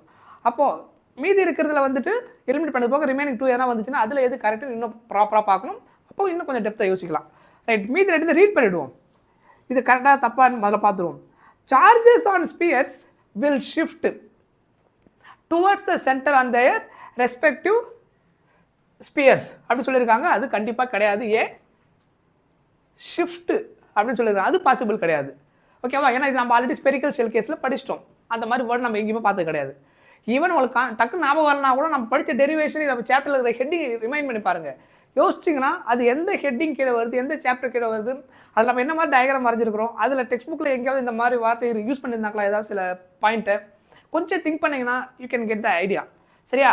Charges will shift towards the portion of space which closer and facing towards each other. So இதுவுமே கண்டிப்பாக என்ன கிடையாது? இது கண்டிப்பாக கிடையாது. ஸோ சிம்பிளாக டெக்னிக்கலாக இதில் ஏற்றுக்கக்கூடிய பாயிண்ட் எது? சார்ஜ் டிஸ்ட்ரிபியூஷன் அந்த ஸ்பேர்ஸு நாட் யூனிஃபார்ம். அதாவது நீங்கள் அந்த ஸ்பெரிக்கல் பாலில் எவ்வளோ சார்ஜ் இருக்குன்றது நமக்கு பிரச்சனை கிடையாது. ஆனால் அது எப்படி டிஸ்ட்ரிபியூட் ஆகிருக்கணும்? யூனிஃபார்மாக டிஸ்ட்ரிபியூட் ஆகிருக்கணும். ஏன்னா இந்த சாப்டரை நம்ம படித்த ஹெட்டிங் உங்களுக்கு ஞாபகம் இருக்கா? இதில் மெயினாக காஸ்லாம் அப்ளிகேஷன் யூஸ் பண்ணும்போது surface charge density, linear charge density, volume charge density அப்படின்னு ஒரு 3 ஹெட்டிங் நம்ம பார்த்துருப்போம். ஸோ இந்த எல்லா கேஸ்லையுமே சார்ஜ் எப்படி டிஸ்ட்ரிபியூட் ஆகிருக்கும்? சார்ஜ் வந்து லைன் சார்ஜ் டென்சிட்டியாக இருந்தால் சார்ஜ் டிஸ்ட்ரிபியூட்டட் யூனிஃபார்ம்லியாக இருக்கும். ஸ்பெரிக்கல் கேஸ் இல்லை வால்யூம் கேஸ் எடுக்கிறீங்க, இல்லை ஏரியா எடுக்கிறீங்க, இன்ஃபினைட் பிளேன் ஷீட் எடுக்கும்போது என்ன ஆகுது? Charge distributed uniformly. ஸோ இங்கே நம்ம அப்ளை பண்ணுற கேஸில் அந்த ஸ்பெரிக்கல் பாலில் எவ்வளோ சார்ஜ் இருக்குன்றது பிரச்சனை கிடையாது. ஆனால் அதில் டிஸ்ட்ரிபியூட் ஆகிற சார்ஜ் எப்படி இருக்கணும்? யூனிஃபார்மாக டிஸ்ட்ரிபியூட் ஆகிருந்தால் then will get exactly F S. Force இருக்கும், பட் இந்த ரிசல்ட் இருக்குமான்னு தெரியாது. சரியா? K q1 q2 by r square ஈக்குவலாக வரணும்னா அந்த மாதிரி ஸ்பெரிக்கல் ஷேப்பில் இருக்கக்கூடிய சார்ஜ் என்னவாக இருக்கணும்? டிஸ்ட்ரிபியூட்டட் யூனிஃபார்மில் இருக்கணும். யூனிஃபார்மாக டிஸ்ட்ரிபியூட் இல்லை அப்படின்னா எக்ஸாக்டாக அந்த வேல்யூ நமக்கு கிடைக்காது. மீன்ஸ் இந்த ப்ராப்பர்ட்டியில் இந்த ஃபார்முலா அப்ளை பண்ணும்போது நமக்கு கிடைக்காது. சரியா? So the correct answer is option B is the answer. Charge distribution on the sphere is not uniform. Right. Next case, a negatively charged object x is repelled by another object y அப்படின்னு சொல்லியிருக்காங்க. இது நம்ம நார்மலாக கொஞ்சம் யோசிச்சு போட்டாலே answer கிடச்சிரும். So அவங்க சொல்லியிருக்காங்க ஃபஸ்ட்டு எக்ஸ் எடுத்துக்கோங்க. X is repelled by another charge object ஒய்ன்னு சொல்லிட்டாங்க. ஸோ இது ரெண்டுத்துக்கும் பிட்வீனில் இருக்கிறது என்னது? இது ரெண்டு என்ன பண்ணுது? ரிப்பிள் பண்ணுது. ஓகேவா? however an object z is attract to y. இங்கே என்ன பண்ணுறீங்க? ஜெட்டை கொண்டு வரீங்க. ஜெட்டு வந்து என்ன ஆகுது? அட்ராக்ட் ஆகுது அப்படின்னு சொல்லிட்டாங்க. கொஷினில் என்ன சொல்லியிருக்காங்களோ அதை நான் வரைஞ்சிருக்கிறேன். சரியா? சில கொஷினுக்கெல்லாம் நீங்கள் டயக்ராம் வரைஞ்சாலும் ஈஸியாக கனெக்ட் பண்ணிட முடியும். அவங்க சொல்லியிருக்கிறது ஒரு பிக்சர், ஒரு வியூ பண்ணுறது நீங்கள் வரைஞ்சிங்கனாலே கனெக்ட் பண்ணி ஈஸியாக ஆன்சர் கொண்டு வந்துடலாம். ரைட். அதுக்கப்புறம் என்ன சொல்லியிருக்காங்க, object Z is attracted to object Y which of the following most possibility of the Z. அப்போ Z இது ரெண்டு ரிப்பல் ஆயிருந்ததா, அப்போ இது ரெண்டு கண்டிப்பாக என்னவா இருந்திருக்கணும், ரெண்டுமே லைக் சார்ஜ். கரெக்டாக? அதில் ஒரு ஸ்டேட்மெண்ட் தெளிவாக சொல்லிட்டாங்க, நெகட்டிவ்ல சார்ஜ் எக்ஸ்ன்னு சொல்லிட்டாங்க, ரிப்பல்டு அப்படின்னு சொல்லியிருக்காங்க. கொஸ்டினில் நெகட்டிவ் அங்கே மென்ஷன் பண்ணியிருக்காங்க. ஸோ அப்போ இது எப்படி எடுத்துக்கலாம், ரெண்டுமே இப்போ நெகட்டிவ் டைரெக்டாக சொல்லிட்டாங்க. இது நெகட்டிவ் அப்படின்னா இந்த சார்ஜ் வந்து நெகட்டிவ், இது வந்து நெகட்டிவ். அப்போ இது ரிப்பிள் ஆகணும், அப்போ இது என்னவாக தான் இருந்திருக்கும், நெகட்டிவாக இருந்திருக்குமா? அதுக்கப்புறம் however the Z is attracted to Y, இது அட்ராக்ட் பண்ணால் அப்போ இது என்னவா இருந்திருக்கும், பாசிட்டிவாக இருந்திருக்கணும். அதெல்லாம் பாசிபிள். அப்போ which of the following most possibility Z என்னவா இருந்திருந்தா மோஸ்ட் பாசிபிலிட்டி அப்படின்னு கேட்டுக்கிறாங்க. ஸோ அப்போ எதெல்லாம் இருக்காதுன்னு ஃபஸ்ட் எலிமினேட் பண்ணுங்க. இந்த மாதிரி நமக்கு சுச்சுவேஷன் வரும்போது பாசிட்டிவ் சார்ஜு ஒன்லி, கண்டிப்பாக அது என்ன கிடையாது, நெகட்டிவ் கிடையாது. ஏன்னா அட்ராக்ட் வரதுனால கண்டிப்பாக நெகட்டிவ் கிடையாது. அதுக்கப்புறம் இங்கேயும் நெகட்டிவ் வந்துருக்குது, இங்கேயும் நெகட்டிவ் கிடையாது. பாசிட்டிவ் ஒன்லின்னு கேட்டிருக்கிறாங்க, பட் அதுவும் கிடையாது. நியூட்ரல் ஆர் பாசிட்டிவ் சார்ஜ், இதுதான் என்ன அவங்க சொன்ன கொஸ்டினில் ஒரு வேர்டு நீங்கள் மறுபடியும் ஃபோக்கஸ் பண்ணணும். மோஸ்ட் பாசிபிலிட்டின்னு கேட்டிருக்கிறாங்க. மோஸ்ட் பாசிபிலிட்டினா எல்லா கண்டிஷனும் இன்க்ளூடிங் அப்படின்னு அர்த்தம். சரியா? ஸோ அப்போ மோஸ்ட் பாசிபிலிட்டின்னு வந்ததுனால அந்த charge either neutral or positively சார்ஜ்னு அர்த்தம். சொல்கிறது புரியுதா? அந்த கொஸ்டினில் இருக்கிற அந்த வார்த்தையை வச்சு தான் நான் கனெக்ட் பண்ணுறேன். சிம்பிளாக அந்த Z என்னவா இருந்திருக்குன்னு கேட்டிருந்தாங்கன்னா நம்ம என்ன சொல்லலாம், பாசிட்டிவ் சார்ஜ்னு சிம்பிளாக முடிச்சுட்டு இருக்கலாம். மோஸ்ட் பாசிபிள்னா வேறு பாசிபிலிட்டி ஆப்ஷன் இருந்தாலும் நம்ம அதை என்ன பண்ணி ஆகணும், இன்க்ளூட் பண்ணி ஆகணும். ஸோ ஈவன் நியூட்ரல் கேஸுக்கும் இது பாசிபிளாக இருக்கும், நியூட்ரல் ஆர் பாசிட்டிவ்லி சார்ஜ்டு. புரியுதா? அந்த அந்த கொஷினில் இருக்கிற வார்த்தையை வச்சு தான் நம்ம ஆன்சரை இன்னும் பர்ஃபெக்டாக கொண்டு வரோம். ரைட். இது ப்ராப்ளம் பாருங்க. The magnitude of electric field due to a point charge object at a distance of 4 meter is 9 Newton per coulomb. For the same charged object, the electric field magnetic 16 Newton per coulomb will be the distance என்னன்னு கேட்டுக்கிறாங்க. ஆக்சுவலாக இது ஒரு simple question. Data first பாருங்கள். The magnitude of electric field due to charge distance வந்துட்டு first ஒரு case எடுத்துருக்காங்க. இதுதான் வந்து இனிஷியலாக ஏதோ ஒரு சார்ஜ் இருந்திருக்கு, அதோட வேல்யூ என்ன கொடுத்துருக்காங்க, எலக்ட்ரிக் ஃபீல்டு. இந்த இடத்துல சார்ஜ் சம் சார்ஜ் ஏதோ ஒரு சார்ஜ் வச்சுக்கோங்க, இது Qன்னு ஒரு சார்ஜ், இது சம் டிஸ்டன்ஸ். இந்த டிஸ்டன்ஸ் வந்துட்டு கொஸ்டினில் 4 meter அப்படின்னு சொல்லிட்டாங்க. 4 meter டிஸ்டன்ஸில் கால்குலேட் பண்ணுறான்னு வச்சுக்கோங்க. ஸோ இந்த பாயிண்டில் அப்போ எலக்ட்ரிக் ஃபீல்டு என்னவா இருக்கும், எலக்ட்ரிக் ஃபீல்டு ஃபார்முலா என்ன, இந்த இது வந்துட்டு பாயிண்ட் ஏன்னு எடுத்துக்கோங்க, பாயிண்ட் பி. அப்போ electric field at point B due to charge at point A. சரியா? இல்லைனா இதை ஓன்னு வச்சுக்கோங்க, ஓன்ற பாயிண்டில் சார்ஜ் இருக்குது. இந்த பாயிண்டில் என்ன எலக்ட்ரிக் ஃபீல்டு கால்குலேட் பண்ணுறேன், இது இனிஷியலாக நான் எடுத்துக்கிறேன் ஆர், இந்த பாயிண்ட் ஏன்னு வச்சுக்கலாம். ஸோ இது வந்து RA, KQ/R² இல்லையா, KQ/Rக்கு பதிலாக என்ன கொடுத்துருக்காங்க 4. இதுதான் ஆக்சுவலாக condition. E is equal to KQ/RA². E என்ன கொடுத்துருக்காங்க பாருங்க, எலக்ட்ரிக் இது இருக்கு இல்லையா, இதை நம்ம ஏன்னு எடுத்துருக்கிறேன் 9 Newton per coulomb.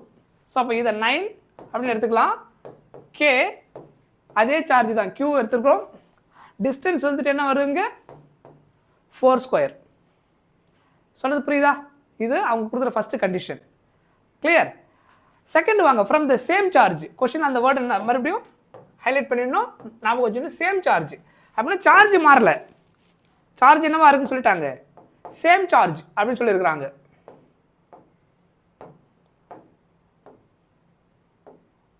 Charge still the same charge. அப்போ சம் டிஸ்டன்ஸ், இங்கே டிஸ்டன்ஸ் என்னன்னு சொல்லலை, அதை நான் என்ன எடுத்துக்கிறேன், இந்த பாயிண்ட் பின்னு எடுத்துக்கிறேன். அதே சார்ஜ் சம் பி டிஸ்டன்ஸில் என்ன கால்குலேட் பண்ணுறது அது தெரியல, அதான் கால்குலேட் பண்ணணும். இப்போ இந்த பாயிண்டில் என்ன electric field, EB equal to Q divided by RB square அப்படின்னு எடுத்துக்கிறேன். சரியா? இதில் EB அது செகண்ட் கேஸில் எலக்ட்ரிக் ஃபீல்டு கொடுத்துட்டாங்க.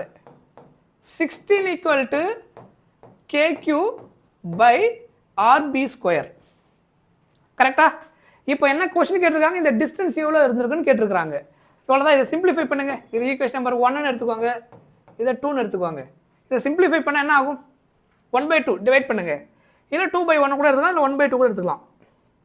ஓகேவா? ஸோ நான் வந்துட்டு இங்கே போட்டுக்கலாம். வாங்க, equation number 2 divided by 1 simplify பண்ணிங்கன்னா 2 வந்து 16, இங்கே வந்து 9. 16 divided by 9 equal to இங்கே KQ by 4 square அங்கே என்ன வந்திருக்கு? KQ by RB square. So KQ by RB square divided by KQ by 4 square. ஓகேவா?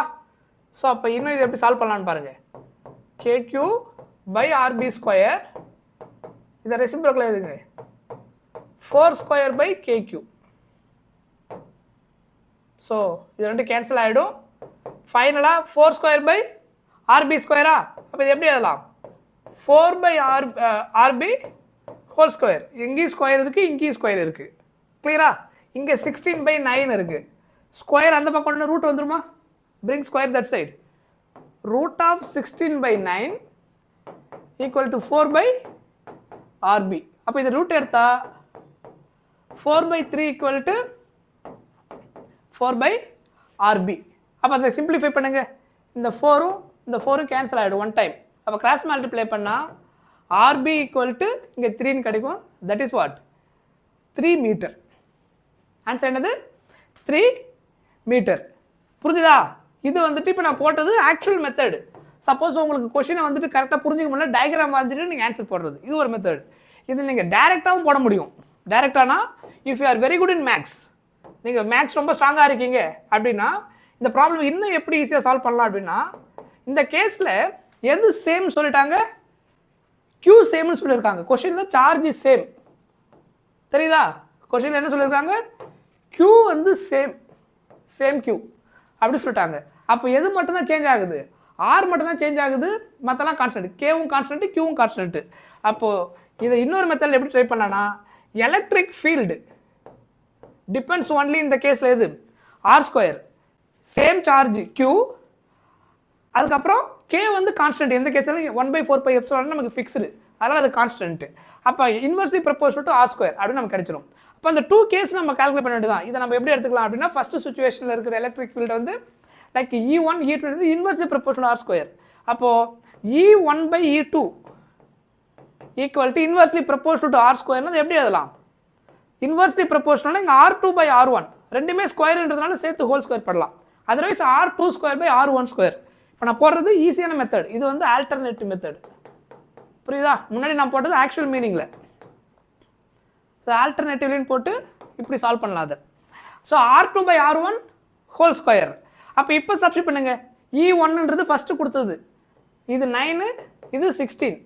அப்போ R2/R1 ஹோல் ஸ்கொயர். அப்போ இதை ரூட் எடுத்தால் என்ன ஆகிடும்? ஸ்கொயர் அங்கே போனால் ரூட் ஆகிடுமா? ஸோ அப்போ சிம்பிளாக என்ன கிடைக்கும்? 3/9 ரூட் எடுத்திங்கன்னா 3/9 3/4 3/4. R2 தான் கண்டுபிடிக்கணும். R1 என்ன கொஸ்டின் கொடுத்தாங்க இனிஷியலாக? இது வந்து 4. அப்போ இந்த 4 கேன்சல் ஆகிடும். தென் R2 ஈக்குவல் டு 3 மீட்டர். புரிஞ்சுதா? You can do multiple way. So இது ஆக்சுவலாக உங்களுக்கு புரியுறதுக்காக, அது சில பேருக்கு வந்துட்டு மேக்ஸ் வீக்காக இருக்கிறதுனால அவங்களுக்கு ஃபாலோ பண்ண முடியல. ஸோ நான் எல்லா ஸ்டூடெண்ட்ஸுக்காகவும் கொஞ்சம் மேனேஜ் பண்ணுற மாதிரி நடத்துகிறேன். ரொம்ப வீக்காக இருக்கிறவங்களுக்கு, அதாவது மேக்ஸ் டேட்டா போட முடியலன்னா கான்செப்டில் புரிஞ்சு எலக்ட்ரிக் ஃபீல்டோட ஃபார்முலா எப்படி இருக்குமோ அதிலிருந்து கனெக்ட் பண்ணி அதை அந்த ரிலேஷனை கொண்டு வாங்க. உங்களால் ப்ரொபோஷனாலிட்டி அப்ளை பண்ண முடியும்னா then you can apply proportionality, you get the answer. புரிஞ்சுதா? Clear? Right.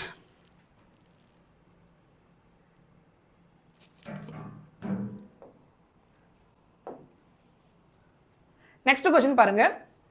An electric dipole of length 2 cm is placed at an angle of 30 degree with an electric field 2 × 10⁵ newton per coulomb if the dipole experience a torque. So அப்போ இந்த கேஸில் என்னென்ன கொடுத்துருக்காங்கன்றதை first verify பண்ணிக்கோங்க. So இதில் வந்துட்டு question தெளிவாக electric டைபோல்னு சொல்லியிருக்கிறாங்க, லென்த்து 2 சென்டிமீட்டர். கரெக்டா? ஸோ அப்போ டைபோல் நம்ம என்ன ஃபார்முலா யூஸ் பண்ணிருக்கோம்? Torque tau equal to P sine theta. ஞாபகம் இருக்கா? டைபோலுக்கு நம்ம யூஸ் பண்ணுற ஃபார்முலா என்னது? ஏன்னா அவங்க கொஸ்டினில் டார்க் சொல்லிட்டாங்க. ஹியர் இதை பார்த்தீங்கன்னா தெரியும், இங்கே டார்க் கிவன், அதுக்கப்புறம் ஆங்கிள் கொடுத்துருக்குறாங்க, எலக்ட்ரிக் ஃபீல்டு இ கொடுத்துட்டாங்க. கொஸ்டின் ஃபைண்ட் அவுட் பண்ண வேண்டியது வந்துட்டு அந்த சார்ஜுடைய வேல்யூ என்னவா இருந்திருக்கும், ப்ளஸ் கியூ மைனஸ் கியூ. டைபோலுக்கு ஏதோ ஒரு சார்ஜோட மேக்னிடியூட் என்ன, அதாவது ப்ளஸ் கியூ மைனஸ் கியூ சார்ஜோடைய வேல்யூ என்னவா இருந்திருக்கும் அப்படின்னு கேட்டிருக்கிறாங்க. Then how to connect? So நமக்கு ஆல்ரெடி தெரியும் டார்க்குக்கான formula, torque tau equal to P E sine theta. கரெக்டா? கொஸ்டினில் இங்கே ஃபைண்ட் அவுட் பண்ண வேண்டியது என்னது? Q. அப்போ P வந்து டேரக்டாக கொடுக்கல. Pனா என்ன அர்த்தம்? Electric dipole moment. Electric dipole moment டேரக்டாக கொடுக்கலனா we have to use 2AQ into E sin theta equal to tau. We have to calculate Q. அப்போ இதை ரீஅரேஞ்ச்மெண்ட் பண்ணுங்க. tau divided by இந்த டேர்ம் அங்கே கொண்டு வந்திருக்கு 2A into E sin theta denominator கொண்டு வந்துட்டீங்கன்னா that is equal to Q. இவ்வளோதான். இந்த ஃபார்முலா தெரிஞ்சு ரீஅரேஞ்ச் பண்ண வேலை முடிஞ்சு போச்சு. இப்போ இதில் சப்ஸ்டிட் பண்ணுங்க, என்ன வரும்? இதில் இந்த 2A கொடுத்துருக்குறாங்க. எது 2A? This is called 2A. இதை கொடுத்துருக்காங்க இல்லையா? 2A equal to 2 centimetre. 2A என்ன meaning? Distance between the dipole. Minus கியூக்கும் ப்ளஸ் கியூக்குள்ள டிஸ்டன்ஸ் தான் என்னது? டைபோல். அப்போ 2 × 10⁻⁻2 மீட்டர் அப்படின்னு நமக்கு கிடைக்கும். கரெக்டா? So tau divided by 2A sine theta. அப்போ இப்போ இதை சிம்பிளிஃபை பண்ணுங்க, இந்த வேல்யூலாம் சப்ஸ்டிட் பண்ணுங்க. டார்க் டவு வந்து 8 × 10⁻, இங்கே Q ஈக்குவல்னு போட்டுக்கோங்க. Q ஈக்குவல் டு டார்க் டவு வந்து 8 × 10⁻³ பை 2A வந்து நம்ம என்ன கொடுத்துருக்காங்க? நம்ம சால்வ் பண்ணோம் இல்லையா? 2 சென்டிமீட்டர் மீட்டராக மாற்றணும். எஸ்ஐ ரூலில் கண்டிப்பாக மாற்றணும். ப்ராப்ளம் சால்வ் பண்ணும்போது தயவு செஞ்சு அதை மறந்துடாதீங்க. 2Aவுக்கு பதிலாக 2 × 10⁻⁻2 எலக்ட்ரிக் ஃபீல்டு என்ன கொடுத்துருக்காங்க? But the value of electric field 2 × 10⁵. 2 × 10⁵. அதுக்கப்புறம் angle 30 degree sine 30 degree. Sine 30 degree is the given angle. So இப்போ சிம்பிளிஃபை பண்ணுங்க. இதை சிம்பிளிஃபை பண்ணிங்கன்னா என்ன ஆகும்? இது கேன்சல் ஆகிடுமா? அப்போ இங்கே வந்துட்டு நமக்கு 4 அப்படின்னு கிடைச்சிரும். கரெக்ட்? தென் இதை சிம்பிளிஃபை பண்ணால் 10⁻³ ஆகிடும். சரி, இங்கே ஒரு தப்பு பண்ணுறேன் இல்லையா? இங்கே 2ன்னு கிடைக்கும். ஏன்னா இங்கே இந்த 2 கேன்சல் பண்ணால் 2 × 2 என்ன? இங்கே 4. அப்போ 4 × 2 8. இங்கே 2 டைம்ஸ்னு வந்துடும். ஸோ அப்போ இந்த 10⁻+3 மேலே போனால் 10⁻−3 ஆகிடும். 2 × 10⁻−3. இந்த 10⁻+3 if you bring numerator 10⁻−3 by sin 30 1/2. So இப்போ இந்த 2 மேலே போயிடும். ஸோ அப்போ 2 × 2 என்ன ஆகிடும்? 4 × 10⁻−6 அப்படின்னு கிடைக்கும். 4 × 10⁻−6. அப்போ 4 × 10⁻−6 இங்கே மைக்ரோவில் கொடுத்துருக்காங்க எல்லா ஆப்ஷனுமே. So 10⁻−6 we can write what? Micro. So that's why we have to use this one. 4 microcoulomb. So 4 microcoulomb is the answer. சரியா? புரிஞ்சுதா?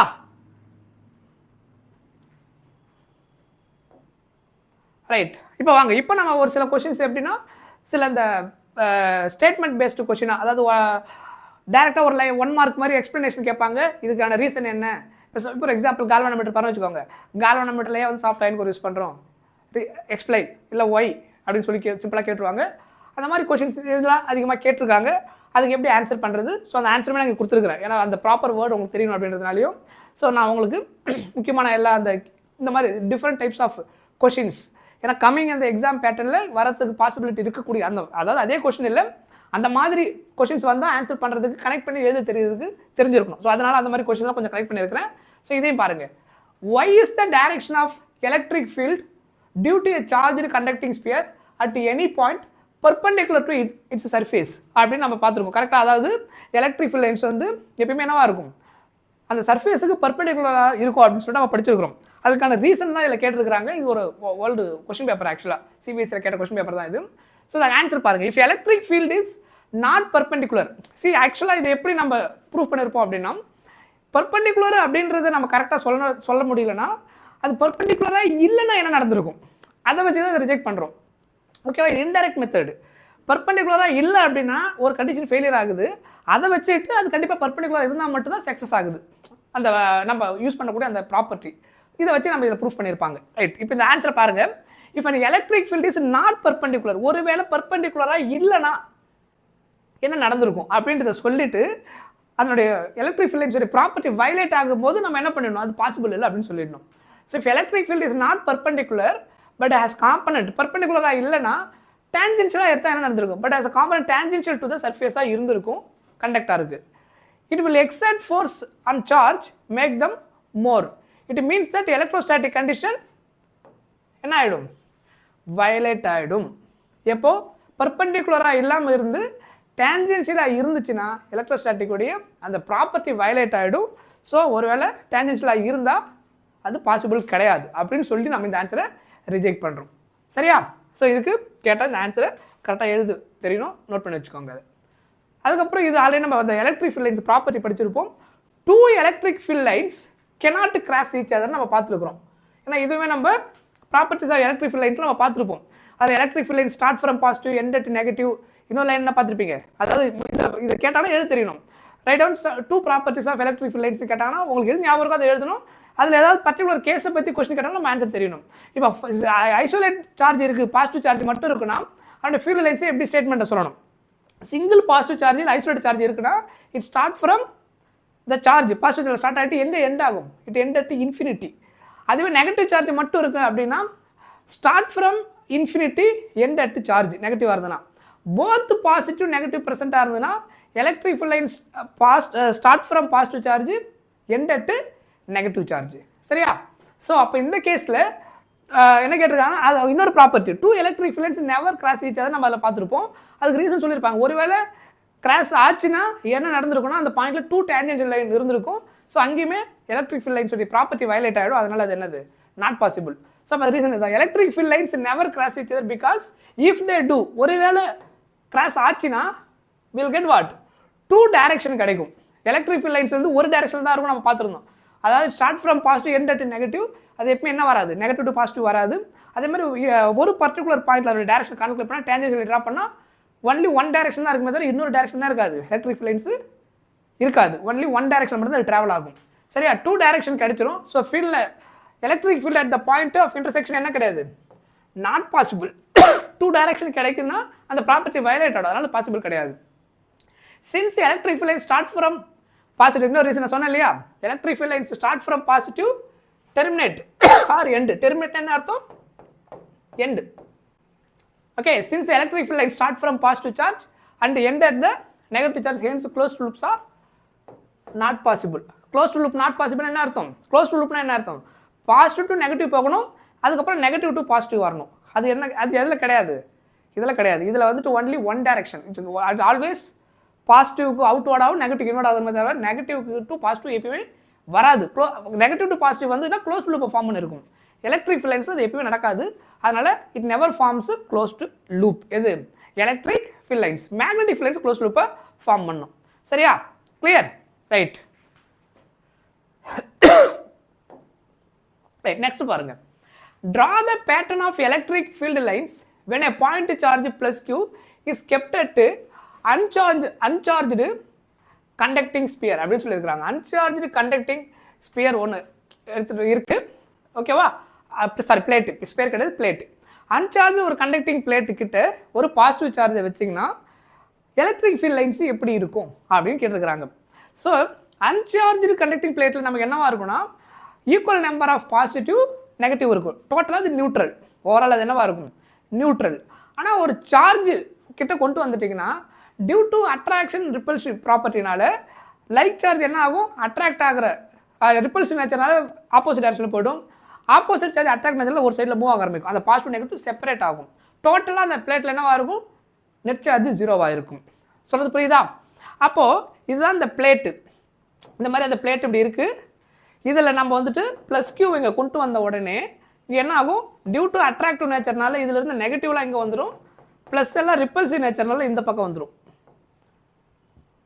அதுக்கப்புறம் ஃபீல்டு லைன்ஸை எப்படி வரையணும்? இப்போ ஏதாவது பாசிட்டிவ் சார்ஜிங் இருக்குது, இப்போ இங்கே இருக்கிற சார்ஜ் அப்போ என்னது? நெகட்டிவ். இப்போ எலக்ட்ரிக் ஃபீல்ட் லைன்ஸ் எப்படி இருக்கும்? பாசிட்டிவ் சார்ஜுக்கு அவுட்வர்டாக இருக்கணும், நெகட்டிவ் சார்ஜுக்கு அது இன்வர்டாக இருக்கணும். அப்போது இந்த லைனுக்கு என்னவாக இருக்கணும்? மீன்ஸ் இந்த சார்ஜுக்கு அவுட்வர்டாக இருக்கணும், நெகட்டிவ்க்கு எல்லாமே என்னவாக இருக்கணும்? இன்வர்ட். சொல்கிறது புரியுதா? So that is property of electric field lines. இதை தான் அங்கே வர சொல்லியிருக்காங்க. அந்த டயக்ராம் தான் அவங்க என்ன பண்ணியிருக்காங்க? வரைய சொல்லியிருக்கிறாங்க.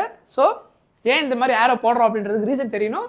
பிகாஸ் பாசிட்டிவ் ஏரோ அவுட்வர்டாக இருக்கணும், இங்கே நெகட்டிவ் சார்ஜ்னால அதுக்கு என்னவாக இருக்கும்? இன்வர்டாக இருக்கும். சொல்கிற பாயிண்ட் புரியுதா? கிளியர்? ரைட். நெக்ஸ்ட் கேஸ் பாருங்க. an electrostatic field lines is a continuous curve, that is field lines cannot have sudden breaks. Why is it so? break ஆகாது. break ஆச்சுன்னா என்ன நடக்கும்? explain why two field lines never cross each other. முன்னாடி நம்ம பார்த்தோம், அந்த point நம்ம பார்த்துட்டோம். ஏன்னா இந்த பர்டிகுலர் கொஸ்டின் நிறைய தடவை ரிப்பீட் பண்ணியிருக்கிறாங்க.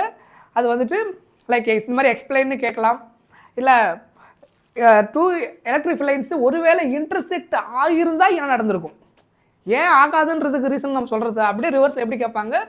In case if it is happen what என்ன நடந்திருக்கும் அப்படின்னா, எலக்ட்ரிக் ஃபீல்டு லைன்ஸ் ரெண்டு லைன் இன்டர்செக்ட் ஆச்சுன்னா will get to two direction. அப்போது டூ டைரக்ஷன் கிடைக்குதுன்னா என்ன அர்த்தம்? பாசிட்டிவ் டு நெகட்டிவ் இருக்குது, நெகட்டிவ் டு பாசிட்டிவ் இருக்குன்னு அர்த்தம். அப்போ தான் டூ டைரக்ஷன் நமக்கு ட்ரை பண்ணலாம். ஸோ அதுக்கு பாசிபிள் கிடையாது. இன்னொன்று ஒன் டைரக்ஷன் ட்ராவல் ஆகுது. ஸோ இங்கே டூ டேஞ்சன்ஸ் லைன் பாசிபிள் கிடையாது. So two direction electric field lines கிடையாது. இன்டர்செக்ட் ஆச்சுன்னா will get to two direction. அதனால அது வயலேட் ஆகுது அப்படின்னு நம்ம சொல்லி முடிச்சிட வேண்டியதான். சரியா? ஸோ ஆன்சர் பாருங்க. Electrostatic field line is a path movement of positive test charge. A moving charge experience continuous force in an electrostatic field. So electric field lines always what? Continuous curve. இது எதை வச்சு சொல்றாங்கன்னா, இந்த electrostatic field lines the path movement of positive test charge. ஒரு positive test charge நீங்கள் இன்னொரு charge கிட்ட கொண்டு வரீங்க, மூவ் பண்ணி கொண்டு வரீங்கன்னா கண்டினியூஸாக அது என்ன பண்ணுது? அந்த ஒரு ஃபீல்டு ரீஜனுக்கு வந்ததுக்கப்புறம் எய்தர் அட்ராக்ஷனோ ரிப்பல்ஷனோ என்ன பண்ணுது? ப்ரொவைட் பண்ணிகிட்டே இருக்குது. எங்கேயாவது அது வந்து மீன்ஸ் ஸ்டாப் பண்ணுதா? நான் சொல்கிறது புரியுதா? லைக் இப்போ இது ஒரு சார்ஜ் இருக்குன்னு வச்சுக்கோங்க. இப்போ எலக்ட்ரிக் ஃபீல்ட் லைன்ஸ் வந்துட்டு இப்போ இது Q, ஓகேவா? இதை வந்து நம்ம லைக் சம் சார்ஜ்னு வச்சுக்கோங்க. இப்போ இந்த சார்ஜ் சுற்றிட்டு எலக்ட்ரிக் ஃபீல்ட் லைன்ஸ் இப்படி இருக்குது அப்படின்னு நம்ம எடுத்துக்கிறோம். ஒரு Q0ன்ற ஒரு டெஸ்ட் சார்ஜ் இப்போ நான் இங்கே எடுத்துகிட்டு வரேன். இது வந்து டெஸ்ட் சார்ஜ்.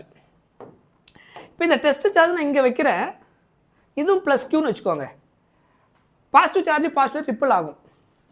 இப்போ நான் இதை டுவர்ட்ஸ் இப்படி மூவ் பண்ணி இங்கே கொண்டு போனால் இங்கேருந்து இங்கே மூவ் பண்ணுறதுக்கு அது என்ன பண்ணும்? அலோவ் பண்ணாது, அப்போஸ் பண்ணும். ஏன்னா லைக் சார்ஜ் நான் ஒரே சைடு கொண்டு போகிறேன், எக்ஸ்டர்னல் ஃபோர்ஸை கொடுத்துட்டு நான் டுவர்ட்ஸ் அந்த பக்கம் மூவ் பண்ணி கொண்டு போகிறேன். டியூ டு ரிப்பல்சிவ் நேச்சர்னால என்ன ஆகுது? அப்போஸ் பண்ணுது. சரியா? அப்போ இந்த ப்ளஸ் Q நாங்கள் கொண்டு வந்தால் இப்போ இங்கேருந்து நாங்கள் கொண்டு போகிற வரைக்கும் கண்டினியூஸாக அது என்ன பண்ணிகிட்டே இருக்குது? அப்போஸ் பண்ணிகிட்டே இருக்குது. பிகாஸ் நான் டுவர்ட்ஸ் கிட்ட போக போக அந்த ஃபீல்டு லைன்ஸ் வந்து ஸ்ட்ராங்காக இருக்குது. நான் சொல்கிற பாயிண்ட் புரியுதா? அப்போது எங்கேயாவது அது வந்து அந்த அப்போஸ் பண்ணுறதை வந்து ஸ்டாப் பண்ணியிருக்குதா அப்படின்னு செக் பண்ணிங்கன்னா கிடையாது. இப்போ ஏதோ சப்போஸ் நான் அப்படி மூவ் பண்ணும்போது இந்த இடத்துல வரும்போது இங்கே டிஸ்டர்ப் பண்ணலை அப்படின்னு இருந்துச்சுன்னா அப்போ அந்த இடத்துல என்ன அர்த்தம் சொல்லலாம்? கண்டினியூட்டி இல்லை அப்படின்னு சொல்லியிருக்க முடியும். ஏன்னா அந்த இடத்துல எலக்ட்ரிக் ஃபீல்டு ஸ்ட்ரென்த்தே கிடையாதுன்னு சொல்லலாம். நீங்கள் எந்த இடத்துல மூவ் பண்ணி கொண்டு போனீங்கனாலும் அது என்ன ஆகுது? ஃபீல்டு எக்ஸ்பீரியன்ஸ் ஆகுது. அப்படின்னா இது டிஸ்ட்ரிபியூட்டட் எவ்ரிவேர், கேப்பே கிடையாது. எல்லா இடத்துலையும் அது என்ன பண்ணியிருக்கு? ஃபீல்டு லைன்ஸை டிஸ்ட்ரிபியூட் பண்ணி வச்சிருக்குது அந்த ரீஜனில் ஃபுல்லாகவே. There is no discontinuous point. எங்கேயாவது டிஸ்கண்டினியூட்டி இருந்த ஃபீல்டு லைன் இல்லாமல் இருந்தால் அந்த இடத்துல நோ எலக்ட்ரிக் ஃபீல்டு லைன்ஸ்னால் அங்கே என்ன ஆகும்? அப்போசிங் அந்த நேச்சரே இருக்காது அந்த இடத்துல. ஸோ அந்த மாதிரி நமக்கு ஒரு டேட்டா எப்பயுமே கெட் பண்ணுறது கிடையாது. சொல்ல பாயிண்ட் புரியுதா? ஸோ அதனால தான் இதை நான் மூவ் பண்ணி கொண்டு போகும்போது என்ன நடக்குது? மூவிங் சார்ஜ் எக்ஸ்பீரியன்ஸ், அந்த மூவிங் சார்ஜ் என்ன எக்ஸ்பீரியன்ஸ் பண்ணுது? Continuous force. இதை ரிப்பல்ஸ் பண்ணும்போது கண்டினியூஸ் ஃபோர்ஸ் வருது. எந்த இடத்துலையும் ஃபோர்ஸ் வேல்யூ என்ன ஆகலை? ஸ்டாப் ஆகலை, அதாவது ஜீரோ ஆகலை, ரெடியூஸ் பண்ணலை, அதாவது ஸ்டாப் பண்ணலை. பிரேக் ஆகுதுன்னா என்ன ஆகணும்? எலக்ட்ரிக்கில் அங்கே இல்லாமல் இருந்தால் தான் பிரேக் ஆகும். இங்கே எங்கேயுமே பிரேக் ஆகலை, கண்டினியூஸாக ஃபோர்ஸ் எக்ஸ்பீரியன்ஸ் ஆகிட்டே இருக்குது. அது depends on the motion towards or away, அதை பொறுத்து. ஸோ அதனால் இந்த எலக்ட்ரோஸ்டாட்டிக் ஃபீல்ட் லைன்ஸ் என்னென்னு சொல்கிறோம்? இதை வச்சு தான் ஆல்வேஸ் கண்டினியூவஸ் அப்படின்னு நம்ம சொல்கிறோம். சொல்கிறது புரியுதா? எக்ஸாமில் எழுதும்போது நம்ம நீட்டோ ஜேஇஓ இருந்தால் 4 ஆப்ஷன் எது கரெக்ட்னு போட்டுருவோம், நம்ம ஆப்ஷன் வச்சு சொல்லிடலாம் கான்செப்ட் வச்சுக்கிட்டு. போர்டு எக்ஸாம் எழுதும்போது you should know how to right the proper answer. அந்த ஸ்டேட்மெண்ட் உங்களுக்கு கொஸ்டின் ஆன்சரே தெரிஞ்சிருந்தாலும் எக்ஸ்ப்ளனேஷன் ரீசனாக உங்களுக்கு ப்ராப்பராக அந்த ரீசனோட சொல்ல தெரியணும். இப்போ இந்த கேஸுக்கு இந்த நீங்கள் ஒரு டெஸ்ட் சார்ஜ் நீங்கள் எக்ஸ்ப்ளனேஷன் கொடுக்கலாம், that also correct for this case. ஏன்னா ஒயின் தான் கேட்டிருக்காங்க. ஒரு மூவிங் சார்ஜை ஆல்ரெடி ஒரு ப்ரெசன்ட் சார்ஜ் இருக்கிற இடத்த ஃபீல்டுக்கு நம்ம 2 hours கொண்டு போனோம்னா இட் எக்ஸ்பீரியன்ஸே கண்டினியூஸ் ஃபோர்ஸ். இந்த வார்த்தையை கண்டிப்பாக யூஸ் பண்ணிடணும். இதான் கீவேர்டு இந்த அந்த ஆன்சருக்கு. கண்டினியூஸ் ஃபோர்ஸை நம்ம எக்ஸ்பீரியன்ஸ் பண்ணுறோம். எங்கேயுமே ஃபோர்ஸ் வந்து என்ன ஆகலை, எக்ஸ்பீரியன்ஸ் பண்ணுறது ரெடியூஸ் ஆகலை, சேஞ்ச் மீன்ஸ் ரெடியூஸ் இல்லை, எக்ஸ்பீரியன்ஸ் ஆகிறது ஸ்டாப் ஆகலை. அப்போ அதை வச்சுக்கிட்டு it is a continuous curve அப்படின்னு சொல்கிறோம். ரைட், இது நம்ம ஆல்ரெடி பார்த்த பாயிண்ட்டு கரெக்டாக. இப்போ தான் நம்ம பார்த்து முடித்தோம். எலக்ட்ரிக் field lines வந்து ஏன் கிராஸ் ஆகுது பார்த்தோம் இல்லையா? 2 electric field lines of force never cross each other because if they கிராஸாக இருந்ததுன்னா என்ன நடந்திருக்கும்? It will get to 2 direction of electric field at point. So that is what? Impossible. Otherwise it violate the properties of electric field lines அப்படின்னு சொல்லி இந்த answer முடிச்சிருக்கலாம். சொல்ல புரியுதா? Right.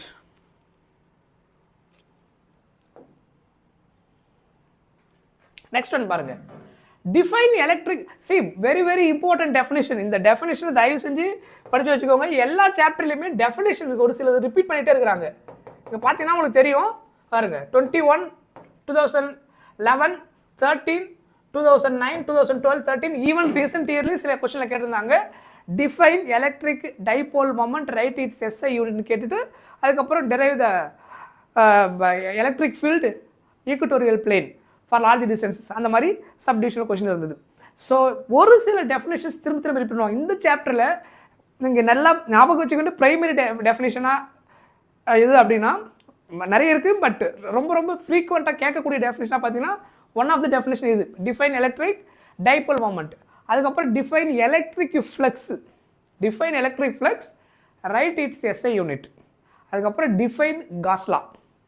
புரியுதா? இந்த சாப்டரில் ஸ்டாண்டர்டாக ஃபோக்கஸ் பண்ணக்கூடிய டெஃபினேஷனாக இருக்கக்கூடியது பார்த்தீங்கன்னா இதுதான் very very important definition from this chapter. In case எதாவது மறந்துருந்தீங்கனால படிக்காமல் இருந்தீங்கன்னா அந்த டெஃபினேஷன் ஞாபகம் வச்சுக்கோங்க.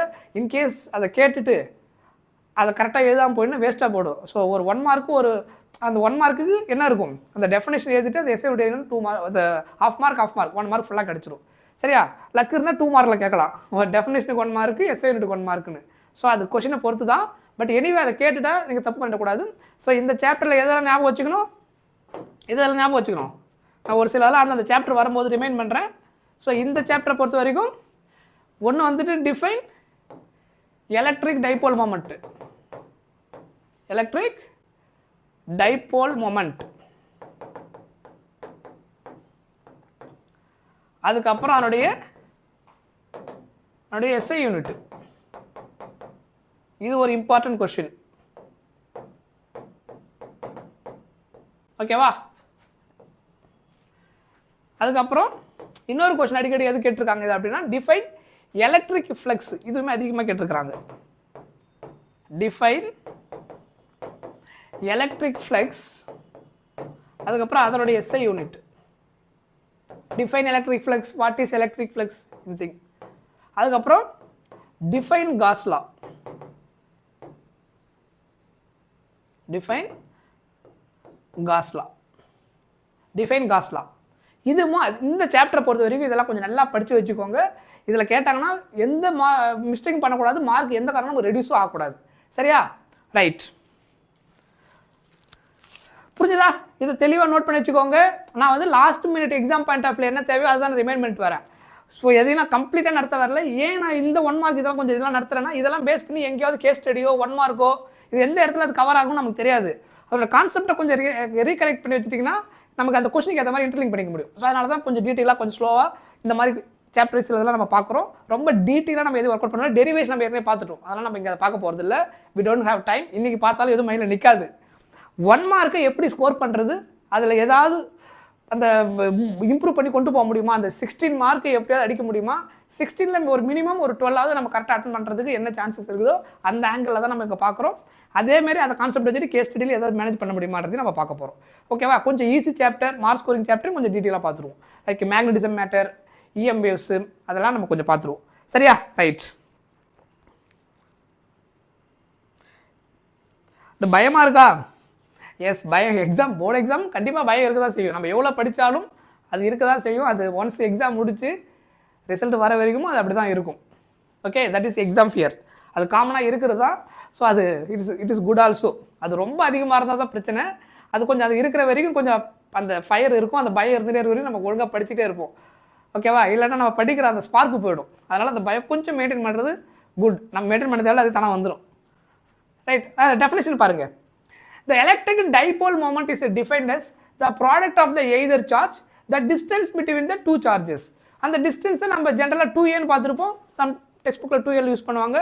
Anything is fine. அந்த டிஸ்டன்ஸ் வந்து நம்ம ஜென்ரலாக நம்ம யூஸ் பண்ணுற போகிறது எப்படி யூஸ் பண்ணியிருப்போம்? P is equal to 2a into q. The distance between the dipole 2a சொல்லியிருப்போம். a is the distance from the centerலேருந்து plus q minus q distance. Total distance 2a. So டெஃபினேஷனாக எழுதும்போது கரெக்டாக நீங்கள் என்ன சொல்லணும்? இந்த வேர்டை யூஸ் பண்ணணும். தெரியுதா? Either charge and distance between the two charges. அதை நீங்கள் என்ன மாதிரி டேர்மில் வேணாலும் ரெப்ரசென்ட் பண்ணலாம். Distance between the two charges டெஃபினேஷனாக கரெக்டாக எழுதணும். Don't write your own words. அதாவது மீனிங் இல்லாமல் நீங்கள் எழுதக்கூடாது. அதில் என்ன இருக்கோ அதை கரெக்டாக எழுதணும். ஸோ எலக்ட்ரிக் டைபோல் மொமெண்ட்னா it is defined as the product of the either charge. அதாவது ப்ளஸ் கியூவோ இல்லை மைனஸ் கியூவோட magnitude value. The product of the either charge into 2a 2l அப்படின்னா நீங்கள் சொல்லாமல் அதோட டெக்னிக்கல் மீனிங் என்ன? அந்த இடத்துல 2a மீனிங் என்ன? Distance between the dipole plus கியூக்கு மைனஸ் கியூக்கு இன் பிட்வீன் இருக்கிற distance. So distance between the டைபோலை ப்ராடக்ட் பண்ணுறோம். ஸோ அந்த distance between the dipole we can give any representation. ரெண்டுத்துக்கு சேர்த்து எல்லுன்னு கொடுக்கலாம், 2l கொடுக்கலாம், 2a கொடுக்கலாம், 2r கொடுக்கலாம். தட் இஸ் அவர் 2x கொடுக்கலாம். It doesn't matter. But meaning என்ன? பிட்வீன் த டைபோல் அந்த டிஸ்டன்ஸ் தான் என்னது நம்ம இங்கே ப்ராடக்ட் பண்ணுறோம். இது கூட சார்ஜ் கூட அதாவது டைபோல் மொமெண்ட். கிளியர்? ரைட். அதுக்கப்புறம் என்ன கேட்டிருக்காங்க பாருங்கள். Is it scalar or vector? So கண்டிப்பாக இது என்னது? Vector quantity. சரியா? Electric dipole is a dipole moment is a vector quantity. அதுக்கப்புறம் எஸ்ஐ யூனிட் என்ன வரும்? Coulomb metre. இது எங்கேயாவது 1 மார்க்கில் நமக்கு தேவைப்படும். டெஃபினேஷனும் சேர்ந்து வரும். செப்பரேட்டாக நம்ம கேட்டாலும் 1 மார்க்கில் எதுனாலும் கூலும் மீட்டர். ஏன்னா இது எதுலேருந்து டிரைவ் பண்ணுறோம்? P is equal to 2aq அப்படின்றதுனால இதுக்கு பதிலாக மீட்டர், இதுக்கு பதிலாக கூலும். அப்போ ஃபைனலாக என்ன வரும்? Coulomb metre. சரியா? ஸோ சிஎம்னா இங்கே சென்டிமீட்டர்னு புரிஞ்சிடாதீங்க. ரிமெம்பர், அந்த கன்ஃபியூஷன் சில நேரத்தில் இருக்குது ஸ்டூடெண்ட்ஸுக்கு. It is a coulomb metre. Capital அந்த சி வந்து அந்த என்ன வரும்? சைஸ் பெருசாக கேபிட்டல் லெட்டரில் இருக்கும், எம் ஸ்மால் லெட்டரில் இருக்கும். அதனால் கூலும் மீட்டர். சென்டிமீட்டர்னா ஸ்மால் சிஎம்னு இருக்கும். ஸோ அதனால் சென்டிமீட்டர் நினச்சி எதாவது கன்ஃபியூஸ் ஆகிட போகிறீங்க. இந்த மாதிரி நம்மளை கன்ஃபியூஸ் பண்ணுற மாதிரி சில ஃபார்மேட் இருக்கும். கொஞ்சம் அலர்ட்டாக இருக்கணும். ரைட். நெக்ஸ்ட் இந்த ப்ராப்ளம் வாங்க. 2 ஐடென்டிக்கல் பாயிண்ட் சார்ஜஸ். கொஷினில் என்ன வேர்ட் யூஸ் பண்ணியிருக்காங்க பாருங்கள். 2 ஐடென்டிக்கல் பாயிண்ட் சார்ஜஸ். அதில் ரெண்டுமே என்னன்னு சொல்லிட்டாங்க? Q each are kept 2 meter apart. 2 meter apart in air. ஏர்னா என்ன அர்த்தம்? Vacuum. Vacuum or free space. நம்ம டாப்பிக்கை பொறுத்த வரைக்கும் third point charge. Third point charge capital Q கொண்டு வராங்க. Unknown magnitude. Sign is placed on the line joining. The charges such the system remains equilibrium. So இது ஒரு ரொம்ப முக்கியமான ஒரு டைப் ஆஃப் கொஷின். இந்த ஈக்லிபிரியம் பேஸ் பண்ணி அடிக்கடி 1 மார்க் ஆர் 2 மார்க் கொஷின்ஸ் வந்து நமக்கு கேட்டிருக்காங்க. ஈவன் அது போர்டில் கேட்டிருக்காங்க, நீட்டில் கேட்டிருக்காங்க, ஜேயில் கேட்டிருக்காங்க. ஸோ அந்த ஈக்லிபிரியம் கேஸ் வரும்போது சம்டைம்ஸ் பொட்டன்ஷியல் ரிலேட்டடாக இருக்கும் அந்த ஈக்லிபிரியம் கால்குலேட் பண்ணும்போது. அதுக்கப்புறம் எலக்ட்ரிக் ஃபீல்டு ரிலேட்டடாக நமக்கு சில நேரத்தில் நம்ம கால்குலேட் பண்ணுவோம். ரைட். System in equilibrium. அதுக்கப்புறம் என்ன கேட்டிருக்காங்கன்னா find the position and nature of the Q. அப்போ இது எந்த இடத்துல வைக்கும்போது அது ஈக்லிபிரியமாக இருக்கும் அப்படின்னு கேட்டிருக்கிறாங்க. தென் அதுக்கப்புறம் அதோடைய இது நேச்சர்னா என்ன அர்த்தம்? அதனுடைய சைன் வந்து ப்ளஸில் இருந்திருக்குமா மைனஸில் இருந்திருக்குமா? ஸோ அதுவே நம்ம இங்கே சொல்லிடலாம். Generally that is a meaning. So அப்போ நீங்கள் ஒன்ஸ் அது ஈக்லிபிரியமில் இருக்குன்னா அந்த சார்ஜ் ஒன்ஸ் நீங்கள் ப்ளேஸ் பண்ணதுக்கப்புறம் அங்கே ஆக்ட் ஆகக்கூடிய நெட் ஃபோர்ஸ் என்ன ஆகிடும்? 0 ஆகிடும். ஒரு சார்ஜ் இன்னொரு சார்ஜ் மேலே ஆக்ட் பண்ணக்கூடிய நெட் ஃபோர்ஸ் என்ன ஆகுதுன்னு அர்த்தம்? 0 ஆகுதுன்னு அர்த்தம். ஏன்னா ஜென்ரலாக என்ன நடந்திருக்கும்? இங்கே ஜென்ரலாக என்ன நடக்கும்? இங்கே நம்ம ஒரு சார்ஜ் வைக்கிறோம், லைக் இந்த மாதிரி சார்ஜஸ் எடுத்துக்கிறோம். இந்த இடத்துல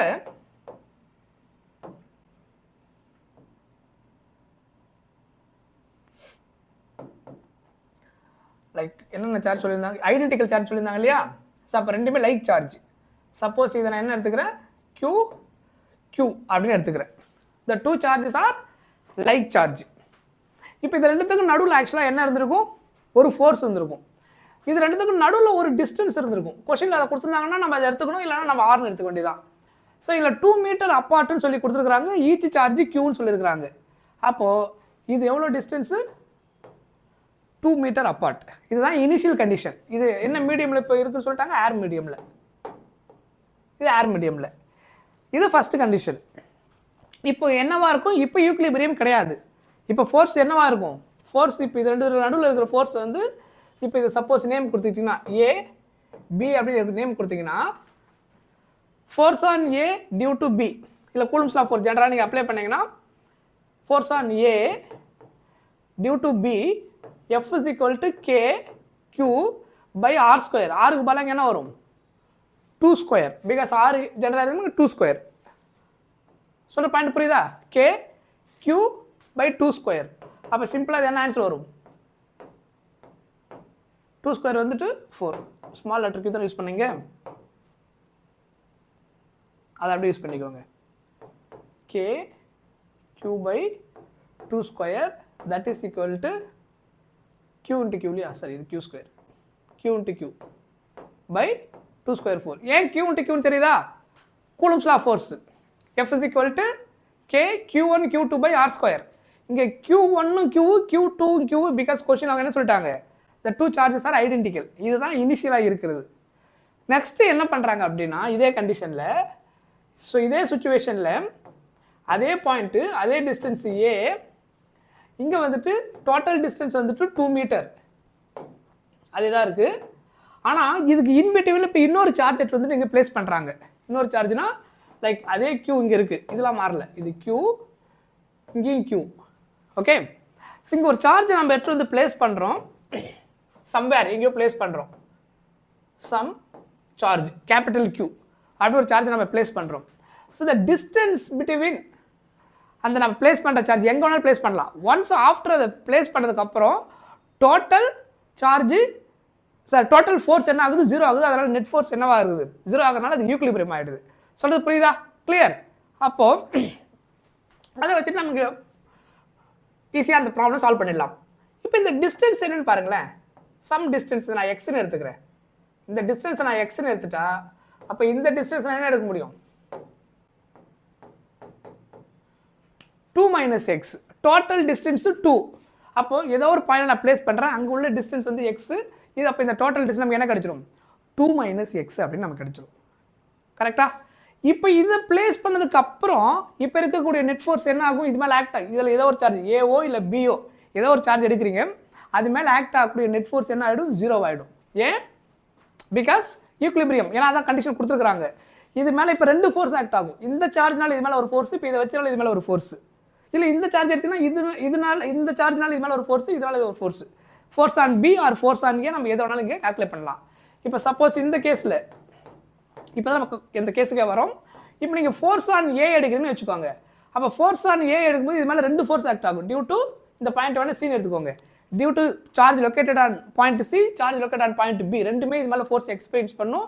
அப்போ 2 ஃபோர்ஸோடைய மேக்னிடியூட் ஈக்குவலாக இருக்கும். 2 ஃபோர்ஸோடைய மேக்னிடியூட் ஈக்குவலாக இருக்கும், டைரக்ஷன் ஆப்போசிட்டில் இருக்கும். அப்போ தான் என்ன ஆக முடியும், நெட் ஃபோர்ஸ் 0 ஆக முடியும். ஸோ இதனால் இது மேலே ஆக்ட் ஆகக்கூடிய ஃபோர்ஸ் எடுத்துனா என்ன வரும், கே, இதை முதல்ல பார்த்துருக்கோம் இல்லையா, கே கியூ ஸ்கொயரில் இப்படி கூட எடுத்துக்கலாம். Force on A due to the charge B, force on A due to the charge located in C, அந்த மாதிரி எடுத்துக்கலாம். அப்போ இதில் சப்ஸ்டிட் பண்ணுங்க, இதை சிம்பிளிஃபை பண்ணிங்கன்னா என்ன வரும், force on A due to B சார்ஜ்னா K Q into Q Q square, distance என்னது 2 ஸ்கொயர் 4னு கிடைக்கும்.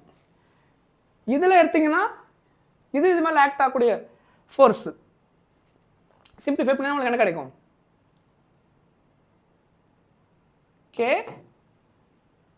இந்த ரெண்டுத்துக்குள்ள ஃபோர்ஸ் என்ன வரும், கியூ இன்ட்டு கியூ பை இந்த டிஸ்டன்ஸ் வந்து X square, that is Coulomb's law force. F is equal to தெரியுதா, இந்த 2 சார்ஜ் பிட்வீன் இருக்கிற force Coulomb's law force Q1 Q2 by R square. Q1க்கு பதிலாக இங்கே ஸ்மால் q, இங்கே என்னது கேபிட்டல் Q. டிஸ்டன்ஸ் வந்து இங்கே நம்ம சம் எக்ஸ் அப்படின்னு நம்ம எடுத்துருக்கிறோம். அப்போ இதை சிம்பிளிஃபை பண்ணிங்கன்னா எதெல்லாம் கேன்சல் ஆகுதுன்னு பாருங்கள். கே கேன்சல், இந்த q இந்த ஸ்கொயரு கேன்சல். ஸோ அப்போ ஃபைனலாக இங்கே சிம்பிளிஃபை பண்ணதுக்கப்புறம் நமக்கு கிடைக்க போகிற ஆன்சர் என்ன வந்திருக்கும் அப்படின்னா, வேறு என்ன டேட்டா கொடுத்துருக்காங்க இதில்? நெட் ஃபோர்ஸ் கொடுத்துருக்காங்க இல்லையா, 2 மீட்டர். ஓகே, 2 - x தானே.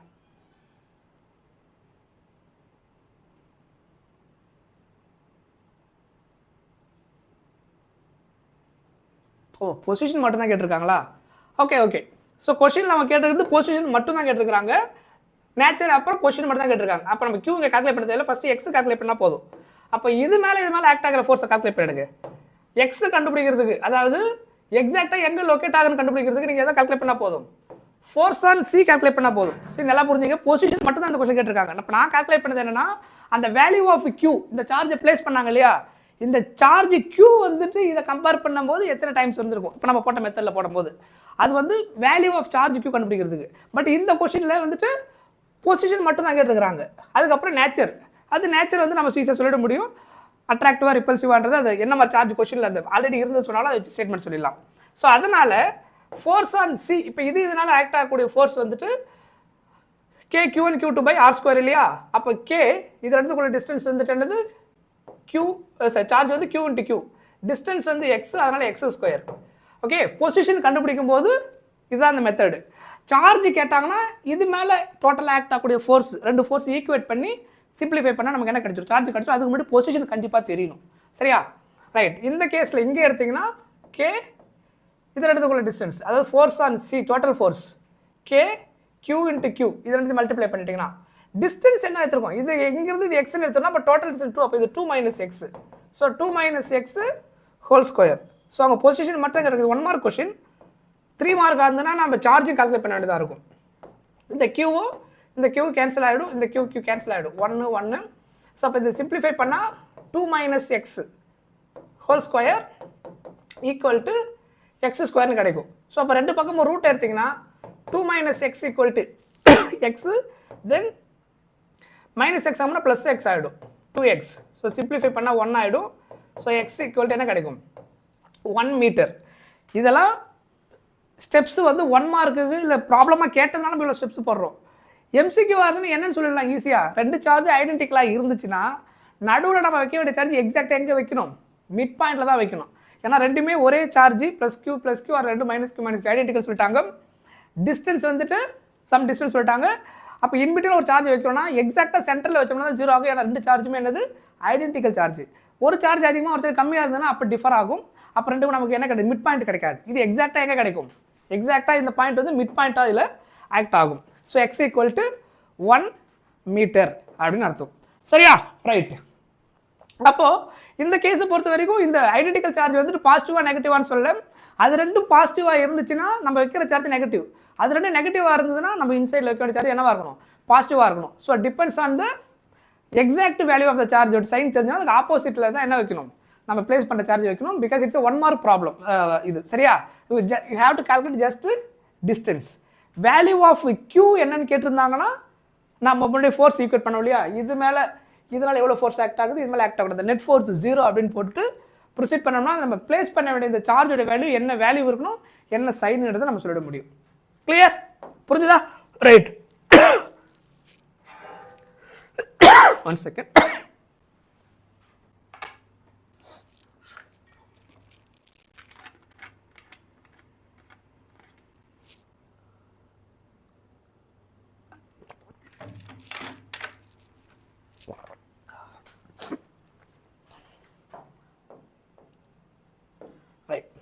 பாருங்க, இந்த கொஸ்டின் பாருங்க, இதுவுமே ரொம்ப ஒரு one of the important question. இதுவுமே நிறைய ரிப்பீட் பண்ணியிருக்காங்க. 2 large parallel plane sheets have uniform charge density +q and -q. Determine the electric field. First one வந்து between the sheets, second one வந்து outside the sheet அப்படின்னு கேட்டுக்கிறாங்க. So இந்த டாப்பிக்கை பொறுத்த வரைக்கும் இங்கே பாருங்க, மார்க் இப்படி தான் ஆக்சுவலாக போர்டு எக்ஸாமில் வந்துட்டு இதை பார்த்தீங்கன்னா உங்களுக்கு தெரியும். இந்த மாதிரி கொஸ்டின் வந்துட்டு இது ஆக்சுவலாக ஒரு 2 மார்க் கொஸ்டின். சரியா? ஸோ எப்படி மார்க் வந்துட்டு ஸ்ப்ளிட் பண்ணுறாங்க பாருங்கள். அதாவது ஆன்சர் கீ நம்ம கொடுக்கும்போது எந்தெந்த ஸ்டெப்ஸுக்கெல்லாம் மார்க் கொடுக்கணும் அப்படின்ற மாதிரி இருக்கும். ஸோ இப்போ இந்த கேஸை பொறுத்தவரைக்கும் இந்த டயக்ராம் நீங்கள் கரெக்டாக வரைஞ்சிட்டிங்கனாலே you will get half mark. So எப்படி அந்த டயக்ராமை வரைகிறது அப்படின்னு ஃபஸ்ட்டு பார்க்கணும். கொஸ்டினில் தெளிவாக என்ன ஃபஸ்ட்டு வேர்டு யூஸ் பண்ணியிருக்காங்கன்னு பார்த்துங்க. 2 large parallel plane sheets having uniform charge densities plus q and minus q. So தெளிவாக என்ன சொல்லியிருக்காங்க, பிளேன் ஷீட். ஸோ இது நம்ம பார்த்துட்டோம் கரெக்டாக, parallel plane sheet. So plane sheet நமக்கு தெரியும் கரெக்டாக. இதில் ஃபஸ்ட் சாப்டரில் பிளேன் ஷீட்னா என்ன அர்த்தம், ஒன்று வந்துட்டு இன்ஃபினைட் ஒயர் பார்த்துருந்தோம், ஃபார்முலா ஞாபகம் இருக்கா, காஸ்லாவோட அப்ளிகேஷன் இன்ஃபினைட் ஒயருக்கு electric field is equal lambda divide by 2πε0r. இன்னொரு ஃபார்முலா என்னது, infinite plane sheet is equal to σ/2ε0. அதுக்கப்புறம் ஸ்பெரிக்கல் ஷெல். இப்போது இது ரெண்டு பேரலாக வச்சுருக்காங்க, ஒன்றுத்தில் சர்ஃபேஸ் சார்ஜ் ப்ளஸ் சிக்மா, இன்னொன்றுல மைனஸ் சிக்மா. அப்போ எலக்ட்ரிக் ஃபீல்டு கால்குலேட் பண்ண சொல்கிறாங்க, பிட்வீனில் என்ன இருக்கும், அப்புறம் அவுட் சைட் த ஷீட்டு, அதாவது ஒரு இந்த ஷீட்டோட இந்த அவுட் சைடில், இன்னொரு ஷீட்டோட இந்த ஷீட்டோட இந்த பக்கம் அவுட் சைடில் கால்குலேட் பண்ணிங்கன்னா இந்த எலக்ட்ரிக் ஃபீல்டு எப்படி இருக்கும் அப்படின்னு கேட்டிருக்காங்க. ஸோ அதான் இங்கே கொஷின். ஓகேவா, அப்போ இதை சிம்பிளிஃபை பண்ணால் என்ன ஆகும் அப்படின்றத நம்ம ஃபஸ்ட்டு பார்க்கணும். ஸோ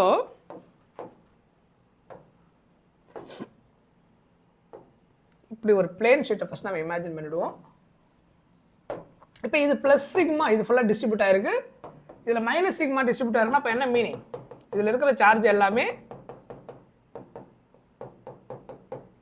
ப்ளஸ்ஸு ப்ளஸ்ஸு ப்ளஸ், இங்கே எல்லாமே என்னவா இருக்கும் நமக்கு அப்படின்னா everything is a negative, because it's a சிக்மான்றது சர்ஃபேஸ் சார்ஜ் டென்சிட்டி. ஓகேவா, பாசிட்டிவ், இன்னொன்று கேஸ் வந்து நெகட்டிவ். இப்போது ஃபீல்டு லைன்ஸ் எப்படி இதில் மென்ஷன் பண்ணுறதுன்னு ஃபஸ்ட்டு பார்க்கணும். ஃபஸ்ட்டு நான் இப்போ என்ன பண்ண போகிறேன்னா, இது டயக்ராம், இதை வரைஞ்சிட்டு இன்சைடு அண்ட் அவுட் சைடு, இது வந்து பிட்வீன் த பிளேட்ஸ். இங்கே ஒரு பாயிண்ட் நான் சூஸ் பண்ணுறேன், இந்த பாயிண்டில் நான் என்ன கால்குலேட் பண்ண போகிறேன், எலக்ட்ரிக் ஃபீல்டு டியூ டு இதை பிளேட் ஏ பிளேட் பின்னு கூட எடுத்துக்கோங்க. Electric field due to plate A, electric field due to plate B, இல்லை பிளேட் 1 பிளேட் 2 கூட எடுத்துக்கலாம், E1 E2 அப்படியும் நீங்கள் எடுத்துக்கலாம். இப்போ பாருங்களேன், பாசிட்டிவ் சார்ஜ்னா ஃபீல்டு லைன்ஸ் எப்படி இருக்கணும், அவுட்வர்டாக இருக்கணுமா. அப்போ இந்த பர்டிகுலர் பாயிண்ட்டில் இங்கே இந்த பிளேட்டில் இருக்கக்கூடிய பிளேட்னு நீங்கள் இப்படி இமேஜின் பண்ணணும், இது ஃபுல்லாக சார்ஜ் டிஸ்ட்ரிபியூட் ஆகிருக்கு. பாசிட்டிவ் சார்ஜ்னால எலக்ட்ரிக் ஃபீல்டு எந்த பக்கம் இருக்கணும், அவுட்வர்டு இருக்கணும் ஆரோ. அப்போ இந்த பாயிண்ட்டில் due to positive charge electric ஃபீல்டை கால்குலேட் பண்ணால் what is the direction, direction எப்படி இருக்கும், இந்த பக்கம் இருக்கும், that is EA vector. Okay, electric field at this point inside ஏதோ ஒரு பாயிண்ட் சூஸ் பண்ணுறேன், அந்த பாயிண்டில் பாசிட்டிவ் சார்ஜ்னால ப்ரொடியூஸ் ஆன எலக்ட்ரிக் ஃபீல்டு வந்து பிகாஸ் இந்த டைரக்ஷனுக்கு because what, due to positive charge, ஏர் அவுட்வர்டில் தான் இருக்கணும். இது என்ன சார்ஜ், நெகட்டிவா, நெகட்டிவ் சார்ஜுக்கு ஏரோ எப்பயுமே எப்படி இருக்கணும், இன்வர்டு. அப்போ நெகட்டிவ் சார்ஜுக்கான ஏரோ வந்து இன்வர்டுனா அப்போ அதுக்கு எந்த பக்கம் இருக்கும், எப்படி வரணும், இன்வர்ட்னா சேம் டைரக்ஷனில் வரணும். நான் சொல்கிற பாயிண்ட் புரியுதா, எனக்கு எல்லோ கலரில் போட்டுக்கிறது வந்துட்டு EB வெக்டார், ஏன் ரெண்டும் ஒரே டைரக்ஷனில் இருக்குது, நான் சூஸ் பண்ணுற பாயிண்ட் இது, இந்த பாயிண்டில் எனக்கு எலக்ட்ரிக் ஃபீல்டு டோட்டலாக என்னன்னு தெரியும், due to the plus sigma and minus sigma surface charge கூட அந்த 2 பிளேட்னால இன்பிட்வீனில் ப்ரொடியூஸ் ஆகக்கூடிய எலக்ட்ரிக் ஃபீல்டு எனக்கு தெரியணும். அப்போ இங்கே வந்துட்டு அந்த பாயிண்டில் வந்துட்டு ஏரோ அவுட்வர்டு ஏன் அப்படின்னா due to positive charge, negative arrow inward. அப்போ த ரிசல்டன்ட் ரெண்டு ஃபைனலாக எந்த டைரக்ஷனில் இருக்குது, ஒரே டைரக்ஷனில் ஆக்ட் ஆகுது. எலக்ட்ரிக் ஃபீல்டு பிளேட் ஏவும் பிளேட் பியும் பிட்வீனில் நம்ம சூஸ் பண்ணும்போது ப்ளஸ் மைனஸ் இருக்கும்போது ரெண்டுமே ஒரே டைரக்ஷனில் தான் ரிசல்ட் எலக்ட்ரிக் ஃபீல்டு என்ன பண்ணுவோம், ஆட் பண்ணிப்போம். சரியா, so this is the diagram for between the electric field lines. Out சைடில் ஒரு பாயிண்ட்டை சூஸ் பண்ணுறேன், இப்போ இங்கே ஒரு பாயிண்ட்டை சூஸ் பண்ண வச்சுக்கோங்க. சப்போஸ் இங்கே எடுத்துப்போம், இங்கே நான் ஒரு பாயிண்ட்டை சூஸ் பண்ணியிருக்கிறேன், அதாவது அவுட் சைடு, ஏன்னா பிட்வீன் கேட்டிருக்காங்க, அவுட் சைடு கேட்டிருக்காங்க. இந்த மைனஸ் கியூனால இங்கே ப்ரொடியூஸ் ஆகிற எலக்ட்ரிக் ஃபீல்டு எப்படி இருக்கும், ஏரோ வந்துட்டு நெகட்டிவ் எலக்ட்ரிக் ஃபீல்ட்ஸ் எப்படி வரணும், இன்வர்டில் வரணும். அப்போது டியூ டு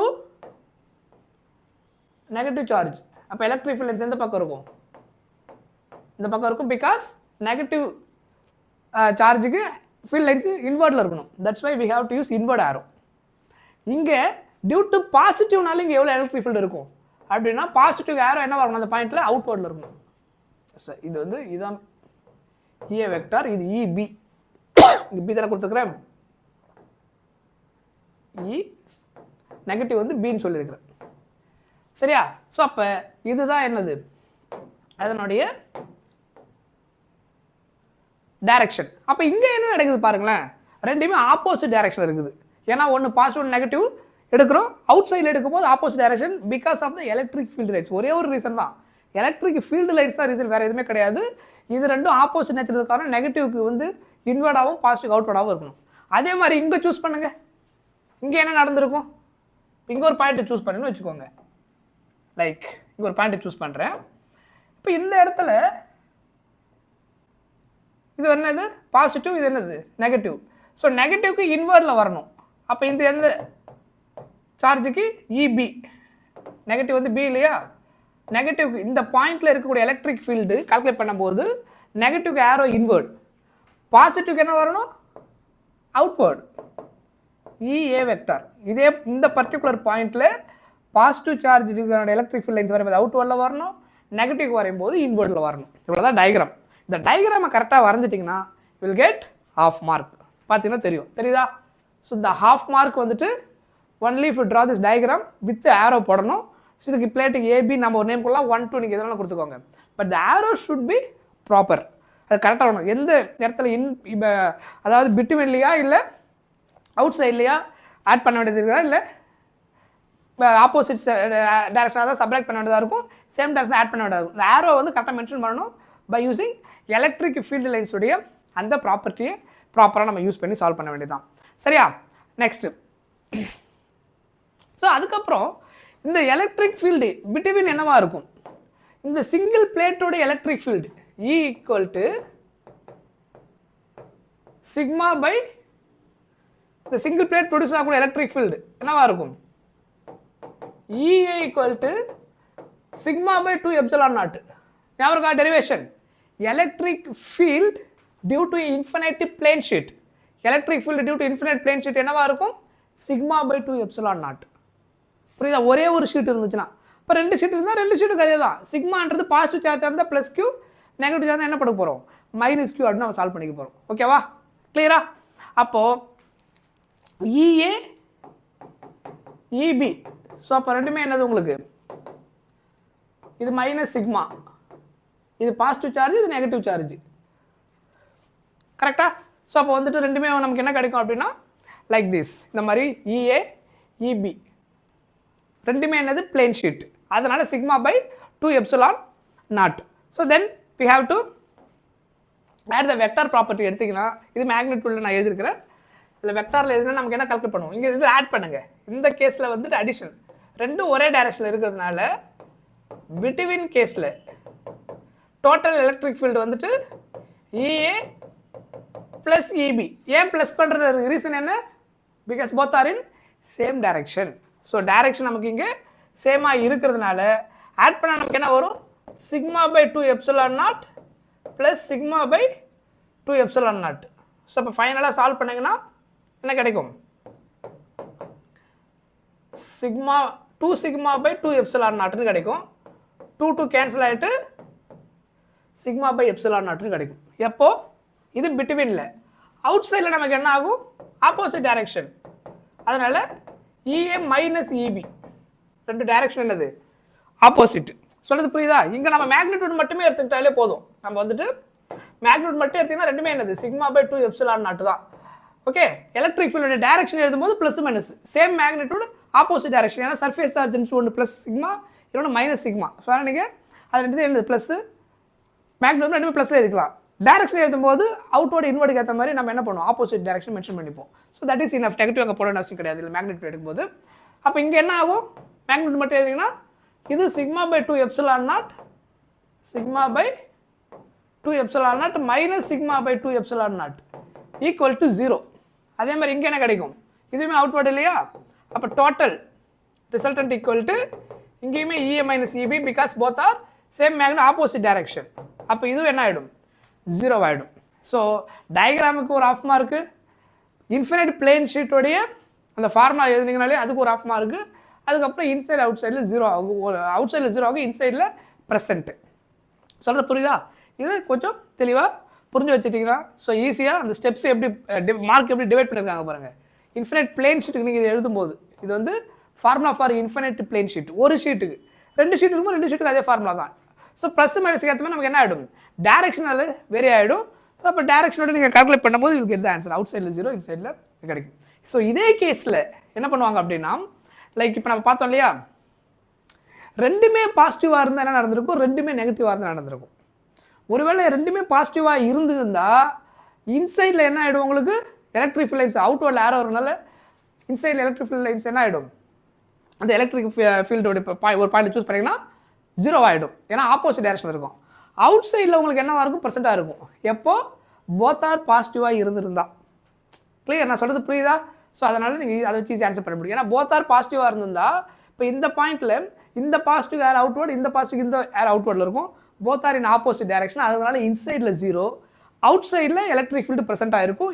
எப்போ இந்த 2 பிளேன் ஷீட்டும் சேம் சார்ஜாக இருந்தா. இது வந்து ஆப்போசிட் சார்ஜ் ஆனால இந்த கேஸுக்கான ஆன்சர் இது. சரியா? ரைட்.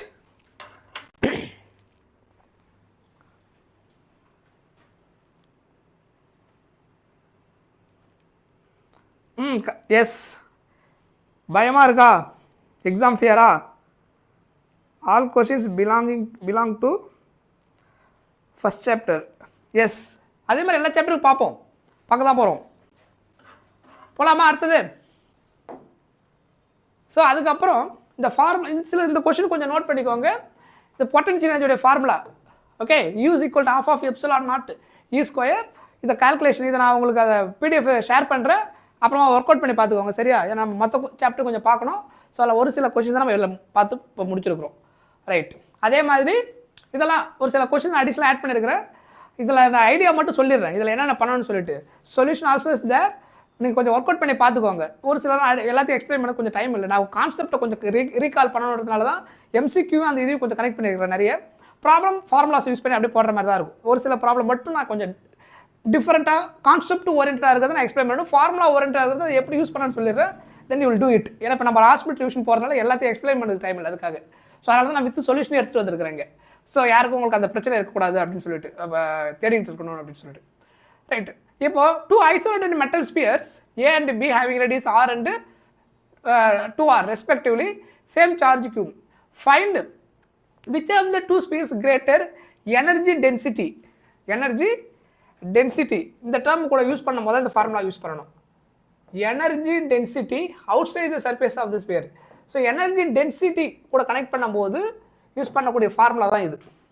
பொட்டன்ஷியல் எனர்ஜி நம்ம இந்த சாப்டரை கால்குலேட் பண்ணும்போது என்ன ஃபார்முலா இருக்குன்னா, half of in terms of electric field U = ½ 𝜖0 இது கெப்பாசிட்டன்ஸ் கூட நம்ம கனெக்ட் பண்ணுவோம். இன் டர்ம்ஸ் ஆஃப் CV வரும்போது ½ CV² நம்ம பார்த்துருப்போம்.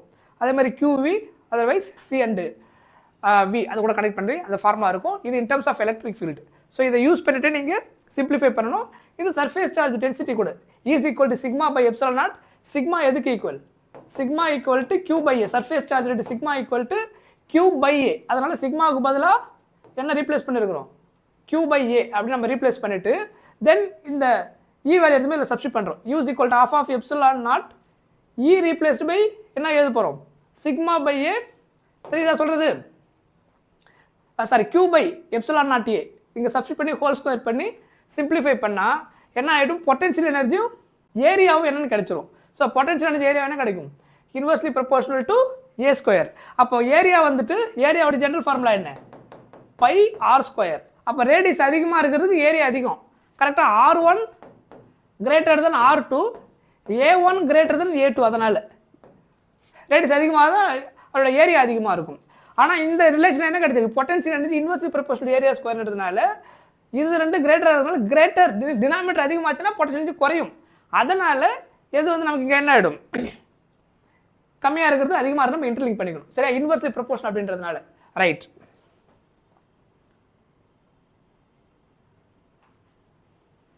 ஸோ இது டைரக்ட் ஃபார்முலா தான்.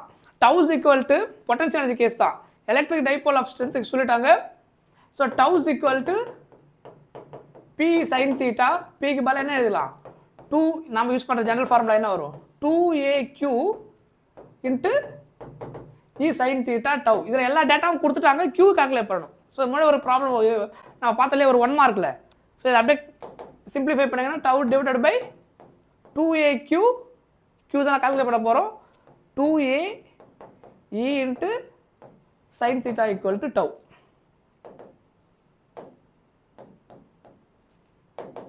q அதை மட்டும் வச்சுக்கோங்க. Then substitute all the values. So solve பண்ணும்போது எஸ்ஐ நோட்டில் கரெக்டாக இருக்கான்னு செக் பண்ணிக்கோங்க. இது ஒரு தடவை நம்ம இப்போ முன்னாடி பார்த்தோம், 1 மார்க்கில் கேட்டிருந்தாங்க. இங்கே வந்துட்டு லைக் அதுக்கப்புறம் பொட்டன்ஷியல் எனர்ஜி கால்குலேட் பண்ண சொல்லியிருக்காங்க. இது வந்து சார்ஜ் தெரிஞ்சுச்சுன்னா அது ஒரு கொஸ்டின். Potential energy use equal to minus P vector dot E வெக்டார்னு வரும். செகண்ட் சாப்டர்ல வருது ஆக்சுவலாக. மைனஸ் பி காஸ் தீட்டா அப்படின்னு கிடைக்கும். சரியா? இது செகண்ட் சாப்டருக்கான ஃபார்முலா. இதுல இருந்து நீங்கள் பொட்டன்ஷியல் எனர்ஜி கால்குலேட் பண்ணலாம். இதில் ஃபர்ஸ்ட் வந்துட்டு சார்ஜ் கண்டுபிடிச்சிருங்க. ஏன்னா இல்லை 2 கொஸ்டின் கேட்டிருக்காங்க. மேக்னிட்யூட் ஆஃப் த சார்ஜும் கேட்டிருக்காங்க, பொட்டன்ஷியல் எனர்ஜி கேட்டிருக்காங்க. ஃபர்ஸ்ட் சார்ஜை கண்டுபிடிச்சிட்டு பி சைன் தீட்டா பிக்கு பதிலாக 2aqன்னு கிடைக்கும். சொல்றது புரியுதா? And also be we can right 2aq into potential energy sine theta கிடையாது காஸ் தீட்டா. பொட்டன்ஷியல் வரும்போது காஸ் தீட்டா வரும். சரியா? டார்க்குக்கு சைன் தீட்டா ஞாபகம் வச்சுக்கோங்க. டார்க் வரும்போது பி சைன் தீட்டா, பொட்டன்ஷியல் வரும்போது என்ன வரும்? B cos theta. பிகாஸ் இது வந்து பி வெக்டார் கிராஸ் இ வெக்டார்னு இருக்கும். இது டார்க்கு. பொட்டன்ஷியல் எனர்ஜி வந்துட்டு P minus P vector dot E vector அப்படின்னு இருக்கும். இது வந்து கிராஸ் ப்ராடக்ட் இருந்தால் சைன் தீட்டா, இது டாட் ப்ராடக்ட் இருந்தாலும் காஸ் தீட்டா வரும். சரியா? Right. This is also other one of the very important problem. இதை கொஞ்சம் நல்லா ப்ராக்டிஸ் பண்ணி வச்சுக்கோங்க இந்த சாப்டரை பொறுத்த வரைக்கும். ஸோ இதில் என்னென்னா அதே கேஸ் தான். அந்த எந்த இடத்துல எலக்ட்ரிக் ஃபீல்டு வந்து 0 ஆகும் அப்படின்னு கேட்டிருப்பாங்க. எலக்ட்ரிக் ஃபீல்டு வந்துட்டு எக்ஸாக்டாக எந்த இடத்துல 0 ஆகும், 2 சார்ஜ் Q1 Q2 வேல்யூ கொடுக்கலாம், இல்லை சம் கேஸ் கூட கொடுக்கலாம். அப்போ ஏதோ ஒரு பாயிண்ட்ல எலக்ட்ரிக் ஃபீல்டு இங்கே 0 ஆகுது due to Q1 charge due to Q2 charge. அந்த 2 சார்ஜ்னால ப்ரொடியூஸ் ஆகக்கூடிய எலக்ட்ரிக் ஃபீல்டு அந்த பாயிண்ட்ல டோட்டல் ஆட் பண்ணால் என்ன ஆகுது? ஈக்குவல் மேக்னிட்யூட் ஆப்போசிட் டைரக்ஷனில் தோணும். ஏன்னா electric field is vector quantity. Equal magnitude opposite டைரக்ஷனில் இருந்துச்சுன்னா அப்போ என்ன அடுத்து magnitude equal opposite direction net force net electric field என்ன ஆகிடும்? 0 ஆகிடும். ஸோ அதை யூஸ் பண்ணி நீங்கள் ஃபஸ்ட்டு டிஸ்டன்ஸை கண்டுபிடிச்சிடணும். புரியுதா? மேக்னிட்யூட் ஈக்குவேட் பண்ணால் என்ன கிடைச்சிரும்? டிஸ்டன்ஸ் கிடைச்சிரும். இங்கிருந்து இந்த டிஸ்டன்ஸ் எக்ஸ்ன்னு எடுத்தால் இது என்ன ஆகிடும்? 2 - xன்னு கிடைக்கும். ஏன்னா டோட்டல் டிஸ்டன்ஸ் 2 அப்படின்னு சொன்னதுனால. கிளியர்? ஸோ டிஸ்டன்ஸ் மட்டும் கேட்டால் அதை மட்டும் கால்குலேட் பண்ணிக்கலாம். ரைட்? ஸோ இதுவும் அதே மாதிரி ஒரு கொஸ்டின் தான். இது வந்துட்டு பொட்டன்ஷியல் ஆக்சுவலாக அங்கே மென்ஷன் பண்ணிட்டாங்க. 2 பொட்டன்ஷியல் எதனால் பொட்டன்ஷியல் ஈக்குவேட் பண்ணுறோம் அப்படின்னா 2 சார்ஜ் கண்டக்டிவ் ஸ்பியர் ரேடியஸ் வந்து ஏபின்னு சொல்லிட்டாங்க. Connected by the wire. Connected by the wire 2 ஸ்பியரோ நீங்கள் 2 ஸ்பியர் வந்துட்டு கான்டாக்டில் வச்சிங்கன்னா டேரெக்டாக இல்லை ஒயர் மூலமாக கான்டாக்ட் பண்ணிங்கன்னா என்ன ஆகும்? ஃபைனலாக சார்ஜ் ட்ரான்ஸ்ஃபர் ஆகும். பேலன்ஸ் ஆகிற வரைக்கும் என்ன ஆகும்? ட்ரான்ஸ்ஃபர் ஆகும். ஒன்ஸ் எப்போ ட்ரான்ஸ்ஃபர் ஸ்டாப் ஆகும் அப்படின்னா பொட்டன்ஷியல் வந்து ஈக்குவல் ஆயிடுச்சுன்னா, அதாவது ஈக்குலிபிரியம் ஸ்டேட்டில் வந்துச்சுன்னா there is no charge transfer. ஏன்னா பேலன்ஸ்டு, அதாவது சார்ஜ் வந்து பொட்டன்ஷியல் டிஃபரன்ஸ் இருக்கிற வரை தான் ட்ரான்ஸ்ஃபர் ஆகும். ஒன்ஸ் இஃப் இட்ஸ் பேலன்ஸ்டு இப்போ ஆகாது, சார்ஜ் ட்ரான்ஸ்ஃபர் இருக்காது. ஸோ அதிலிருந்து இந்த சார்ஜ் ரேஷியோவை கண்டுபிடிச்சிடும். நம்ம பொட்டன்ஷியல் ஈக்குவலாக இருக்கும்போது ஃபஸ்ட்டு ஸ்பியரில் இருக்கக்கூடிய சார்ஜ் வந்துட்டு QA ஆஃப்டர் ட்ரான்ஸ்ஃபர் ஆகி பேலன்ஸ் ஆனதுக்கப்புறம் செகண்ட் சார்ஜ் வந்து QB அப்படின்னு எடுத்துட்டிங்கன்னா அதுலேருந்து எலக்ட்ரிக் ஃபீல்டு கூட ரிலேட் பண்ணி இந்த டேட்டாவை கொண்டு வந்து இதில் சப்ஸ்டிட் பண்ணுற மாதிரி இருக்கும். ஸோ இதையுமே கொஞ்சம் ட்ரை பண்ணி பாருங்கள். இதெல்லாம் கொஞ்சம் ட்ரிக்கியாக கொஞ்சம் வித்தியாசமான கொஸ்டின். சரியா? இப்போ நம்ம அடுத்தது பார்க்க போகிறது சாப்டர் 2. ஸோ இதையும் நம்ம கொஞ்சம் ஃபாஸ்ட்டாக பார்த்துடலாம். நம்ம அது முடிச்சுட்டு கொஞ்சம் ஈஸி சாப்டர் கொஞ்சம் பார்த்துருவோம். சரியா? ரைட். ஒரு சில கிராஃப் ரொம்ப ரொம்ப முக்கியம். ஸோ அந்த கிராஃப் கொஞ்சம் சிலது பாருங்கள். ஸோ அதில் த வேரியேஷன் ஆஃப், நான் லாஸ்ட் டைம் ஒரு கிளாஸ் நடத்தினேன் ஒரு நேற்று, important graph and important diagram இதெல்லாம் ரொம்ப முக்கிய ஞாபகம் சொல்லியிருந்தேன். அதில் ஒரு கொஸ்டின் இதுதான். The variation of potential V with R electric field E with R for point charge is correctly shown in the graph. இதில் வந்துட்டு எது கரெக்ட்னு கேட்குறாங்க. இந்த பக்கம் R, அந்த பக்கம் என்னது V, X ஆக்சிஸில் R, Y ஆக்சிஸில் என்னது E அப்படி கொடுத்துருக்குறாங்க. இதில் வந்துட்டு எலக்ட்ரிக் ஃபீல்டையும் அதுக்கப்புறம் பொட்டன்ஷியலோட ஈக்குவேஷனை இன்டர்லிங்க் பண்ணும்போது இதில் எந்த கிராஃப் கரெக்ட்னு கேட்டிருக்காங்க. ஏன்னா Y ஆக்சிஸில் என்னென்ன கொடுத்துருக்குறாங்க? VE தெரியுதா? Y ஆக்சிஸ் வந்து voltage and electric field, X axis வந்து R. அப்போ இதனுடைய ஃபார்முலா என்ன? இது எப்படி கண்டுபிடிக்கிறது? எப்படி இதில் எது கரெக்ட் கிராஃப்னு எப்படி சொல்கிறது அப்படின்னா, what is the formula of electric field? E equal to KQ/R square. Correct? Electric field E is equal to KQ/R square. What is the formula for potential? KQ/R. Electric field formula KQ/R square. Potential formula KQ/R.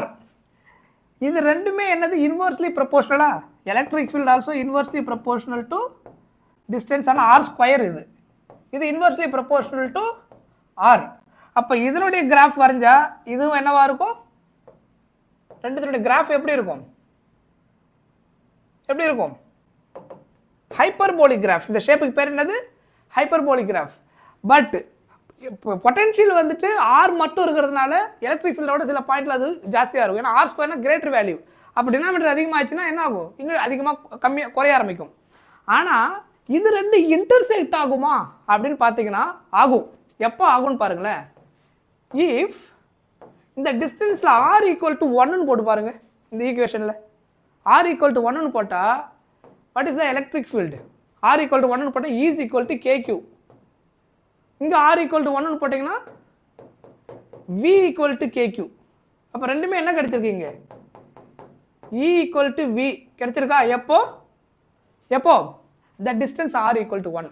அப்போ அது ரெண்டும் equal ஆகுதுன்னா அந்த பாயிண்ட்ல என்ன ஆகுதுன்னு அர்த்தம்? அது ரெண்டும் இன்டர்செக்ட் ஆகுது, மீட் பண்ணுது இந்த இடத்துல அர்த்தம். சரியா? ஆர் ஈக்குவல் டு 1 இருக்கும்போது அப்போ என்ன ஆகும்? வேல்யூ கிடைக்குது, ரெண்டுமே ஒரே வேல்யூ கிடைக்குது, அந்த இடத்துல ரெண்டும் இன்டர்லிங்க் ஆகுது. சரியா? அப்போ இந்த கிராஃப் பாருங்க. இது எலக்ட்ரிக் ஃபீல்டு, இது என்னது? பொட்டன்ஷியலுடைய அந்த கிராஃப். எலக்ட்ரிக் ஃபீல்டு கிராஃப், இது பொட்டன்ஷியல் கிராஃப். அப்போ இந்த பாயிண்ட்ல தான் என்ன ஆகுது? ரெண்டும் மீட் ஆகுது, இன்டர்செக்ட் ஆகுது. ஸோ அந்த பாயிண்ட் எப்போ இருந்திருக்கும் அப்படின்னா அந்த வேல்யூ ஆஃப் ஆர் வந்துட்டு ஒருவேளை 1 இருந்துச்சுன்னா அப்போ தான் என்ன இருக்கும்? ரெண்டும் இன்டர்செக்ட் ஆகிருக்கும். ரெண்டாவது இதுவும் inversely proportional to R square. Inversely proportional to variable இருந்தாலே என்ன ஆகும் உங்களுக்கு? அதாவது 1/r 1/r square 1/r cube r power 4 1/r power 5 whatever the value பவரில் ப்ளஸில் டினாமினேட்டரில் இருந்துச்சுன்னா அந்த கிராஃபோடைய கர்வ் எப்படி தான் இருக்கும்? எப்பயுமே ஆல்வேஸ் தெரியுதா? இந்த மாதிரி தான் இருக்கும். தெரியுதா? த கர்வ் ஆல்வேஸ் ஹைப்பர்போலிக் கர்வ் இப்படி தான் இருக்கும். இந்த மாதிரி தான் உங்களுக்கு இருக்கும். இந்த கர்வுக்கு பேர் ஹைப்பர்போலிக். ஸோ அதனால் இந்த இடத்துல இன்டர்செக்ட் ஆகிருக்கு. பட் இது வந்து டிக்ரீசிங் கிராஃப். இன்வெர்ஸில் ரெண்டுமே டிக்ரீசிங், இது கண்டிப்பாக கிடையாது. அதனால் இது கரெக்டு. எதுக்கு? விக்கு. ஈக்கு இந்த மாதிரி கேஸ் வந்து பாசிபிள் கிடையாது. இதில் ரெண்டு இடத்துல இன்டர்செக்ட் ஆகுது. That also possible. That is not a curve. இங்கே இன்டர்செக்டே கிடையாது. But diagram correct. ஈயும் இந்த மாதிரி ஷேப்பு கரெக்ட். அந்த கர்வ் வந்து ரெண்டுமே என்னது? டிக்ரீசிங் ஹைப்பர்போலிக் கிராஃப் தான். ஆனால் எங்கேயுமே இன்டர்செக்ட் ஆகலை, மீட் ஆகலை. ஆனால் இங்கே என்ன நடக்கும்? மீட் ஆகும். அதனால் அதுவும் தப்பு. So the correct one is இந்த தான். Option B is the correct diagram. சொல்றது புரியுதா? Clear? Next, an electric dipole consisting of charges plus q and minus q separated by a distance L is in stable equilibrium. கொஸ்டின்ல என்ன சொல்லியிருக்காங்கன்னா stable equilibrium. Stable equilibrium in a uniform electric field E vector, the electrostatic potential energy of the dipole is அப்படி கேட்டிருக்காங்க. electrostatic potential energy of the dipole அப்படி கேட்டிருக்காங்க. So அப்போ formula, potential எனர்ஜியோட formula என்ன? U is equal to minus PE cos theta. இதுதான் ஆக்சுவலாக vector formula எழுதுங்கன்னா minus P vector dot E vector. இதை பொட்டன்ஷியல் எனர்ஜி கேட்பாங்க. அதர்வைஸ் எப்படி கேட்பாங்க? Work done dipole external uniform ஃபீல்டில் டைபோலில் பிளேஸ் பண்ணும்போது கால்குலேட் த ஒர்க் டன் அப்படின்னு கேட்கலாம். இல்லை the potential energy store in dipole அப்படின்னு கேட்கலாம். ரெண்டுமே இங்கே ஒரே மீனிங் தான். சரியா? ரைட். இப்போ இதை சிம்பிளிஃபை பண்ணுங்களேன். இதில் என்னென்ன சொல்லியிருக்காங்க? இந்த எலக்ட்ரோஸ்டாட்டிக் பொட்டன்ஷியல் ஆஃப் டைபோல் வந்துட்டு ஒரு கேஸில் வந்துட்டு இது யூக்லிபிரியம் கேட்டிருக்காங்க. ஸ்டேபிள் யூக்லிபிரியம் என்னன்னு கேட்டிருக்காங்க கொஸ்டினில். இதில் யூஸ் பண்ணி என்னது? Stable equilibrium. ஸோ இங்கே ரெண்டு மெயின் கேஸ் ஒன்று பார்ப்போம். ஒன்று வந்துட்டு ஸ்டேபிள் யூக்லிபிரியம், ஸ்டேபிள் யூக்லிபிரியம். இன்னொன்று வந்து அன்ஸ்டேபிள் யூக்லிபிரியம்.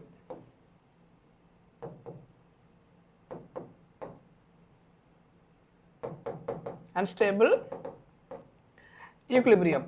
இந்த ஸ்டேபிள் ஈக்குலிபிரியம் எடுத்தீங்கன்னா தீட்டா ஈக்குவல் டு 0 டிகிரி அப்படின்னு அர்த்தம். ஸ்டேபிள் ஈக்குலிபிரியம் அர்த்தம் தீட்டா ஈக்குவல் டு 0 டிகிரி. அதுக்கப்புறம் தீட்டா 0 டிகிரியாக இருந்தால் காஸ் 0 நமக்கு என்ன ஆகிடும்? 1 அப்படின்னு கிடைக்கும். அப்போ therefore potential energy use equal to என்ன அர்த்தம்? மைனஸ் பிஇன்னு கிடைக்கும். காஸ் 0 1 ஆகிடும். அதுக்கப்புறம் இன்னொரு பாயிண்ட் நோட் பண்ணணும், பொட்டன்ஷியல் எனர்ஜி வந்து என்னவா இருக்கும், மினிமமாக இருக்கும். ஸ்டேபிள் ஈக்குலிபிரியமாக இருந்தால் பொட்டன்ஷியல் எனர்ஜி மினிமம், அன்ஸ்டேபிள் ஈக்குலிபிரியமாக இருந்தால் பொட்டன்ஷியல் எனர்ஜி என்ன அர்த்தம், மேக்ஸிமம்னு அர்த்தம். எப்போ அன்ஸ்டேபிள் கிடைக்கும் அப்படின்னா தீட்டா ஈக்குவல், இது தீட்டா 0 டிகிரினா இதோட இன்னொரு மீனிங் என்ன, டைபோல் மொமெண்ட், அந்த எலக்ட்ரிக் டைபோல் மொமெண்ட்டும் எலக்ட்ரிக் ஃபீல்டு என்னவா இருக்கும், parallel to each other. P vector E வெக்டாரும் சேம் டைரக்ஷனில் இருக்கும். இந்த இடத்துல P vector anti parallel to E vector, P vector anti parallel to E vector, theta equal to 180 degree. Anti parallel என்ன அர்த்தம், தீட்டா 180 டிகிரி. அப்போ காஸ் 180 டிகிரியோட value வந்து -1. அப்போ therefore potential energy U equal to minus PE cos 180 degree value -1 ஆகிடும். So the answer is என்ன ஆகிடும், minus minus plus ஆகிட்டு ப்ளஸ் பிஇ அப்படின்னு கிடைக்கும். அப்போது இங்கே பொட்டன்ஷியல் எனர்ஜி என்ன அர்த்தம், மேக்ஸிமம்னு அர்த்தம். சொல்லி புரியுதா? இந்த கொஷினுக்காக நான் இதை போடலை, நம்ம ரிவிஷன் பண்ணுறதுனால முதல்ல சொன்னது தான். இந்த மாதிரி கொஷினில் ஸ்டேபிளுக்கு இந்த ஆன்சர்னா அப்போ அன்ஸ்டேபிளுக்கு இருந்தால் என்ன வந்திருக்கும் அப்படின்றத நம்ம பார்க்குறோம். ஸோ அப்போ ஆன்சருக்கு என்ன வரும், PE. At the same time in terms of 2AQ எழுதுனீங்கன்னா பிக்கு பதில் என்ன எழுதலாம், 2AQ இன்ட்டு ஈன்னு எழுதலாம், because P we can write like this. அதே மாதிரி இங்கே எழுதுனா என்ன வரும், இந்த கேஸில் மைனஸ் 2AQ இன்ட்டு, சாரி இது ப்ளஸ்,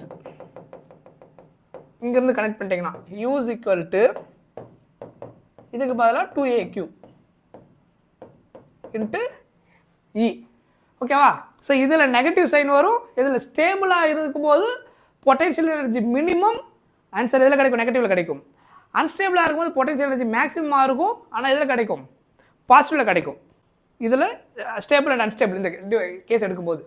அப்போ இங்கே ஏவுக்கு பதிலாக என்ன சொல்லிட்டாங்க கொஸ்டினில், அவங்களே எல்லுன்னு சொல்லிட்டாங்க. டிஸ்டன்ஸு நம்ம எடுக்கிறோம் இல்லையா, அந்த 2Aவுக்கு பதிலாக இங்கே நம்ம ஜென்ரலாக 2A யூஸ் பண்ணுறோம் இல்லையா, அதுக்கு பதிலாக என்னென்னு எடுத்துக்கிட்டாங்க இந்த கேஸில், here 2A equal to L அப்படின்னு எடுத்துக்கிட்டாங்க. சொல்கிறது புரியுதா? இங்கே நம்மளாம் எடுத்துக்கிறோம், நம்ம ஜென்ரலாக யூஸ் பண்ணுறது 2A. அப்போ இந்த கேஸில் இந்த கொஸ்டினில் எல்ன்றது represents what, distance with the dipole. அப்போ 2A. அப்போ இந்த கேஸ் என்ன, 2Aவுக்கு பதிலாக எல்னு எழுதலாமா? அப்போ 2A ஈக்குவல் டு எல்னு எழுதிங்கன்னா அன்ஸ்டேபிள் ஈக்குலிபிரியமில் என்ன வரும், use equal to minus 2AQ. நம்ம ஜென்ரலாக யூஸ் பண்ணுற ஃபார்முலாவிலேருந்து யூஸ் பண்ணுறேன் நான். 2Aவுக்கு பதிலாக எல்னு யூஸ் பண்ணிட்டீங்கன்னா மைனஸ் QL இன்ட்டு ஈன்னு கிடைக்கும். இதுக்கு 2Aவுக்கு பதிலாக எல் ரீப்ளேஸ் பண்ணியிருக்கிறோம். அப்போது ஆப்ஷன் எங்கே இருக்குது பாருங்கள், அந்த ஆன்சர் மைனஸ் QLE அப்படின்னு நமக்கு கிடைச்சிருக்கு. புரியுதா? Clear? Right.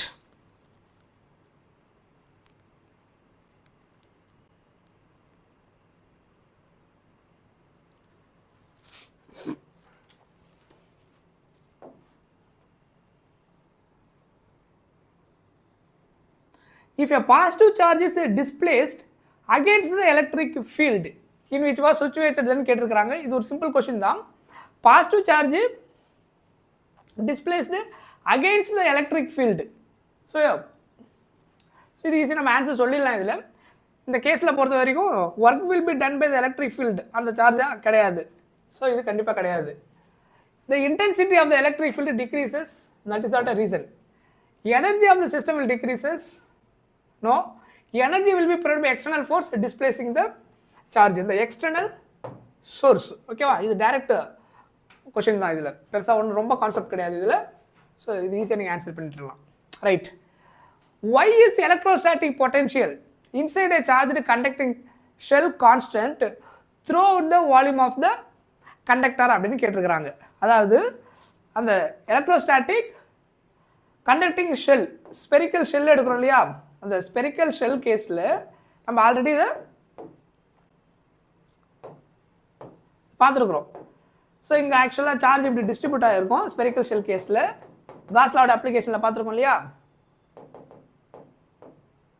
Like that. So இந்த மாதிரி இங்கே இருக்குது. இந்த கேஸில் பொட்டன்ஷியல் இங்கே கான்ஸ்டன்ட்டு, இதில் இன்சைடில் எலக்ட்ரிக் ஃபீல்டு 0, பொட்டன்ஷியல் கான்ஸ்டண்ட்டாக இருக்கும் அப்படின்னு நம்ம பார்த்துருக்குறோம். இதுக்கான கிராஃபும் நம்ம பார்த்தோம் நேற்று. கரெக்டாக? இந்த காசியன் சர்ஃபேஸ் சென்டர்லேருந்து ரேடியஸ் இன்க்ரீஸ் பண்ணிட்டே போனால் காசியன் சர்ஃபேஸ் டிஃப்ரெண்ட் ரேடியஸ் போகும்போது டுவர்ட்ஸ் மூவிங்கில் இருக்கும்போது எப்படி இருக்குன்றது அந்த கிராஃப் நேற்று பார்த்துருந்தோம். இப்போ எலக்ட்ரிக் ஃபீல்டு இன்சைடில் 0 வந்து பொட்டன்ஷியல் கான்ஸ்டண்ட்டாக இருக்குது ஏன் அப்படின்னு கேட்டுருக்குறாங்க. புரியுதா? கிளியர்? எஸ், சொல்லுங்கள். What are the important topics for all chapters? சரி, இம்பார்ட்டன்ட் சாப்டர்ஸ் ஃபஸ்ட்டு வந்துட்டு எல்லா சாப்டர்லையும் நமக்கு இம்பார்ட்டன்ட் இருக்குது. இல்லை வெயிட்டேஜ் வைஸ் நம்ம ஃபஸ்ட்டு கொஞ்சம் பார்க்குறோம். இதில் நீங்கள் நான் சொன்னதான் முதல்ல சொன்னது திரும்ப நல்லா நோட் பண்ணிக்கோங்க. ஃபஸ்ட்டு நான் ஜஸ்ட் அதை கொஞ்சம் ரிமைண்ட் பண்ணுறேன். ஏன்னா திரும்ப நிறைய பேர் அதில் கேட்டுகிட்டே இருக்கிறீங்க. சாப்டர் 1 நான் கொஞ்சம் அதை கொடுத்துட்றேன். ஏன்னா ரிவிஷன் பண்ணுறதுக்கு உங்களுக்கு நிறைய தேவைப்படும். சில பேர் வந்துட்டு ஜஸ்ட் கோ த்ரூ பண்ணணும்னு நினைக்கிறீங்க. ஸோ உங்களுக்காக ஒரு சில பாயிண்ட்ஸ் நான் கொடுத்துட்றேன். எக்ஸாமுக்கு பாயிண்ட் ஆஃப் வியூவில் என்னென்ன இருக்குது ஞாபகம் வச்சுக்கணுன்றதையும் சொல்லிடுறேன். சாப்டர் 1 பொறுத்த வரைக்கும் நீங்கள் மெயினாக படிக்க வேண்டியது, படிச்சிருந்தீங்கன்னா ஜஸ்ட் கோ த்ரூ பண்ண வேண்டிய ஃபஸ்ட்டு அந்த டெரிவேஷன் என்னென்னு பார்த்தீங்கன்னா டைபோல் கேஸில் இருக்கக்கூடிய அந்த 2 டெரிவேஷன் முன்னாடியாக சொன்னது தான். ஒன்று வந்து ஆன் த ஆக்சிஸு, இன்னொன்று ஈக்குவட்டோரியல் பிளேன். Equatorial plane. சரி, நான் கொஞ்சம் ஃபாஸ்ட்டாக இதெல்லாம் முடிச்சிடுறேன். நெக்ஸ்ட் வந்து என்ன சொல்லியிருந்தேன், அப்ளிகேஷன் ஆஃப் காஸ் லா. இது அந்த டெரிவேஷனாக பார்க்கும்போது அப்ளிகேஷன் ஆஃப் காஸ் லா அதனுடைய ஃபார்முலா ப்ராப்ளமுக்கு நமக்கு தேவைப்படும். ஸோ அதில் நம்ம என்னென்ன பார்த்தோம், ஃபர்ஸ்ட் ஒன் வந்துட்டு அந்த இன்ஃபினைட் ஒயரோட எலக்ட்ரிக் ஃபீல்டு. ஓகேவா? Second infinite plane sheet. Infinite plane sheet. அதுக்கப்புறம் spherical shell, inside and outside. Spherical shell அதில் இன்சைட் அப்புறம் அவுட் சைடு. இதுக்கப்புறம் இதில் இன்னொன்று நீங்கள் தெரிஞ்சுக்க வேண்டிய சில டெரிவேஷன் பார்த்தீங்கன்னா டார்க்கு. இந்த டார்க்கோடைய டெரிவேஷன் இது கண்டிப்பாக உங்களுக்கு தெரிஞ்சிருக்கணும். சொல்கிறது புரியுதா? அதில் இதனுடைய ஃபார்முலாஸ், இது எல்லா கேஸுக்கும் டெரிவேஷன் இல்லாமல் இது எல்லாத்தினுடைய ஃபார்முலா நமக்கு தெரிஞ்சிருக்கணும். அதாவது எல்லாத்துலையும் electric field is equal to 2kp/r³ அப்படி கிடச்சிருக்கும். ஓகேவா? k வந்து 1/4πε0, p என்ன அர்த்தம், 2aq. ஓகே, ஸோ அந்த ஃபார்முலா நல்லா ஞாபகம் வச்சுக்கணும். இதில் electric field is equal to kp/r³ கிடைக்கும் இந்த டெரிவேஷனில். இன்ஃபினைட் ஒயரில் electric field is equal to λ/2πε0r கிடைக்கும். இஸ் ஈக்குவல் டு λ/2πε0r அப்படின்னு கிடைக்கும். அதர்வைஸ் இந்த ஃபார்முலா வேறு மாதிரி எழுதலாம். மல்டிப்ளைடு 2/2 பண்ணிங்கன்னா 1/4πε0 போல் கேரி எழுதிட்டு அந்த மாதிரி நம்ம ப்ராப்ளம் சால்வ் பண்ணும்போது யூஸ் பண்ணிக்கலாம். இதில் electric field is equal to σ/2ε0 கிடைக்கும். டெரிவேஷனோட ஃபைனல் ரிசல்ட். இன்சைடில் electric field is equal to q/4πε0r² அப்படின்னு கிடைக்கும். சாரி, இதில் வந்து அவுட் சைடு இல்லையா, மாற்றி எழுதிட்டேன். இன்சைடில் 0 ஸ்பெரிக்கல் ஷெல் கேஸில், அவுட் சைடில் E equal to q/4πε0r². Torque எழுதும்போது யூனிஃபார்ம் எலக்ட்ரிக் ஃபீல்டு, இந்த டெரிவேஷன் இதெல்லாமே டெரிவேஷன். சரியா? இது எல்லாமே என்ன தெரிஞ்சு வச்சுக்கணும், இம்பார்ட்டன்ட் டெரிவேஷன். டார்க்கோட டெரிவேஷன் உங்களுக்கு தெரிஞ்சிருக்கணும். Formula tau vector equal to p vector cross E vector. Otherwise magnitude எழுதுனீங்கன்னா tau equal to p sin θ. இது ப்ராப்ளம் சால்வ் பண்ணும்போது தேவையானது. இப்போ நான் கொடுத்தது டெரிவேஷன் தெரிஞ்சிருக்கணும். இதனுடைய ஃபைனல் ரிசல்ட் ப்ராப்ளமுக்கு நமக்கு தேவைப்படும். அதுக்கப்புறம் இது என்னது, இந்த அதே மாதிரி ப்ராப்ளமுக்கு plus derivation torque. Main derivation இந்த சாப்டரை பொறுத்த வரைக்கும் இதுதான். இந்த சாப்டர் 1ல் நீங்கள் திரும்ப நல்லா கிளியராக தெரிஞ்சு ஃபோக்கஸ் பண்ண வேண்டிய பாயிண்ட்டு. சரியா? அதுக்கப்புறம் சில டெஃபினேஷன் சொல்லியிருந்தேன். என்ன டெஃபினேஷன் சொல்லியிருந்தேன், இந்த சாப்டர் ஞாபகம் வச்சுக்க வேண்டிய டெஃபினேஷன். இந்த சாப்டரில் ஞாபகம் வச்சுக்க வேண்டிய டெஃபினேஷன் ஃபர்ஸ்ட் ஒன் என்ன சொல்லியிருந்தேன், டிஃபைன். சாப்டர் 1ல் define electric flux. Define electric flux. அதுக்கப்புறம் அதனுடைய SI யூனிட். அதே மாதிரி define dipole moment. Dipole moment. Define Gauss law. சரியா? ஸோ இம்பார்ட்டன்ட் கொஸ்டின் இங்கே கேட்டதுக்காக நான் ஒரு சில அப்படியே சொல்லிட்டே வரேன். இதெல்லாம் மெயினாக நீங்கள் ஞாபகம் வச்சுக்கணும். ஒருவேளை படிக்காமல் இருந்தால் ஜஸ்ட் அதை கோ த்ரூ பண்ணிக்கோங்க. இதை தாண்டி நான் கொடுத்தது சரியா? அதுக்கப்புறம் இதில் நீங்கள் மற்றெல்லாம் ஃபோக்கஸ் பண்ண வேண்டியது எதெல்லாம் நீங்கள் எதெல்லாம் மறுபடியும் நீங்கள் செக் பண்ணணும் அப்படின்னா அடுத்து எதெல்லாம் ரெஃபர் பண்ணி பார்க்கணும். எதெல்லாம் நோட் அப்படின்னு பார்த்தீங்கன்னா கிராஃப், முக்கியமான கிராஃப் என்ன, முக்கியமான கிராஃப் எதனா இருக்கா இதில் அப்படின்னு தெரியணும். ஸோ இதை நான் ஆல்ரெடி கிளாஸில் கொடுத்துருக்குறேன். ஸோ அதுவுமே உங்களுக்கு தேவைப்படும். கிராஃபு சில சுச்சுவேஷனில் டயக்ராம் நமக்கு வரைய சொல்லுவாங்க. ஸோ அதில் டயக்ராம் தெரியணும். ஸோ ஈவன் இதில் இன்னொரு டெஃபினேஷன் வந்துட்டு Coulomb's law. Coulomb's law of force. இந்த மாதிரி சில கேஸ்லாம் தெரிஞ்சு வைக்கணும். ஸோ அது எல்லா சாப்டர்லையுமே நீங்கள் அடிஷ்னலாக இன்னொன்று தெரிஞ்சுக்க வேண்டியது கிராஃபும் டயக்ராமும். இது மற்ற எல்லா சாப்டர்லையுமே இருக்கக்கூடிய அனதர் இம்பார்ட்டண்ட் பாயிண்ட். சொல்கிறது புரியுதா? இதில் இருக்கக்கூடிய முக்கியமான விஷயங்கள் இதுதான். அதுக்கப்புறம் surface charge density, linear charge density, volume charge density இதெல்லாம் இந்த சாப்டரில் தெளிவாக தெரிஞ்சு வச்சுருக்கணும். ஓகே, இது சாப்டர் 1க்கு. சாப்டர் 2க்கு வாங்க. சாப்டர் 2 படிக்கும்போது இது வரைக்கும் நீங்கள் பெருசாக ரொம்ப சில விஷயங்கள்லாம் மறந்து போகுது அப்படின்னா முக்கியமாக நான் பார்க்க வேண்டியது இதிலிருந்து ஏதாவது மேனேஜ் பண்ண முடியும், அதுக்காக தான். ஆனால் ஃபார்முலா கண்டிப்பாக தெரியும், ப்ராப்ளம் போடுறதுக்கு. அப்புறம் டெரிவேஷன் அதெல்லாம் ஸ்டாண்டர்டு. அப்புறம் இப்போ கான்செப்டை கொஞ்சம் நல்லா ஓரளவு தெரிஞ்சதாக தான் 1 மார்க்லாம் நம்ம ஈஸியாக கொஞ்சம் மேனேஜ் பண்ண முடியும். இதில் மெயின் டெரிவேஷனாக நீங்கள் பார்த்தீங்கன்னா டெரிவேஷன் பாயிண்ட் ஆஃப் வியூவில் பார்த்தீங்கன்னா இதில் main first one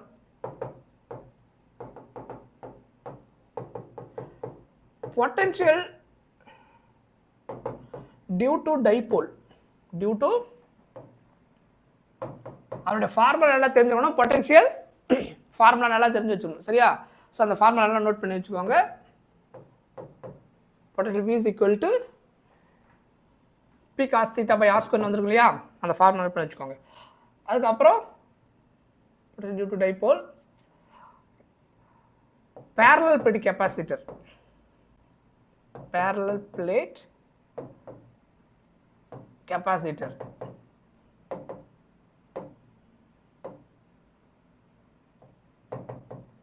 Parallel plate capacitor. Next வந்துட்டு potential energy stored in a capacitor. Potential is stored in a capacitor. அதுக்கப்புறம்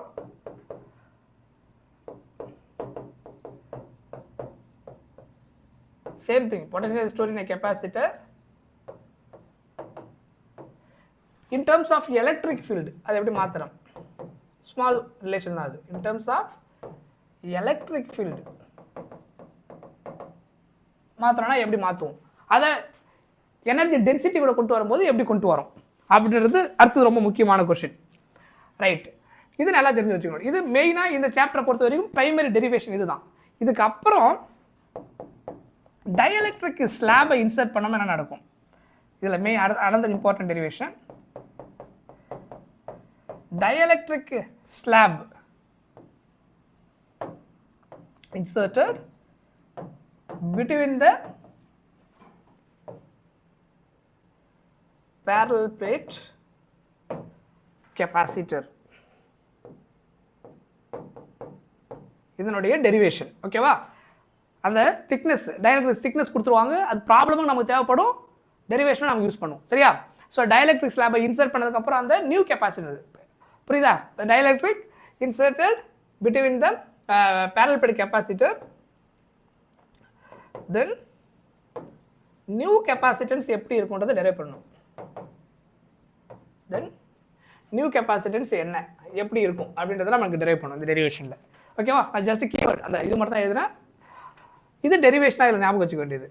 இதில் என்ன முக்கியமான ஒரு சில விஷயங்கள் இதில் ஞாபகம் வச்சுக்க வேண்டியதுன்னா மெயினாக கெப்பாசிட்டன்ஸ் கேஸில். இதுக்கப்புறம் அதில் இன்னொரு டெரிவேஷன் கொஞ்சம் இருக்குது, capacitance series and parallel.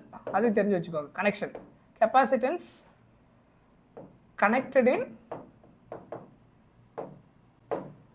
Capacitance ரொம்ப ரொம்ப மெயின் ஹெட்டிங் இதில், சீரியஸ் அண்ட் பேரலல். ஸோ அதை நல்லா தெரிஞ்சு வச்சுக்கணும். ஓகேவா? ஸோ அந்த சீரிஸ் பேரல் பேஸ் பண்ணி நமக்கு கொஷின் இருக்கும், நமக்கு ஃப்ரீக்வெண்ட்டாக இதில் வந்துட்டு ரிப்பீட் பண்ணுவாங்க. கெப்பாசிட்டன்ஸ் கனெக்ட் சீரிஸாக இருந்தால் எப்படி இருக்கும், பேரலாக எப்படி இருந்திருக்கும் அப்படின்னு சொல்லிட்டு. சரியா, கிளியர்? ஸோ இதுதான் இதில் ரொம்ப முக்கியமான ஒரு டாபிக் இது அப்படின்னு பார்த்தீங்கன்னா பொட்டென்ஷியல், அப்புறம் பொட்டென்ஷியல் எனர்ஜி. அதுக்கப்புறம் இன்னும் ஒரு 2 டெரிவேஷன் நமக்கு இருக்குது. Potential energy,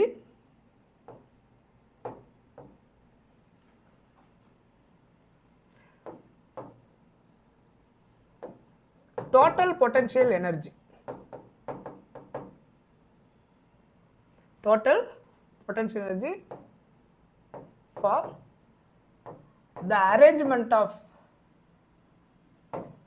of charges in a given condition. அதாவது ஒரு ஸ்கொயர் ஷேப்பில் 4 சார்ஜ் இருக்குது, அதை 4 கார்னர்ஸில் வைக்கிறீங்க அப்படின்னா how much total potential energy recovered, இல்லை டோட்டல் ஒர்க் டன் எவ்வளோ இருக்கும் அப்படின்னு கேட்பாங்க. இல்லை ட்ரையாங்கிள் எடுக்கிறீங்க, Q1 Q2 Q3 ஒரு சார்ஜ் ப்ளேஸ் பண்ணுறதுக்கு எவ்வளோ இதுக்கு கேட்பாங்க. Total potential energy for the arrangement of charges in given condition. அதுலேயே நமக்கு 2 கண்டிஷனில் நமக்கு என்னென்ன இருக்கும் அப்படின்னா, ஒன்று வந்துட்டு ப்ரெசன்ஸ் ஆஃப் எக்ஸ்டர்னல் ஃபீல்டு, இன்னொன்று absence of x, இல்லை சிஸ்டம் ஆஃப் சார்ஜஸ். சிம்பிளாக சிஸ்டம் ஆஃப் சார்ஜஸ் ப்ளேஸ் பண்ணாமல் என்ன வரும்னு கேட்பாங்க. கிளியரா? ஸோ அதுக்கப்புறம் absence ஆஃப் எக்ஸ்டர்னல்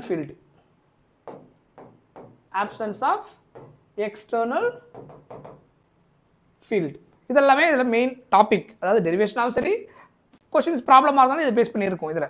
ஸோ அதனால் இதை கொஞ்சம் நல்லா தரவாக இருந்தீங்கன்னா யூ கேன் மேனேஜ் ஓரளவுக்கு இந்த டாப்பிக்கை பொறுத்த வரைக்கும். சரியா? அதுக்கப்புறம் டயக்ராம் நல்லா நீங்கள் ப்ராக்டிஸ் பண்ணி ஆகணும். ப்ராப்ளம் கெப்பாசிட்டிஸ் பேஸ் பண்ணியிருக்கும். சீரியஸில் கனெக்ட் பண்ணும்போது மல்டிபிள் கெப்பாசிட்டி கனெக்ட் பண்ணி சீரியஸ் பேரலல் இது மாதிரி இருந்துச்சுன்னா அதை எப்படி யூஸ் பண்ணுறது அப்படின்னு சொல்லிட்டு இது சாப்டர் 2. அதே மாதிரி ஆஸ் யூஷுவல் டயக்ராம் கிராஃப், ஓகேவா? அதை நோட் பண்ணி வச்சுக்கோங்க. எல்லா சாப்டர்லையுமே முக்கியமான டயக்ராம், சில கேஸில் டயக்ராம் வரைய சொல்லுவாங்க. இதில் இருக்கக்கூடிய இம்பார்ட்டன்ட் டயக்ராம் என்னெல்லாம் இருக்குது, கிராஃப். ஏன்னா டயக்ராம் வரையில் சில டெரிவேஷனுக்குலாம் என்ன பண்ண மாட்டாங்க, மார்க் கொடுக்க மாட்டாங்க. இப்போ பொட்டென்ஷியல் அந்த டைபோலில் வந்துட்டு பொட்டென்ஷியல் கால்குலேட் பண்ணுறீங்கன்னா அங்கே நீங்கள் என்ன பண்ணி ஆகணும், அந்த டயக்ராம் ப்ராப்பராக வரையணும். அப்போ தான் நமக்கு கரெக்டாக ஃபுல் மார்க் கிடைக்கும், இல்லைனா கொடுக்க மாட்டாங்க. சரியா? இது மெயினாக இதில் நோட் பண்ணிக்கங்க. ப்ராப்ளம் அதில் முக்கியமானது தான், அதையும் தெரிஞ்சு வச்சுக்கோங்க. சாப்டர் 3 பொறுத்த வரைக்கும் நமக்கு மெயின் டெரிவேஷன் என்னென்ன அப்படின்னா, ஃபர்ஸ்ட் ஒன் இதில் என்னது, ட்ரிஃப்ட் வெலாசிட்டி. டெரிவேஷனாக பார்த்தீங்கன்னா ஃபர்ஸ்ட் ஒன் வந்துட்டு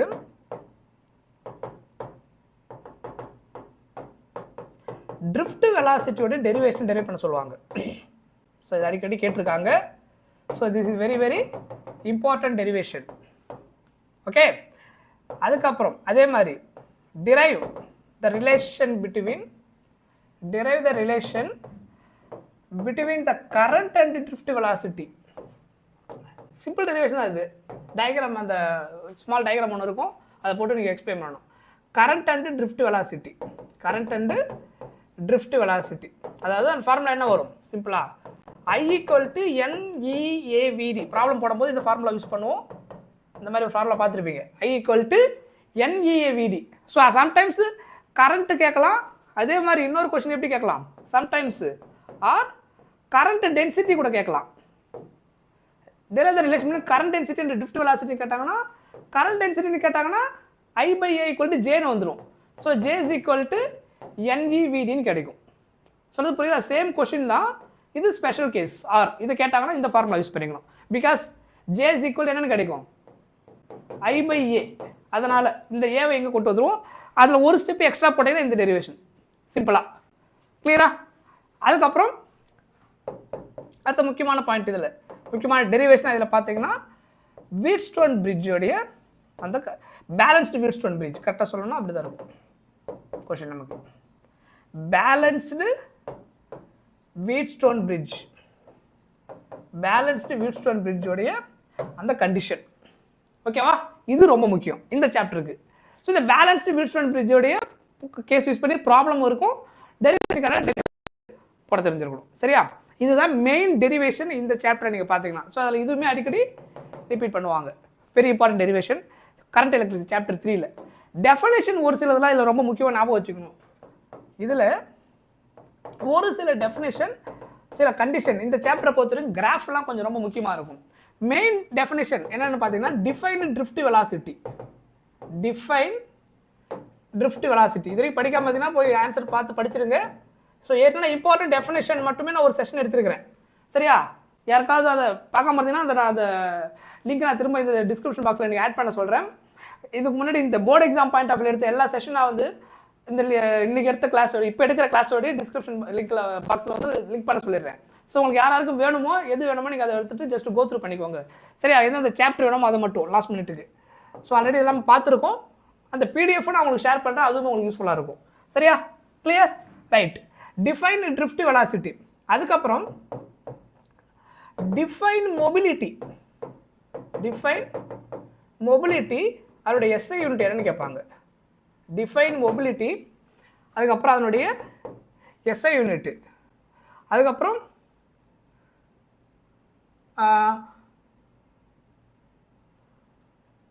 இந்த சாப்டரில் அடுத்த முக்கியமான இன்னும் ஒரு டெஃபினேஷன் உங்களுக்கு இருக்குது. கிர்ச்சாஃப்ஸ் ஃபர்ஸ்ட் லா செகண்ட் லா.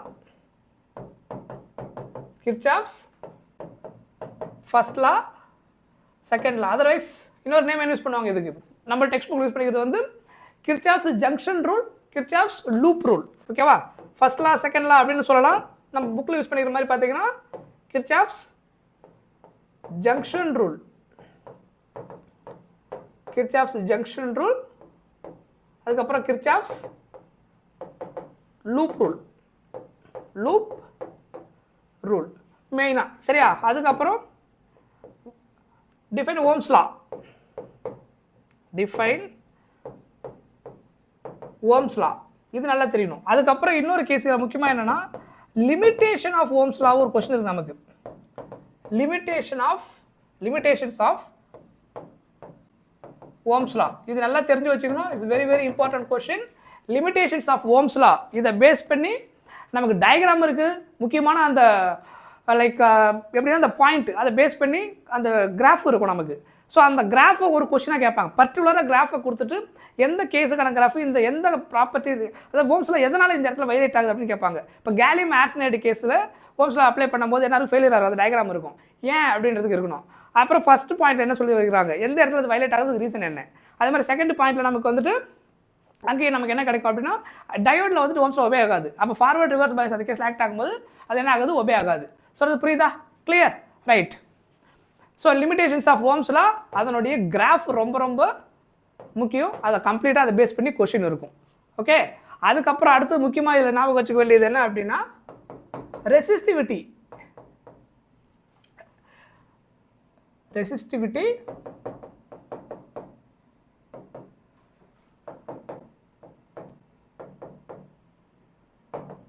டெம்பரேச்சர் இம்பேக்ட் எப்படி இருக்கும். ஓகேவா? ரெசிஸ்டன்ஸும் நம்ம யூஸ் பண்ணிப்போம், ரெசிஸ்டிவிட்டிக்கும் இருக்கும். ரெசிஸ்டிவிட்டி தான் என்ன ஆகும், டெம்பரேச்சர் அதிகமாகும் போது நார்மலாக ரெசிஸ்டன்ஸ் மட்டும்தான் லென்த்தோ ஏரியாவை மாறும்போது இம்பாக்ட் கிரியேட் ஆகும். அதாவது R is equal to ρL/A. Rho வந்து என்னது, depends on the nature of the material, but it also changes when temperature change ஆகும்போது. அந்த ரெசிஸ்டிவிட்டி டெம்பரேச்சர் இம்பேக்ட் கண்டக்டாருக்கு எப்படி இருக்கும். ஓகேவா? அதாவது ரெசிஸ்டிவிட்டி இம்பேக்ட் வந்து கண்டக்டாருக்கு எப்படி இருக்கும், அதுக்கப்புறம் இன்சுலேட்டருக்கு எப்படி இருக்கும்,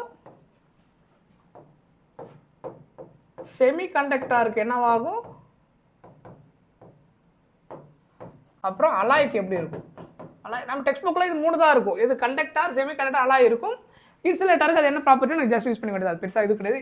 மெயினாக இதுதான் நமக்கு டெக்ஸ்ட் புக்கில் நமக்கு மென்ஷன் பண்ணியிருக்கிறதுல செமி கண்டக்டர், அலாய், அதுக்கப்புறம் கண்டக்டர். இதில் டெம்பரேச்சர்னால ரெசிஸ்டிவிட்டி, அப்புறம் அந்த ரெசிஸ்டன்ஸ், அதாவது ρT equal to ρ0 × 1 + alpha × delta டின்னு இருக்கும். ரெசிஸ்டன்ஸாக வந்து RT equal to R0 × 1 + alpha delta D.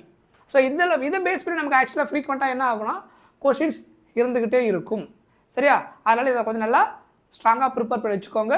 அதுக்கப்புறம் சர்க்யூட் அனாலிசிஸ், அதுக்கப்புறம் இதில் ப்ரிப்பேர் பண்ண வேண்டியது என்னது, ப்ராப்ளம் ரெசிஸ்டன்ஸு, அப்புறம் ஓம்ஸ் லா, இந்த டாப்பிக்கை பேஸ் பண்ணி தான் நமக்கு இருக்கும். அதுக்கப்புறம் சர்க்யூட் அனாலிசிஸ், அதாவது கிர்ச்சாஃப் லூப் ரூல் அதெல்லாம் யூஸ் பண்ணி அவங்க என்ன கேட்குறாங்களோ நம்ம கால்குலேட் பண்ண வேண்டியது இருக்கும். ஏன்னா இதில் ரொம்ப ரொம்ப முக்கியம் ப்ராப்ளம். இந்த சாப்டரை பொறுத்த வரைக்கும் ப்ராப்ளமுக்கு டாமினேஷன் அதிகமாக இருக்கும். புரியுதா? Very very important chapter. Right, அதுக்கப்புறம் பாருங்கள் நெக்ஸ்ட்டு சாப்டர் 4க்கு வாங்க. சாப்டர் 4ல் மெயினாக எதெல்லாம் நீங்கள் ஞாபகம் வச்சுக்கணும் ஐடியா அப்படின்னா, சாப்டர் 4 பொறுத்த வரைக்கும் டெரிவேஷன் எடுத்துக்கலாம். டெரிவேஷன் நீங்கள் மெயினாக தெரிஞ்சுக்க வேண்டியது இல்லை. இதில் மெயினாக என்னென்னா பாருங்க, இந்த சாப்டர் ப்ராப்ளம் அதிகமாக ஃபோக்கஸ் பண்ணுறாங்க. எவ்ரி இயர் இந்த சாப்டரில் ஒரு ப்ராப்ளம் இருந்துக்கிட்டே இருக்குது. ஓகேவா? ப்ராப்ளம் டாப்பிக்கே இதில் அதிகமாக கான்சன்ட்ரேட் பண்ணுறாங்க. டெரிவேஷன் ரொம்ப ரேராக தான் கேட்க மாட்டான்னு இல்லை. நம்ம ஓவரால் பார்க்கும்போது இந்த சாப்டருக்கு ப்ராப்ளமுக்கு வெயிட்டேஜ் கொடுத்துருக்குறாங்க. ஓகே, கம்பேர் பண்ணி பார்க்கும்போது, முன்னாடி இந்த அனாலிசிஸ் பண்ணி பார்க்கும்போது. ஸோ ஃபஸ்ட்டு இதில் ஞாபகம் வச்சுக்க வேண்டிய டெரிவேஷன் வந்துட்டு பையட்-சாவர்ட் லாவுடைய டெரிவேஷன் சம்டைம்ஸ் கேட்பாங்க. பையட்-சாவர்ட் லாவுடைய டெரிவேஷன், அதுக்கப்புறம் அதனுடைய வெக்டார் ஃபார்ம் எப்படி இருக்குன்றதை கரெக்டாக எழுதணும் ஃபைனலாக. ஓகேவா? சிம்பிளாக 2 மார்க் 3 மார்க் டெரிவேஷனாக கேட்கும்போது பையட்-சாவர்ட் லாவுடைய அந்த டெரிவேஷன் எப்படி கொண்டு வருவீங்க, வெக்டார் ஃபார்மில் அது எப்படி இருக்கும் அப்படின்னு சொல்லிட்டு கேட்பாங்க. அதாவது டிஃபைன் பையட்-சாவர்ட் லா சொல்லிட்டு அப்படி தான் டெரைவ் பண்ண சொல்லுவாங்க. சரியா? அதுக்கப்புறம் magnetic field, first force due to current carrying wire. Force due to current carrying wire. So இந்த ஃபார்முலா என்ன ஞாபகம் இருக்கா? F vector equal to I into L vector cross B vector. இது ஒரு 3 மார்க் டெரிவேஷன். மேக்னிட்யூட்னா என்ன வரும் ப்ராப்ளமாக சால்வ் பண்ணும்போது? ILB sine theta. ஓகேவா? இந்த டெரிவேஷன் தான் கேட்பாங்க.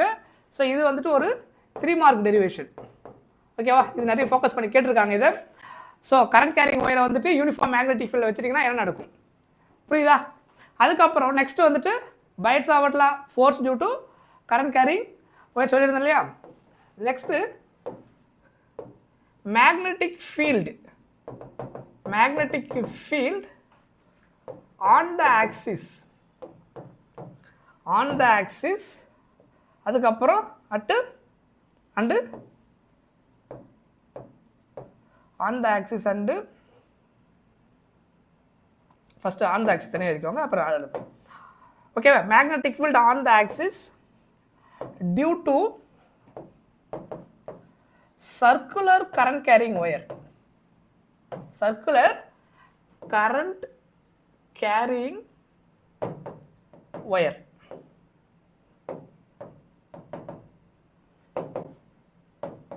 Due to circular current carrying wire.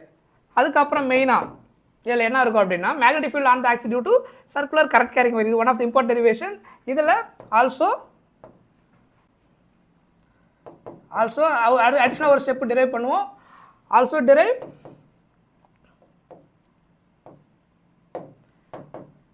B vector magnetic field at the centre of the circular wire. ஓகேவா? கிளியர்? புரிஞ்சுதா? இதெல்லாம் முக்கியமான டெரிவேஷன். தென் இதில் அடுத்து முக்கியமான என்ன டெரிவேஷன் அப்படின்னு பார்த்தீங்கன்னா, magnetic field due to solenoid. So solenoid sometimes இப்படியே கேட்டுருவாங்க, define solenoid.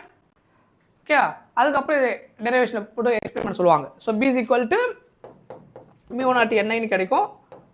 அந்த ஸ்மால் என்னன்னா number of turns per unit length.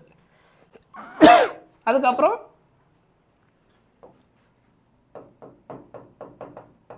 force between parallel currents. So 2 wire வந்துட்டு லைக் இந்த மாதிரி இருக்கும், பார்த்துருப்பீங்க. இந்த மாதிரி கரண்ட் பாஸ் ஆகலாம், சேம் டைரக்ஷன் ஆப்போசிட், என்ன பேரலாக இருக்கும். ஸோ IA IB இப்படி பாஸ் ஆகும், லைக் திஸ். இது சம் டிஸ்டன்ஸில் பாஸ் ஆகிட்டே போகும். சம் லென்த் இங்கே சூஸ் பண்ணியிருந்தீங்கன்னா இது ரெண்டுக்குள்ள டிஸ்டன்ஸ் டீன்னு கொடுத்துருப்போம். இதில் இருந்து டெரைவ் பண்ணிங்கன்னா force between the 2 current carrying wires. So அதனால மேக்னெட்டிக் ஃபீல்டு எப்படி இருக்கும் அப்படின்றது அடுத்து தெரிஞ்சுக்கணும். எஸ், சொல்லுங்கள். இந்த கிளாஸோட பிடிஎஃபா கண்டிப்பாக ஷேர் பண்ணுவேன். எல்லா செஷன் நம்ம முடியும் போதும் கண்டிப்பாக பிடிஎஃப் உங்களுக்கு கிடைக்கும், டோன்ட் வரி.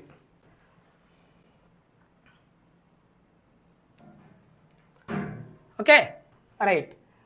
ஸோ இதுதான் இதில் ஆக்சுவலாக ரொம்ப இம்பார்ட்டன்ட் டெரிவேஷன் பார்த்தீங்கன்னா இதில் இதுதான்.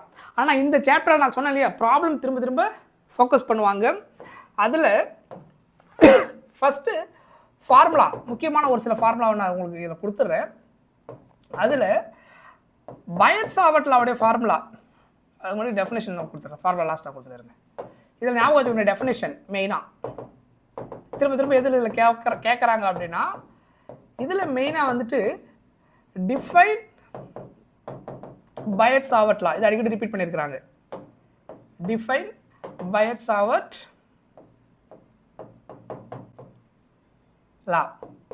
அதுக்கப்புறம் டிஃபைன் ஆம்பியர்ஸ் சர்க்யூட்டட் லா. ஆம்பியர்ஸ் சர்க்யூட்டல் லா, இதுக்கு நல்ல ஆன்சர் தெரிஞ்சு வச்சுக்கணும். சரியா? ஸோ இது வந்து லைக் என்ன இருக்கும், closed line integral B vector dot DL vector equal to μ0 I enclosed current. I or I இதெல்லாம் மென்ஷன் பண்ணிக்கலாம். I represents enclosed current, that we can use I also, no issue. Okay, so இதை ஞாபகம் வச்சுக்கணும். இதோட definition கரெக்டாக நமக்கு use பண்ணி ஸ்டேட்மெண்ட்டில் உங்களுக்கு கரெக்டாக யூஸ் பண்ண தெரியணும். So define 𝑬𝒔𝒑𝒔. ஸோ இது ரொம்ப ரொம்ப முக்கியமான டெஃபினேஷன் இந்த சாப்டரை பொறுத்த வரைக்கும். சொல்கிற பாயிண்ட் புரியுதா? அதுக்கப்புறம் what is Lawrence force? What is Lawrence force? இதெல்லாம் அதிகமாக இதில் ரிப்பீட் ஆகக்கூடிய அந்த டெஃபினேஷன், சம்டைம்ஸ் ரிலேஷன் ஆல்சோ. அதுக்கப்புறம் இது இன்னும் ஒரு டெரிவேஷன் நம்ம வந்து பார்ப்போம். என்ன அப்படி இருக்கும் அப்படின்னா, ஒரு சிலிண்ட்ரிக்கல் ஒயர் அந்த ஷேப்பில் இருக்கும், அதில் கரண்ட் பாஸ் ஆகும்போது நம்ம டெக்ஸ்ட் புக்கில் கூட அந்த எக்ஸாம்பிள் கேஸில் ஆம்பியர் சர்க்யூட்டில் அவருடைய அப்ளிகேஷனில் லைக் இந்த கேஸில் உங்களுக்கு கரண்ட் இந்த மாதிரி ஐன்ற கரண்ட் பாஸ் ஆகும் இன்சைடு, அதுக்கப்புறம் அவுட் சைடு ரெண்டு ஆம்பியர் லூப்பை சூஸ் பண்ணியிருக்கீங்கன்னா இதில் பாஸ் ஆகக்கூடிய அந்த கரண்ட்டு மேக்னெட்டிக் ஃபீல்டு வந்துட்டு R லெஸ் தென் A, அதுக்கப்புறம் இன்னும் என்ன இருக்கும், R கிரேட்டர் தென் A எப்படி இருக்கும், இன்சைட் அண்ட் அவுட் சைடு. ஓகேவா? இது எக்ஸாம்பிள் ப்ராப்ளம். இதை கொஞ்சம் நல்லா ப்ராக்டிஸ் பண்ணி வச்சுக்கோங்க. One of the important problem. சரியா? டெக்ஸ்ட் புக்கில் நம்ம எக்ஸாம்பிள் ப்ராப்ளம் இது டெரிவேஷன். இது ஆக்சுவலாக ப்ராப்ளமாக கொடுத்துருப்பாங்க, but it is A derivation. So ampere loop use பண்ணி இன்சைட் அண்ட் அவுட் சைடு பார்க்கும்போது நம்ம எப்படி சால்வ் பண்ணுவோம் அப்படின்றத நம்ம பார்ப்போம். சரியா? புரியுதா? Clear?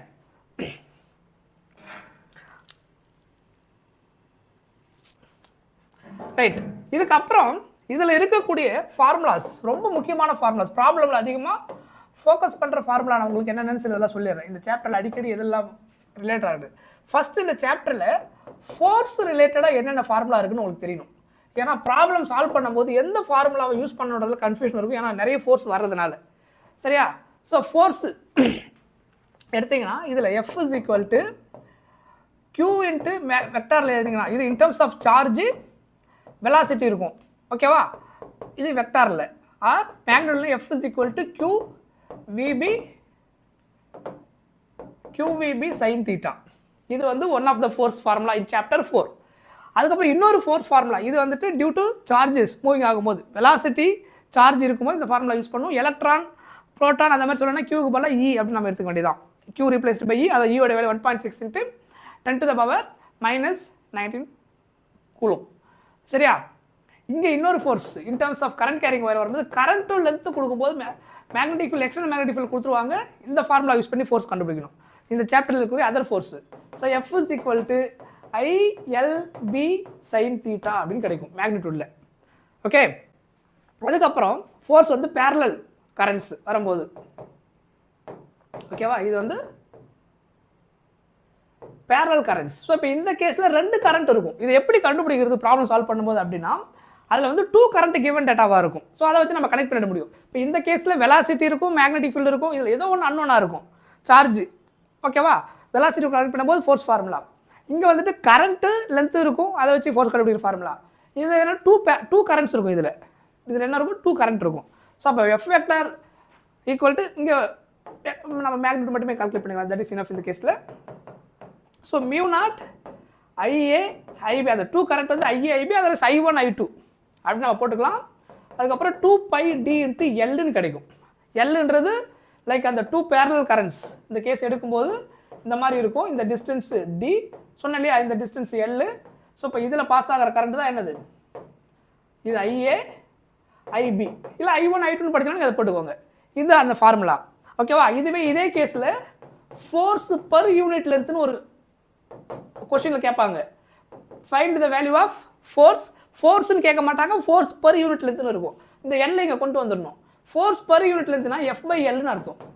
μ0 IA IB divided by 2πd. So simply we can say அது ஸ்மால் எஃப்னு கூட சொல்லிக்கலாம். சரியா? ஸ்மால் எஃப் ஈக்குவல் டு நம்ம புக்கில் அப்படி மென்ஷன் பண்ணியிருப்பாங்க. பட் அதோட மீனிங் என்ன அப்படின்னா μ0 IA IB by 2πd அப்படின்னு கிடைக்கும். அதே மாதிரி சம்டைம்ஸ் இதுலேயுமே ஃபோர்ஸ் பர் யூனிட்லேருந்து கேட்டாங்கன்னா இந்த கண்டிஷனில், அதாவது ஒரு கரண்ட் கொடுத்துருப்பாங்க. இந்த கேஸில் 2 கரண்ட் கிவன் டேட்டாவாக இருக்கும், இல்லை ஒரே ஒரு கரண்ட் மட்டும் தான் கிவன் டேட்டாவாக இருக்கும். ஸோ அப்போ ஃபோர்ஸ் இதே கேஸில் ஃபோர்ஸ் பர் யூனிட் லென்த்னா லென்த்து வந்து டினாமினேட்டர் கொண்டு வந்துடும். அதோட மீனிங் இந்த ஃபார்முலா லென்த்து இருக்கும். Bring that L this side IB sine theta. இது வந்து ஸ்பெஷல். சரியா? இதை பேஸ் பண்ணி ஒரு கொஸ்டின் கேட்டிருந்தாங்க. ஒரு 3 மார்க் ப்ராப்ளம். என்ன கேட்டிருந்தாங்கன்னா ஃபோர்ஸ் பர் யூனிட் லென்த் அப்படின்னு சொல்லி கேட்டிருந்தாங்க. சொல்கிறது புரியுதா? கிளியர்? அப்போது இந்த கேஸில் ஒரு பர்டிகுலராக ஒயர் எக்ஸ்டர்னல் மேக்னெட்டிக் ஃபீல்டு கொடுத்துட்டாங்க, லென்த்து கொடுத்துட்டாங்க. கொஸ்டின் வந்து ஃபோர்ஸ் கேட்டாங்க, லென்த்து கொடுக்கல, சாரி கரண்ட் கொடுத்துட்டாங்க. ஆனால் இதில் என்ன கன்ஃபியூஷன், இந்த ஃபார்முலாவா இந்த ஃபார்முலா? ஏன்னா இங்கே ஃபோர்ஸ் பர் யூனிட் லென்த்னோடனே ஸ்டூடெண்ட்ஸ் சில மிஸ்டேக் பண்ண ஸ்டூடெண்ட்ஸ்க்கு என்ன ப்ராப்ளம் எதனால் ஆச்சுன்னா, இதில் தானே ஃபோர்ஸ் பர் யூனிட் நம்ம படிச்சிருக்கிறோம், இதில் படித்தவன் ஞாபகம் இல்லையே, நம்ம இப்படி தானே படிச்சிருக்கோம் கண்டுபிடிக்காம விட்டுட்டாங்க. பட் அதை எப்படி கண்டுபிடிக்கணும் அப்படின்னா, அந்த கொஸ்டினில் வந்துட்டு ஒரே ஒரு கரண்ட் டேட்டா மட்டும் தான் கொடுத்துருந்தாங்க. சிங்கிள் கரண்ட் வேல்யூ தான் இருக்கும். இந்த கேஸ் வந்தால் தான் 2 கரண்ட் இருக்கும். பேரலல் கரண்ட்ஸ் என்ற வார்த்தை யூஸ் பண்ணியிருப்பாங்க. அப்போ ஃபோர்ஸ் வரும்போது தான் ஃபோர்ஸ் பர் யூனிட்லேருந்து நான் இந்த ஃபார்முலாவை யூஸ் பண்ணுவோம். சரியா? இது ஃபோர்ஸ் பர் யூனிட்லேருந்து. இது ஜென்ரலாக நம்ம யூஸ் பண்ணுற ஃபார்முலா. இந்த கேஸில் இது வந்து ஃபோர்ஸ் பர் யூனிட்லேருந்து. சொல்கிறது புரியுதா? கிளியர்? சரி, ரைட். அதுக்கப்புறம் இதில் இருக்கக்கூடிய மேக்னெட்டிக் ஃபீல்டு எல்லாமே நல்லா தெரிஞ்சு வச்சுக்கணும். ஆல் மேக்னெட்டிக் ஃபீல்டு ஃபார்முலா ஞாபகம் வச்சுக்கணும். ஆல் மேக்னெட்டிக் ஃபீல்டு ஃபார்முலா இது ப்ராப்ளமுக்கு that is very very important. சரியா? அது எல்லாமே ஞாபகம் வச்சுக்கணும். அதாவது 𝑦𝒑𝒒𝒆 law dB = μ0 by 4π I DL sin θ by r². So அந்த ஃபார்முலா தெரியணும். சர்க்குலர் கேஸில் கரண்ட் பாஸ் ஆகும்போது சென்டரில் இருக்கக்கூடிய ஃபீல்டு எப்படி இருக்குது, ஆன் த ஆக்சிஸில் எப்படி இருக்குது, μ0 I r² by அந்த ஆன் த ஆக்சிஸில் 2 × x² + r² ஹோல் பவர் 3/2 அப்படின்னு கிடைக்கும். அந்த ஃபார்முலா நல்லா தெரிஞ்சு வச்சுக்கணும். ஸோ எல்லாமே நம்ம கிளியராக மேக்னெட்டிக் ஃபீல்டு ரிலேட்டடாக எல்லாம் தெரியும். சொல்லினாடு வந்து B = μ0 NI. ஸோ இது மாதிரி ஆல் மேக்னெட்டிக் ரிலேட்டட் ஃபார்முலா நம்ம தெரிஞ்சிருக்கணும் ஃபீல்டு. ஸோ கொஸ்டினில் அவங்க என்ன மாதிரி டேட்டா கொடுக்குறாங்களோ அதுக்கேற்ற மாதிரி நம்ம ஃபார்முலாவை கனெக்ட் பண்ணி எழுதி தெரியணும். இப்போ சில கேஸில் வந்து வெக்டார் நம்ம பார்த்தல, இப்போ force I × L vector + B வெக்டார்னா அதை வந்துட்டு மேக்னெட்டியூடில் கேட்டாங்கன்னா தீட்டா கொடுத்துருப்பாங்க. வெக்டாரில் சில நேரத்தில் லென்த்தையும் மேக்னெட்டிக் ஃபீல்டு என்ன கொடுத்துருவாங்க, வெக்டார் ஃபார்மேட்டில் கொடுத்துருவாங்க. அப்போது கிராஸ் ப்ராடக்ட் யூஸ் பண்ணி சால்வ் பண்ண வேண்டியதாக இருக்கும். மேக்ஸ் இருக்கு இல்லையா, யூஸ் பண்ணி நீங்கள் என்ன பண்ணணும், டிட்டர்மினன்ட் மேக்னெட்டியூடை கண்டுபிடிச்சிட்டு அதுக்கப்புறம் வேல்யூ கால்குலேட் பண்ணுற மாதிரி இருக்கும். அந்த மெத்தட் யூஸ் பண்ணி சால்வ் பண்ணுற மாதிரி இருக்கும். அந்த மேட்ரிக்ஸ் அண்ட் டிட்டர்மினன்ட் படிச்சிருப்பீங்க இல்லையா, அதில் அந்த cross product vector property dot product and cross product என்ன வருமோ அதை யூஸ் பண்ணி சால்வ் பண்ணுற மாதிரி இருக்கும். Okay, right. ஸோ வெயிட் ஒரு 10 minutes break, then I will be back.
Yes கண்டிப்பாலாமா ரெடியா? சாப்டர் அதுக்கப்புறம் மெயினாக நீங்கள் ஞாபகம் வச்சுக்க வேண்டியது வந்து சாப்டர் 5 சாப்டர் 4 வரைக்கும் நம்ம பார்த்தோமா இம்பார்ட்டன்ட் கொஸ்டின் அதில் பார்த்துருக்கோம். எஸ் இதில் இன்னொரு முக்கியமான விஷயம் இதில் சொல்ல நினச்சேன். ஆல் மேக்னெட்டிக் ஃபார்முலா எல்லாம் தெரிஞ்ச ப்ராப்ளம்க்கு அதுக்கப்புறம் முக்கியமாக இதில் தெரிஞ்சு வச்சுக்க வேண்டியது முக்கியமாக என்னென்னா galvanometer. So very important heading for this chapter. இதை பற்றி கம்ப்ளீட்டாக படித்து வச்சுக்கோங்க. இதிலிருந்து கொஸ்டின் எப்படி வேணாலும் நமக்கு இருக்கலாம். கேஸ் ஸ்டடியோ 2 மார்க்கோ 1 மார்க்கோ இல்லை அங்கங்கே ஏதாவது சப்டிவிஷனில் எங்கே வேணாலும் இருக்கலாம். அது பட் வரதுக்கு வாய்ப்பு அதிகம். ஏன்னா அந்தளவுக்கு இம்பார்ட்டன்ட் ஹெட்டிங் இது. சரியா? ஸோ இது galvanometer பேஸ் பண்ணி மெயினாக நீங்கள் அதோடைய பிரின்சிபல் நான் இது நேரில் சொல்லியிருந்தேன். பட் இதில் நீங்கள் மெயினாக ஃபோக்கஸ் பண்ணி படிக்க வேண்டிய அந்த பாயிண்ட் என்னென்னு பார்த்தீங்கன்னா பிரின்சிபல் ஆஃப் galvanometer. அதுக்கப்புறம் use of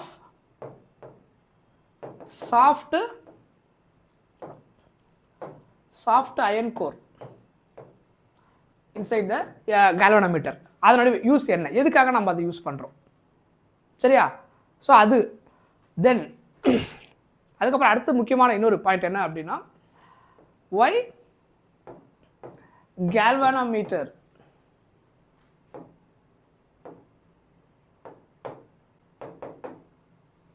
not measure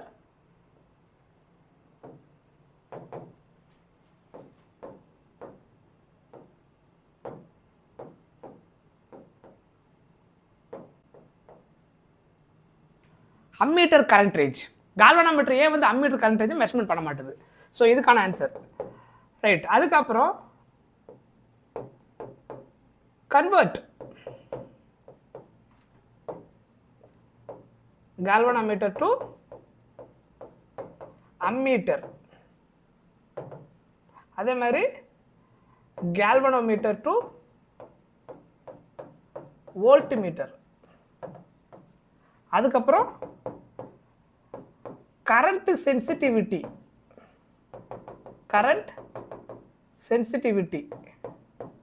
அப்புறம் voltage sensitivity. இது ரெண்டுத்தோட மீனிங் current sensitivity அதுக்கப்புறம் வோல்டேஜ் சென்சிட்டிவிட்டி. இது ரொம்ப முக்கியம். ஸோ இது எல்லாமே முக்கியமாக இதில் நீங்கள் பர்டிகுலராக இதில் தெரிஞ்சு வச்சுருக்கணும். அதுக்கப்புறம் அடுத்தது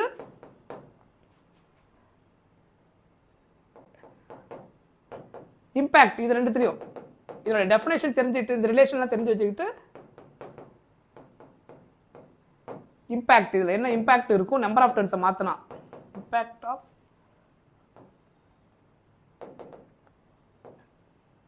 இது ரெண்டுத்துல impact current sensitivity voltage sensitivity.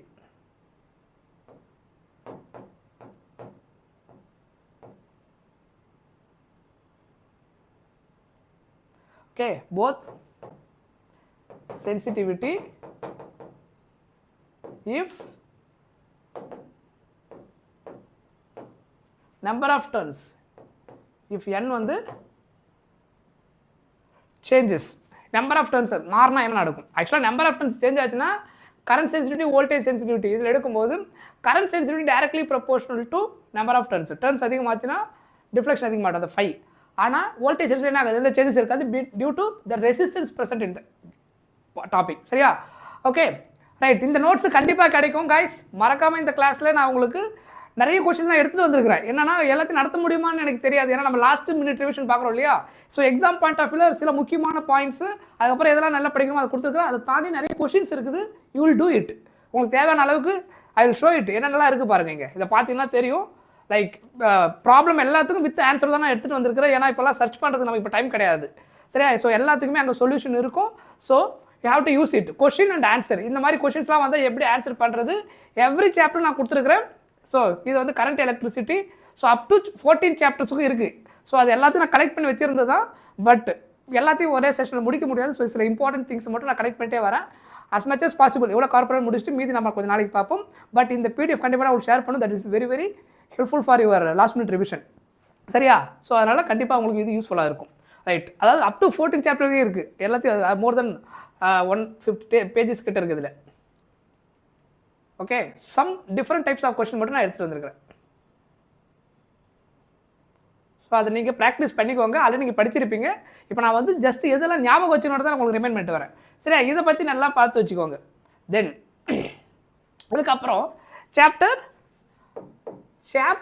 5 பொறுத்த வரைக்கும் சாப்டர் 5ல் நீங்கள் மெயினாக ஞாபகம் வச்சுக்க வேண்டியது என்ன அப்படின்னா, சில டெஃபினேஷன் சில பாயிண்ட்ஸ் தான் இதில் முக்கியம்.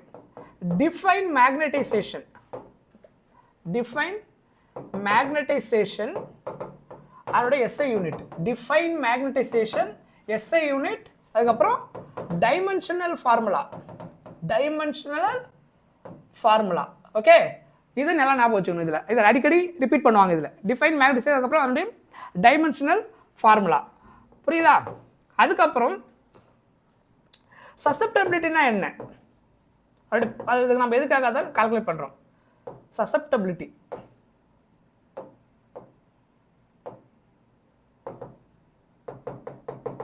சசப்டபிலிட்டினா என்ன, அதோடைய மீனிங், அதுக்கு யூனிட் இருக்கான்னு கேட்டால் கிடையாது, டைமென்ஷனலஸ் குவான்டிட்டி அது. சரியா? ரைட். அதுக்கப்புறம் properties of magnetic field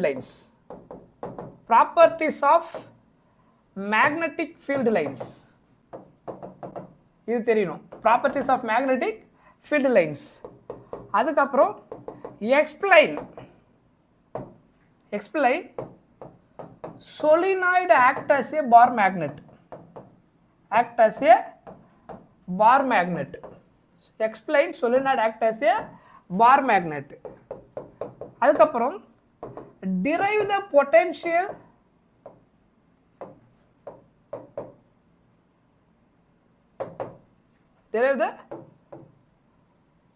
potential energy in a magnetic dipole. Magnetic dipole plus electric field, magnetic field. Okay va? In a magnetic dipole case la. So இதெல்லாம் கொஞ்சம் இதில் ஞாபகம் வச்சுக்கணும். இதெல்லாம் இதில் ரொம்ப ரொம்ப ரொம்ப முக்கியமானது. சரியா? இதுக்கு அப்புறம் இதில் நம்ம ரொம்ப கிளியராக பார்க்க வேண்டியது என்னன்னா, அந்த சசப்டபிலிட்டி வேல்யூ ஒரு சில ஃபார்முலா நம்ம இதில் பார்ப்போம், அதையும் தெரிஞ்சு வச்சுக்கோங்க. ஸோ இதில் ப்ராப்ளமாக நம்ம கொஞ்சம் பார்க்கறது பார்த்தீங்கன்னா, இந்த magnetization m vector equal to net magnetic dipole moment by volume அப்படின்னு கிடைக்கும். இதான் மேக்னடைசேஷன் ஃபார்முலா. சரியா? அதுக்கப்புறம் magnetic intensity in terms of solenoid கூட கால்குலேட் பண்ணும்போது h/n யூஸ் பண்ணுவோம்.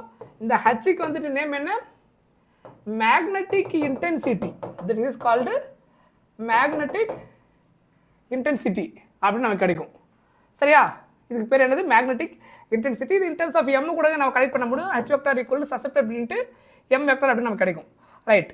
ஸோ அதுக்கப்புறம் சசப்டபிலிட்டிக்கு ரிலேட்டிவ் பெர்மியபிலிட்டிக்கு உள்ள ரிலேஷன். ஓகேவா? அது μr equal to 1 plus susceptibility அப்படின்னு கிடைக்கும். இது வந்து one of the very very important formula. இதை வச்சு தான் சசப்டபிலிட்டி ரிலேட்டிவ் பெர்மியபிலிட்டி நம்ம அடிக்கடி செக் பண்ண போகிறோம். பாரா ஃபெரோ அண்டு டயா ப்ராப்ளமும் நம்ம அதை யூஸ் பண்ணிப்போம். சரியா? ஸோ இதை நல்லா ஞாபகம் வச்சுக்கோங்க. ஸோ இதுதான் மெயினாக இதில் நம்ம பார்க்க வேண்டியது. மற்றபடி பார்த்தீங்கன்னா ஃபார்முலா அவ்வளோதான் இதில் மெயினாக. சரியா? அதுக்கப்புறம் அந்த இம்பேக்ட், அதாவது சொலினாய்டுக்குள்ளே வந்துட்டு ஒரு மேக்னெட் இன்சர்ட் பண்ணும்போது, iron material core material insert பண்ணும்போது என்ன ஆகும், மேக்னெட்டிஸ் ஆகும். ஸோ அதனால் கால்குலேட் பண்ணக்கூடிய அந்த காம்பனெண்ட் தான் இதில் ஃபுல்லாக மெயினாக நம்ம டிஸ்கஸ் பண்ணுவோம். தென் இதுக்கப்புறம் டயா பாரா ஃபெரோ இதில் இருக்கக்கூடியது. இதனுடைய சசப்டபிலிட்டி எப்படி இருக்கும், ரிலேட்டிவ் பெர்மியபிலிட்டி இந்த வேல்யூ எப்படி இருக்கும், இது நல்லா தெரிஞ்சு வச்சுக்கணும். சசப்டபிலிட்டி, ரிலேட்டிவ் பெர்மியபிலிட்டி, டயா பாரா ஃபெரோ இதை நல்லா பார்த்து வச்சுக்கணும். அதுக்கப்புறம் அதனுடைய ஃபீல்டு லைன்ஸ் நேச்சர். ஓகேவா? அதனுடைய ஃபீல்டு லைன்ஸ் நேச்சர் எப்படி இருக்கும், இதில் அட்ராக்டிவாக, ரிப்பல்சிவாக, ஸ்ட்ராங் டு வீக்காக, வீக் டு ஸ்ட்ராங்காக, இது எல்லாத்துக்கும் சேர்த்து நீங்கள் ஸ்டடி பண்ணணும். சரியா? இது எல்லாத்துக்கும் இதெல்லாம் நான் ஜஸ்ட் அந்த ஹிண்ட் மட்டும் எழுதுகிறேன். இதெல்லாம் நீங்கள் கோத்ரூ பண்ணி வச்சுக்கணும். சொல்கிறது புரியுதா? கிளியர்? தென் அதுக்கப்புறம் நெக்ஸ்ட் பார்த்தீங்கன்னா எக்ஸாம்பிள் ஃபார் அந்த காம்பவுண்ட், ஈச் காம்பவுண்டுக்கான சப்ஸ்டன்சஸ், ஒன்றுக்கான சப்ஸ்டன்ஸ் என்னெல்லாம் எக்ஸாம்பிள் நம்ம டெக்ஸ்ட் புக்கில் கொடுத்துருக்குறாங்க அப்படின்னு தெரிஞ்சு வச்சுக்கணும். அதுக்கப்புறம் பர்டிகுலராக இதில் நீங்கள் ஸ்டடி பண்ணும்போது சூப்பர் கண்டக்டர்ஸ்னால் என்னன்றது தெளிவாக தெரிஞ்சு வச்சுக்கணும். இதில் ஸ்பெஷலாக தெரிஞ்சுக்க வேண்டியது அடிஷ்னலாக சூப்பர் கண்டக்டர்ஸ் அந்த கண்டிஷன். அப்புறம் இதில் ஃபெரோ படிக்கும்போது சாஃப்ட் ஃபெரோ மேக்னெட்னா என்ன, ஹார்டு ஃபெரோ மேக்னெட்னா என்ன, அதுக்கப்புறம் இதை தெரிஞ்சு வச்சுக்கணும். ஸோ இது எல்லாமே அடிக்கடி ரிப்பீட் பண்ணுவாங்க. சரியா? கிளியர்? ரைட். இதுதான் ஆக்சுவலாக சாப்டர் 5ல் நீங்கள் நல்லா ஃபோக்கஸ் பண்ணி தெரிஞ்சுக்க வேண்டியது.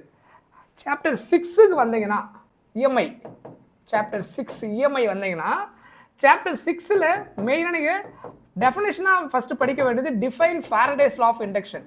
Define Faraday's law of induction. Define Faraday's law of induction இது நல்லா தெரிஞ்சிருக்கணும். ஓகேவா? இதில் நிறைய ஃபார்முலாஸ் நம்ம ஞாபகம் வச்சுக்கணும். இதுலேயும் define Faraday's law of induction.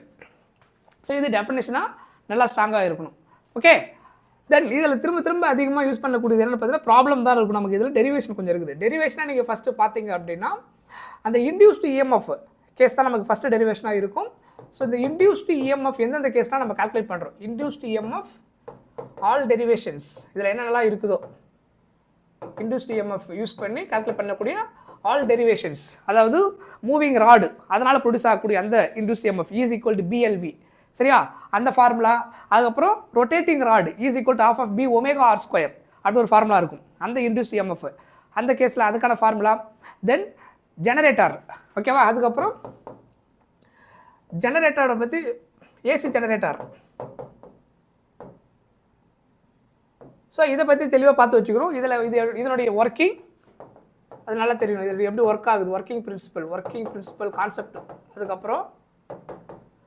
அதுக்கப்புறம் என்ன ஆகுது, induced amplitude of induced EMF. அந்த இன்டியூஸ்டு இஎம்எஃப் இதில் எப்படி இருக்கும்,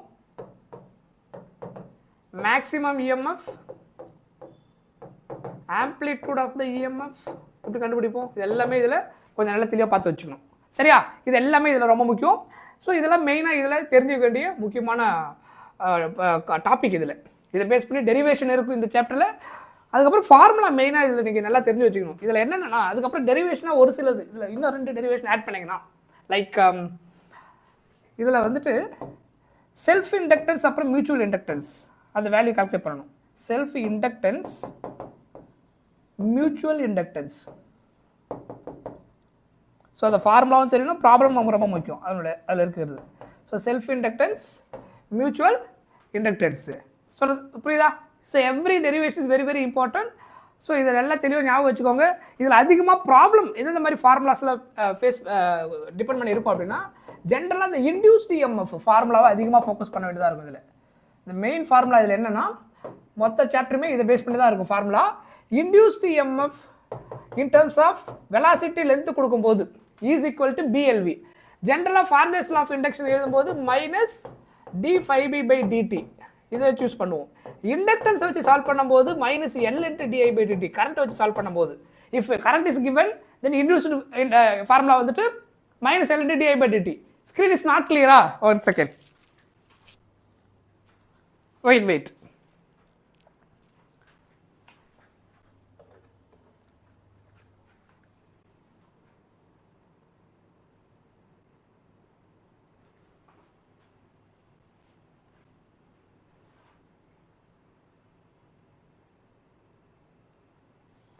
இப்போ ஓகேவா பாருங்க.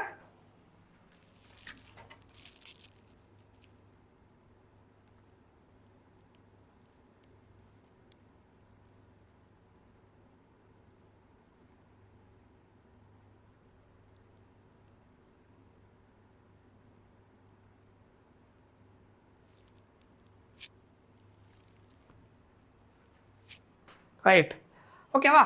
மைனஸ் L × di/dt இது ஒரு டெரிவேஷன். தென் இதுக்கப்புறம் induced EMF is equal to half of b omega r square அப்புறம் is equal to E0 AC ஜெனரேட்டரில் வரும்போது into amplitude of maximum amplitude NBA omega, otherwise NBA ஒமேகாவுக்கு பதிலாக 2π/nu. இது எல்லாமே என்னது ஃபார்முலா ஃபார் இன்டியூஸ்டு இஎம்எஃப். இது எல்லாமே அந்தந்த கேஸுக்கு ஏற்ற மாதிரி நம்ம இதை யூஸ் பண்ணணும். ஸோ இதில் வெலாசிட்டி லென்த் கொடுத்துட்டு மூவிங் ராட் கேஸ் கொடுக்கும்போது இந்த ஃபார்முலா யூஸ் பண்ணணும்.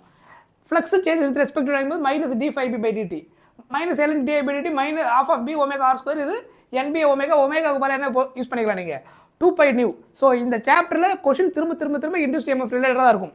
ஸோ கரண்ட் கேட்குறாங்க இந்த எல்லா கேஸில் இன்டியூஸ்டு இஎம்எஃப் இருந்துட்டு கரண்ட் கேட்டாங்கன்னா இந்த ஃபார்முலா நீங்கள் என்ன யூஸ் பண்ணணும், I = V/Rக்கு பதிலாக E/Rன்னு போடணும். E is the induced EMF. சொல்றது புரியுதா? ஸோ இப்போ இதை கண்டுபிடிச்சி சப்ஸ்டிட் பண்ணணும் அப்படின்னு அர்த்தம். Got it? ஸோ இதுதான் மெயின் ஃபார்முலா இந்த சாப்டரை பொறுத்த வரைக்கும். ஸோ இதை பேஸ் பண்ணி தான் கொஷின், ப்ராப்ளம் டெரிவேஷன் தான் இந்த சாப்டர். ஓகே, அதை நல்லா புரிஞ்சு வச்சுக்கோங்க. அதுக்கப்புறம் சாப்டர் 7. ஸோ இந்த சாப்டர் 7 பொறுத்த வரைக்கும் ஏசி சாப்டரில் ஆர், எல், சி இது எல்லாத்துலேயும் பியூர் கண்டிஷனில் இருக்கும்போது கரண்ட் என்ன அப்படின்றது தெரிஞ்சிருக்கணும். வாட் இஸ் த டெரிவேஷன், அதோட டெரிவேஷன் எய்மே என்னது, அதோட கரண்ட் வேல்யூ கால்குலேட் பண்ணுறது. அதுக்கப்புறம் பவர் என்னவா இருக்கும், face difference, first face difference முடிச்சிருக்கோம், அப்புறம் பவர். இந்த கேஸுக்கு ஃபேஸ் டிஃபரன்ஸ், ஃபேஸார் டயக்ராம் எப்படி இருக்கும் இண்டிவிஜுவலாக இருக்கும்போது, ஃபேஸார் டயக்ராம். அதுக்கப்புறம் கிராஃபு, ஆவரேஜ் பவர் இதெல்லாம் இதில் ரொம்ப முக்கியம். Current, phase difference, phasor diagram, graph, அதுக்கப்புறம் என்னது average power for R, L, C. இந்த எல்லா கேஸ்லையும் என்னென்ன வேல்யூ வரும், என்ன மாதிரி அந்த டெரிவேஷன் இருக்குன்றதெல்லாம் கரெக்டாக தெரிஞ்சு வச்சுக்கணும். இதெல்லாம் தனித்தனியாக கரெக்டாக ஃபில்டர் பண்ணி ஞாபகம் வச்சுக்கணும். சரியா? ஸோ அதுக்கப்புறம் இதில் வரக்கூடிய அந்த கெப்பாசிட்டிவ் ரியாக்டன்ஸ், இண்டக்டிவ் ரியாக்டன்ஸ்னால் என்ன, இது வந்து ரிலேஷன் கெப்பாசிட்டிவ் ரியாக்டன்ஸ். அதுக்கப்புறம் இண்டக்டிவ் ரியாக்டன்ஸ், இதெல்லாம் இதில் தெளிவாக தெரிஞ்சிருக்கணும். இதெல்லாமே இது ரிலேட்டடாக இது கீழே வருது. இந்த ஆர்எல்சி தனித்தனியாக இருக்கும்போது அந்த ஹெட்டிங் ஏற்ற மாதிரி வரும். அதுக்கப்புறம் ஆர்எல்சி சீரியஸ் கேஸ். ஸோ இந்த ஆர்எல்சி சீரியஸ் கேஸில் கொஸ்டின் நமக்கு எப்படியெல்லாம் இருக்கும் அப்படின்னா, இம்பிடன்ஸை மட்டும் டெரைவ் பண்ண சொல்லி கேட்கலாம். ஃபுல் டெரிவேஷன் கேட்க மாட்டாங்க, பார்ட்டாக இருக்கும். டெரைவ் த இம்பிடன்ஸ் அப்படின்னு கேட்கலாம். சொன்னது புரியுதா? ஸ்டில் நாட் விசிபிளா? 1 செகண்ட்.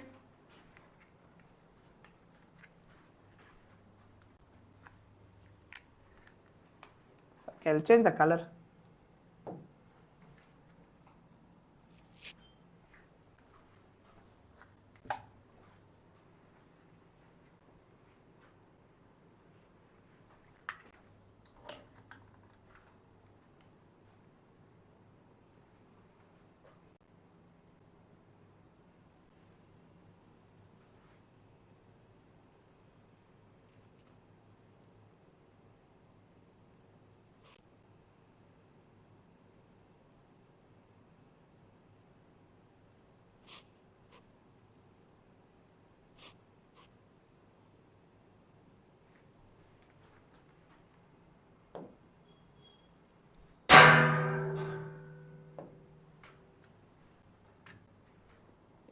ரைட், இப்போ ஓகேவான்னு பாருங்க.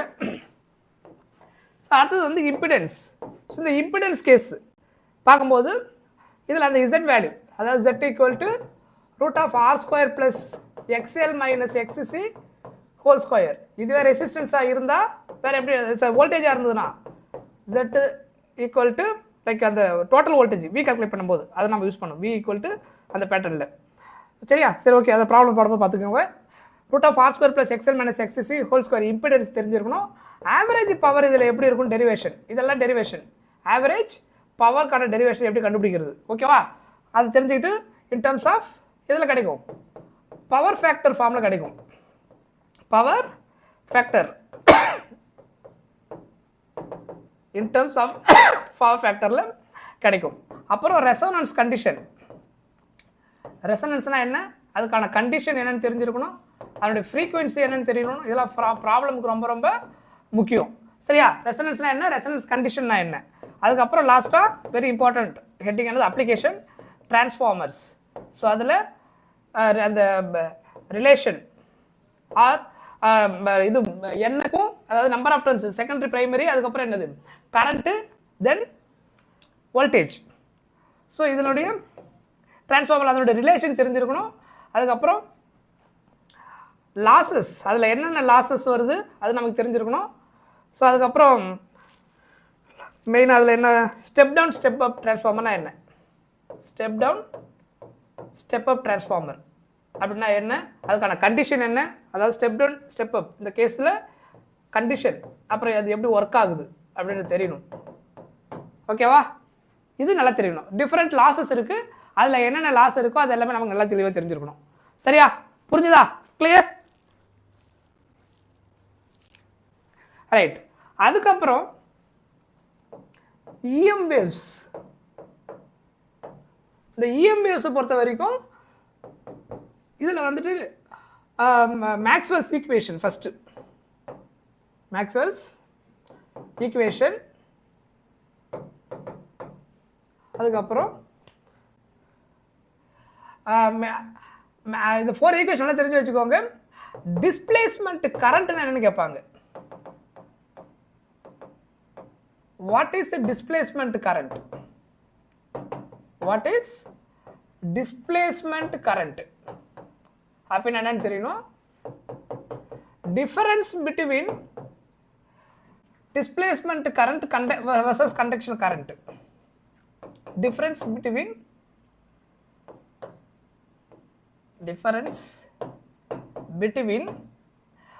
conduction current and displacement current அப்படி வச்சுக்கோங்க. ரெண்டு கரண்ட் பார்ப்போம். ஆம்பியர் சர்க்யூட் லாவில் இருந்து drawback. Difference between conduction current and displacement current ரெண்டுத்துக்கும் உள்ள அந்த டிஃபரன்ஸ் என்ன, எங்கே வேரி ஆகுது, என்ன ஸ்பெஷல் அதில் கண்டக்ஷன் கரண்ட்டுக்கும் அதுக்கப்புறம் டிஸ்பிளேஸ்மெண்ட் கரண்ட்டுக்கும். தென் அதுக்கப்புறம் இதில் மெயினாக பார்த்தீங்கன்னா அந்த அப்ளிகேஷன் தான். ஓகேவா? அதில் ஈக்குவேஷன் ரொம்ப முக்கியம். EM வேவ்ஸோடைய ஜென்ரல் ஃபார்ம், EM வேவ்ஸோடைய general form, magnetic field electric field எப்படி மாற்றுறது, electric field to magnetic field எப்படி கண்டுபிடிக்கிறது, ஜென்ரல் ஃபார்ம். அதுக்கப்புறம் velocity, speed or velocity, speed or velocity எப்படி கண்டுபிடிக்கிறது எனி மீடியம்க்கு, velocity for any medium. Okay, speed or velocity for any medium. Vacuum medium எப்படி இருக்கும், அந்த ரிலேஷன் நல்லா தெரிஞ்சு வச்சுக்கணும். Then spectrum, electromagnetic wave spectrum, அப்புறம் அதனுடைய அப்ளிகேஷன் யூசஸ். ஓகேவா? அப்ளிகேஷன் வச்சுக்கலாம், யூசஸ்ன்னு வச்சுக்கோங்க. எதுக்கெல்லாம் அது நம்ம யூஸ் பண்ணுது, இதுதான் இதில் ஆக்சுவலாக மெயினாக தெரிஞ்சுக்க வேண்டியது. இதில் எலக்ட்ரோமேக்னெட்டிக் வேவ்ஸில் இந்த ஹெட்டிங் கீழே வரக்கூடிய எல்லா பாயிண்ட் நல்லா தெரிஞ்சு வச்சுக்கணும். சார் லாஸ்ட்டாக வால்யூம் 1 முடிஞ்சது. அதுக்கப்புறம் ray optics. Ray optics very important chapter, already நமக்கு தெரியும். ஸோ ரே ஆப்டிக்ஸை பொறுத்த வரைக்கும் டெரிவேஷன் எல்லாமே தெரிஞ்சிருக்கணும். ஸோ மெயினாக என்னென்ன டெரிவேஷன் இல்லை உங்களுக்கு தெரிஞ்சிருக்கணும். ஃபஸ்ட்டு டெரிவேஷனாக எடுத்திங்கன்னா ஃபஸ்ட் ஒன் வந்துட்டு mirror equation. Mirror equation, lens makers formula, lens equation,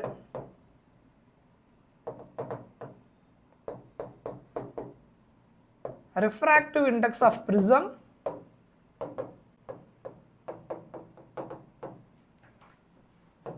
using minimum deviation formula, minimum deviation condition.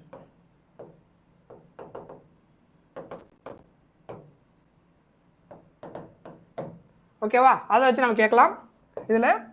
அதுக்கப்புறம் இன்னொன்று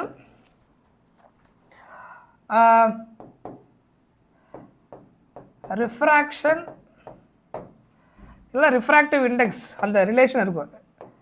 இதெல்லாம் இப்படி வச்சுக்கோங்க. Refraction due to spherical surface, refraction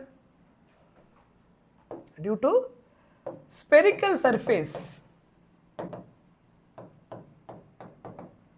so அதில் எதெல்லாம் இன்வால்வ் ஆகிருக்கும், 2 ரிஃப்ராக்டிவ் இண்டெக்ஸ், N1 இருக்கும், N2 இருக்கும், ரேடியஸ் ஆஃப் கர்வேச்சர் R இருக்கும், ஆப்ஜெக்ட் டிஸ்டன்ஸ், இமேஜ் டிஸ்டன்ஸ். இது எல்லாத்துக்கும் சேர்த்து அந்த டெரிவேஷன் ரிலேட் பண்ணணும். அதான் refraction due to general spherical surface அப்படின்னு நம்ம சொல்லுவோம்.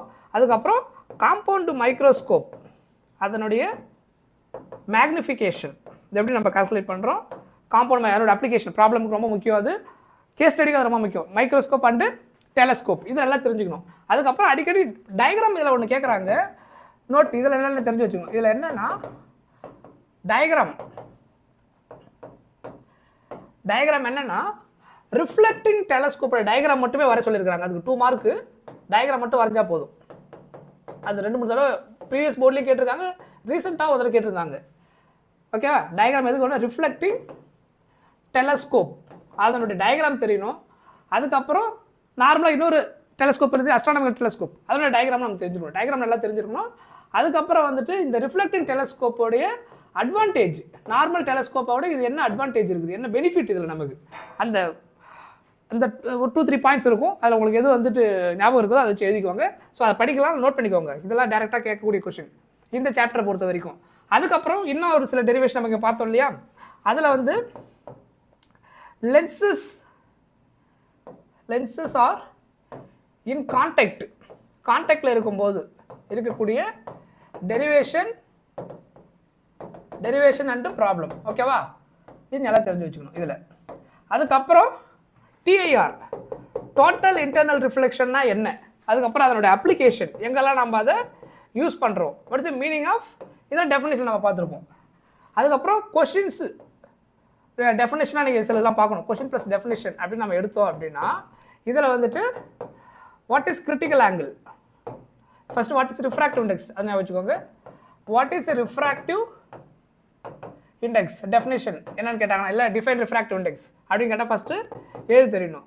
அதுக்கப்புறம் வாட் இஸ் கிரிட்டிக்கல் ஆங்கிள்,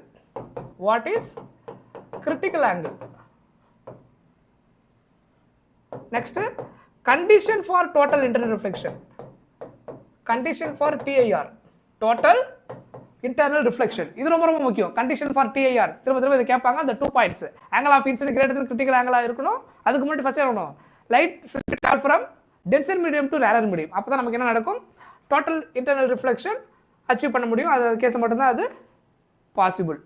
சொல்கிற பாயிண்ட் புரியுதா? அதுக்கப்புறம் define power of lens, define power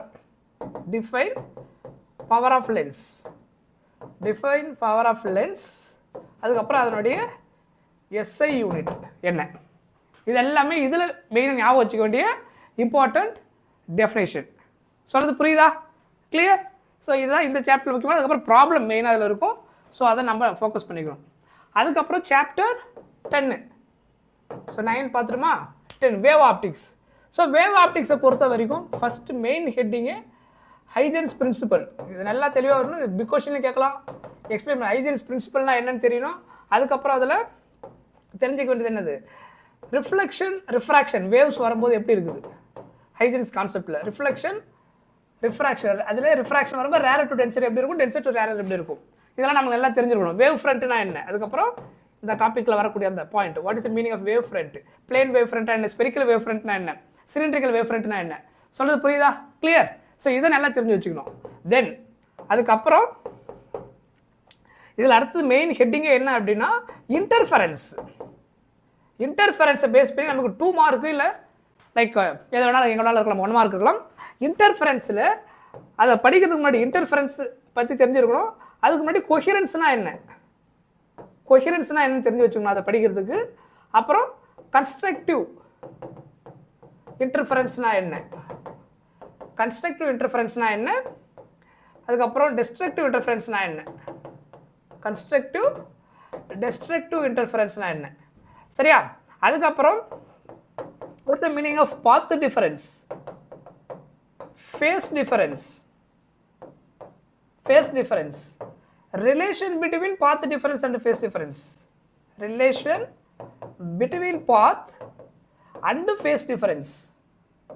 இது நல்லா தெளிவாக தெரிஞ்சுக்கணும். இதெல்லாமே பேசிக்காக இன்டர்ஃபரன்ஸ் வரும்போது. ஸோ அந்த இன்டர்ஃபரன்ஸில் அதுக்கப்புறம் அடிஷ்னலாக இதில் இன்னும் நல்லா தெரியணும் அப்படின்னா இன்டென்சிட்டி, ரிசல்டன்ட் இன்டென்சிட்டி எப்படி இருக்கும், ஆம்ப்ளிடியூடு, ரிசல்டன்ட் ஆம்ப்ளிடியூடு, அப்போ இன்டென்சிட்டிக்கு ஆம்ப்ளிடியூடில் ரிலேஷன் என்ன, இது எல்லாமே பேசிக்காக இன்டர்ஃபரன்ஸ்ன்ற இந்த ஒரு ஹெட்டிங் கீழே வரும்.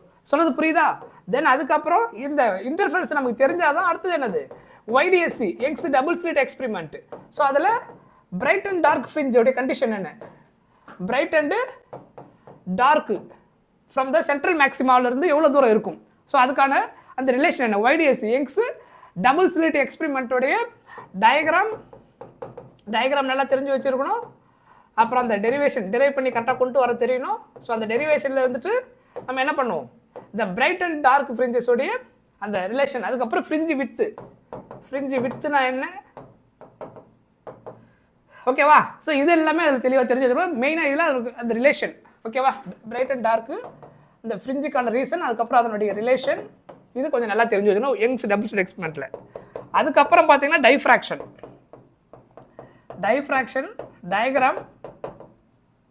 டயக்ராம், அதுக்கப்புறம் ஃப்ரிஞ்சு டயக்ராம் நல்லா தெரிஞ்சு வச்சுக்கணும் அதில். ஏன்னா இதை ஒரு ஆக்சுவலாக என்னென்னா அந்த டயக்ராம் மட்டுமே வர சொல்லியிருந்தாங்க. அந்த பீக் மாதிரி இருக்கும், லைக் இந்த மாதிரி இருக்கும். இதில் பார்த்துருப்பீங்கன்னு நினைக்கிறேன். இந்த டயக்ராம் தான் என்னது ஃப்ரிஞ்ச் டயக்ராம், ஃப்ரிஞ்ச் பேட்டர்ன். இதில் டைஃப்ராக்ஷனில் இந்த டயக்ராம் நல்லா ப்ராக்டிஸ் பண்ணி வச்சுக்கோங்க. அதில் கீழே இங்கே வேல்யூஸ்லாம் எழுதணும். நான் சும்மா ரஃபாக டயக்ராம் போட்டிருக்கேன், அதை கரெக்டாக நோட் பண்ணி வச்சுக்கோங்க. சரியா? அதுக்கப்புறம் இதுக்கான ஃபார்முலா இது நல்லா தெரிஞ்சு வச்சுக்கணும் இதில். அதுக்கப்புறம் லாஸ்ட் ஹெட்டிங் இதில் வந்துட்டு போலரைசேஷன். ஸோ இதை எக்ஸ்பிளைன் பண்ண சொல்லுவாங்க சில நேரத்தில். What is polarisation? What is polarisation அப்படின்னு கேட்பாங்க. ஸோ இந்த போலரைசேஷனில் வந்துட்டு போலரைசர் வந்ததுக்கப்புறம் ஆஃப்டர் போலரைசேஷன் இன்டென்சிட்டி கண்டுபிடிக்க சொல்லி ப்ராப்ளம் கேட்பாங்க நமக்கு. After polarization intensity of light என்னன்னு கேட்பாங்க. ப்ராப்ளம் இது ஆக்சுவலாக. இன்டென்சிட்டி ஆஃப் லைட் அதுக்கப்புறம் எப்படி இருக்கும், இதெல்லாம் இதில் மெயின் ஹெட்டிங். சொல்கிறது புரியுதா? கிளியர்? ரைட். அதுக்கப்புறம் சாப்டர் 11 மெயினாக சாப்டர் 11 வந்து இதுக்கப்புறம் அதில் ஸ்மால் சாப்டர் தான். ஓகேவா? மெயின் சாப்டர் தான் உங்களுக்கு இதில் மற்ற ஸ்மால் டெரிவேஷன் தான் இருக்கும். அதிகமாக நமக்கு டெரிவேஷன் இருக்காது. பட் சாப்டர் 11 பொறுத்த வரைக்கும் நமக்கு இதுவுமே கேஸ் ஸ்டடி சாப்டர் ஆக்சுவலாக. இதில் நீங்கள் தெரிஞ்சிருக்க வேண்டியது என்னென்னா ஒர்க் ஃபங்க்ஷன்னா என்ன, what is the meaning of work function. ஏன்னா இதை கீவேர்டு, இதை பேஸ் பண்ணி தான் எல்லாம் இருக்கும். ஒர்க் ஃபங்க்ஷன்னா என்ன, த்ரெஷோல்டு ஃப்ரீக்வன்சினா என்ன, what is the meaning of threshold frequency, what is the meaning of stopping potential, what is the meaning of stopping potential. அதுக்கப்புறம் இந்த சாப்டர்ல அடிக்கடி நம்ம என்ன இருக்கும்னா கிராஃப் ரிலேட்டடாக கொஸ்டின் இருக்கும். இந்த சாப்டர்ல வந்துட்டு கிராஃப் கால்குலேட் பண்ணுவோம். ஸோ அதில் வந்துட்டு இன்டென்சிட்டி கான்ஸ்டண்ட்டாக இருக்கும்போது என்ன நடக்கும், இன்டென்சிட்டி சேஞ்சு மற்றெல்லாம் கான்ஸ்டன்ட்டு. அதுக்கப்புறம் ஃப்ரீக்வன்சி சேஞ்ச் ஆகும்போது மற்ற டேர்ம் கான்ஸ்டண்ட்டாக இருந்தால் என்ன நடக்கும், பொட்டன்ஷியல் V வந்து change, stopping potential V not நீங்கள் யூஸ் பண்ணுவோம், அது சேஞ்ச் ஆகுது, மற்றெல்லாம் கான்ஸ்டன்ட்டாக இருக்கும்போது அந்த கிராஃப் எப்படி மாறுது ஃபார் டிஃப்ரெண்ட் கேசஸுக்கு அந்த கம்பேரிட்டிவ் ஸ்டடி நம்ம ஸ்டடி பண்ணும்போது என்ன நடந்திருக்கும். அதுக்கப்புறம் maximum kinetic energy, maximum kinetic energy EV நாட்னு கிடைக்கும், மேக்ஸிமம் கைனெட்டிக் எனர்ஜி. அதுக்கப்புறம் அடுத்தது என்ன வரும் இதில், Einstein's photo electric equation, Einstein photo electric effect definition கேட்டாங்கன்னா எக்ஸ்பிளைன் பண்ண தெரியும். அது ஐன்ஸ்டைன் ஃபோட்டோ எலக்ட்ரிக் எஃபெக்ட். அதுக்கப்புறம் அதனுடைய ஃபார்முலா, அந்த கேஸில் நம்ம யூஸ் பண்ணக்கூடிய அந்த ஃபார்முலா. அதுக்கப்புறம் நெக்ஸ்ட் முக்கியமாக தெரிஞ்சுக்க வேண்டியது properties of photons, very very important. இதை பேஸ் பண்ணி அசர்ஷன் ரீசனிங் வரும். அசர்ஷன் ரீசனிங்கில் இந்த சாப்டர்ல நீங்கள் கொஸ்டின்ஸ் எக்ஸ்பெக்ட் பண்ணலாம். ப்ராப்பர்ட்டிஸ் ஆஃப் ஃபோட்டான்ஸ் பேஸ் பண்ணி, properties of photons very very important. ஃபோட்டானுடைய நேச்சர் என்னன்னா ஒரு ஸ்பெஷலாக படிக்கிற ஹெட்டிங். அதனால் வாட் இஸ் த மீனிங், அந்த ஃபோட்டான்ஸோடைய ப்ராப்பர்ட்டிஸ் எப்படியெல்லாம் இருக்கும் ஒரு சுச்சுவேஷன்லையும். லைக் இப்போ வந்துட்டு எலக்ட்ரோ மேக்னெட்டிக் வேவோடைய அந்த கேஸில் தான் நம்ம இதை பற்றி ஃபுல்லாக ஸ்டடி பண்ணுறோம். இதில் வேவ் நேச்சர் இருக்குது, பார்ட்டிகல் நேச்சர் இருக்குது. ஸோ எலக்ட்ரிக் ஃபீல்டு ப்ரெசென்ட்டாக இருக்கும்போது ஃபோட்டான்ஸ் அங்கே போச்சுன்னா என்ன நடக்கும், இம்பாக்ட் கிரியேட் ஆகுமா ஆகாதா. அதுக்கப்புறம் அதனுடைய ஃப்ரீக்வன்சி நம்ம எதை வச்சு கால்குலேட் பண்ணுறோம், =hν, அதாவது எனர்ஜி, ஃப்ரீக்வன்சிலேருந்து எனர்ஜி எப்படி கால்குலேட் பண்ணுறோம். ஸோ அதுக்கப்புறம் அந்த மற்ற என்னென்ன ப்ராப்பர்ட்டிஸ் ஸ்பெஷலாக இருக்கும் அது எல்லாமே இதில் நல்லா ஞாபகம் வச்சுக்கணும். சரியா? ரைட். அதுக்கப்புறம் இது கொஞ்சம் மெயினான பாயிண்ட் இதில் டி ப்ராக்லி வேவ் லென்த். அதுக்கப்புறம் de Broglie hypothesis, de Broglie hypothesis அது என்ன சொல்லியிருந்தாரு. அப்புறம் டி ப்ராக்லி வேவ் லென்த்துடைய formula, de Broglie wavelength அந்த ப்ராப்ளமுக்கு எப்படி யூஸ் பண்ண போகிறோம் அது கொஞ்சம் நல்லா இதில் தெரிஞ்சு வச்சுக்கணும். இதெல்லாம் இந்த சாப்டரில் ரொம்ப ரொம்ப முக்கியம். அதுக்கப்புறம் சாப்டர் 11 பார்த்துருமா, 12. ஸோ இந்த ஆட்டம் சாப்டர் நமக்கு நல்லா தெரியும். இதில் மெயினாக வந்துட்டு ரூதர்ஃபோர்ட் எக்ஸ்பிரிமெண்ட் அதை பற்றி அதில் இருக்கிற அந்த ஸ்மால் டெரிவேஷன், அந்த எக்ஸ்பிரிமெண்ட்டை நியூக்ளியை அவர் எப்படி கண்டுபிடிச்சாரு, அதுக்கப்புறம் அந்த எக்ஸ்பிரிமெண்ட்டு அதில் இருந்த ட்ராபேக் என்ன, அவருடைய அந்த எக்ஸ்பிரிமெண்ட்டோடைய ட்ராபேக் கண்டிப்பாக தெரிஞ்சிருக்கணும். அதை பேஸ் பண்ணி நமக்கு கொஷின் இருக்கும். சொல்கிறது புரியுதா? அப்புறம் Bohr's model of atom, Bohr's model of atom, Bohr's model of atom படிக்கிற அந்த கேஸில் வந்துட்டு இதில் என்ன ட்ராபேக் இருந்தது, இதில் என்ன ட்ராபேக்கு, என்ன அட்வான்டேஜ் இதை விட, ஓகேவா. அதுக்கப்புறம் அந்த ஏதாவது டிஃபரன்ஸு இது ரெண்டுத்தில் என்னெல்லாம் இருக்குது. தென் அந்த லைட் சீரியஸ், ஸ்பெக்ட்ரல் சீரியஸ், அதாவது என்னது, எஸ் லைமன் சீரியஸ், அதுக்கான ஃபார்முலா அந்த ஸ்பெக்ட்ரல் சீரிஸ் பார்த்தோம் இல்லையா. லைமேன் சீரியஸ், பால்மர் சீரியஸ், அதுக்கப்புறம் பாஸ்டன் சீரியஸ், பிராக்கெட், அதுக்கப்புறம் ஃபன் சீரியஸ். ஸோ அதுக்கான ஃபார்முலா, அப்புறம் இது எல்லாமே நல்லா தெரிஞ்சு வச்சுக்கணும். ஸோ இதெல்லாம் ஆக்சுவலாக இதில் என்னவா இருக்கும், நமக்கு மெயின் ஹெட்டிங்காக நமக்கு இருக்கும். சொல்கிறது புரியுதா? கிளியர்? ஸோ இதை நல்லா கோத்ரூ பண்ணி வச்சுக்கோங்க. இதை பேஸ் பண்ணி சிம்பிள் நமக்கு ப்ராப்ளம் இருக்கும். அதுக்கப்புறம் அந்த க்ளோசஸ்ட் அப்ரோச், இந்த ரூதர்ஃபோர்ட் எக்ஸ்பெரிமெண்ட் இருக்கக்கூடிய இந்த R0 வேல்யூ அடிக்கடி கேட்பாங்க. ஸோ இதெல்லாம் கொஞ்சம் நல்லா இதில் தெரிஞ்சு வச்சுக்கணும். மெயினாக இதில் இதுதான். அதுக்கப்புறம் லைக் அந்த ஸ்பெக்ட்ரல் லைன்ஸ் இருக்கு இல்லையா, இதை பேஸ் பண்ணி அந்த டிஃப்ரெண்ட் எக்ஸைட்டட் ஸ்டேட்டு கொடுத்துருப்பாங்க. அதாவது ஹையர் எனர்ஜி லோவர் எனர்ஜி போகும்போது என்ன நடந்திருக்கும், ஸோ அதில் அந்த வேல்யூஸ் எப்படி இருந்திருக்கும், எனர்ஜி லெவல்ஸ் ஆர்பிட்டோடைய அந்த எனர்ஜி லெவல் எப்படி இருந்திருக்கும். அதுக்கப்புறம் இதில் ஆக்சுவலாக potential energy, kinetic energy, total energy, இதுக்கான ஃபார்முலா. ஏன்னா இது அடிக்கடி கொஸ்டின் கேட்குறாங்க. இதில் பொட்டன்ஷியல், கைனெட்டிக் எனர்ஜி, அப்புறம் டோட்டல் எனர்ஜி, அதுக்கப்புறம் அதுக்கு அண்டு இது எல்லாத்துக்கும் உள்ள ரிலேஷன் பிட்வீன் தம். பொட்டன்ஷியல் எனர்ஜி எப்படி கைனெட்டிக் எனர்ஜி கண்டுபிடிக்கிறது, இல்லை கைனெட்டிக் எனர்ஜி தெரிஞ்சு எப்படி டோட்டல் எனர்ஜி கண்டுபிடிக்கிறது, இது எல்லாமே நீங்கள் ஈஸியாக கால்குலேட் பண்ண முடியும். சொல்கிறது புரியுதா? அதுக்கப்புறம் சாப்டர் 13 வந்தீங்கன்னா நியூக்ளியில் ஃபஸ்ட்டு நீங்கள் இதில் நல்லா தெரிஞ்சுக்க வேண்டியது முக்கியமாக என்ன அப்படின்னா, அந்த பைண்டிங் எனர்ஜி. இதில் வந்து அடிக்கடி கொஷின்ஸ் இதில் ஃபோக்கஸ் பண்ணுறாங்க. பைண்டிங் எனர்ஜி ரிலேட்டடாக உங்களுக்கு என்னவே தெளிவாக தெரிஞ்சுக்கணும். ஃபார்முலா ப்ளஸ் அதனுடைய meaning concept, mass defect. So இந்த ரிலேட்டட் இருக்கக்கூடிய அந்த ஃபார்முலா நல்லா தெரிஞ்சு வச்சுக்கோங்க. Binding energy and mass defect இது ரிலேட்டட் நல்லா தெரிஞ்சு வச்சுக்கணும். அதுக்கப்புறம் நியூக்ளியர் ஃபிஷன் அண்ட் ஃபியூஷன், அதில் வந்துட்டு அந்த நம்ம அந்த டெக்ஸ்ட் புக்கில் அந்த இது கொடுத்துருப்பாங்க. இப்போ நியூக்ளியர் ஃபியூஷன் ரியாக்ஷன் நம்ம எடுக்கும்போது அந்த எப்படி ஹைட்ரஜன் வந்து ஹீலியமாக சேஞ்ச் ஆகுது, அந்த ஸ்டெப் பை ஸ்டெப்பாக அந்த எக்ஸ்பிளனேஷன் நமக்கு தெரியணும். அதுக்கப்புறம் எப்படி யுரேனியம் ஸ்ப்ளிட் ஆகும்போது எனர்ஜி ரிலீஸ் ஆகுது, அதுக்கான அந்த எக்ஸ்பெரிமெண்ட். ஸோ மெயினாக இந்த பட் இதை பேஸ் பண்ணி அடிக்கடி கொஷின்ஸ் இருக்குது. இந்த டாப்பிக்கை பேஸ் பண்ணி பைண்டிங் எனர்ஜி அண்டு மாஸ் டிஃபெக்டை பேஸ் பண்ணி ஃப்ரீக்வெண்ட்டாக கொஷின் இருக்குது. சரியா? It's very simple and small chapter. Last chapter very easy and important chapter. So இதில் நீங்கள் மெயினாக பார்க்க வேண்டியது வந்து பேண்ட் கேப்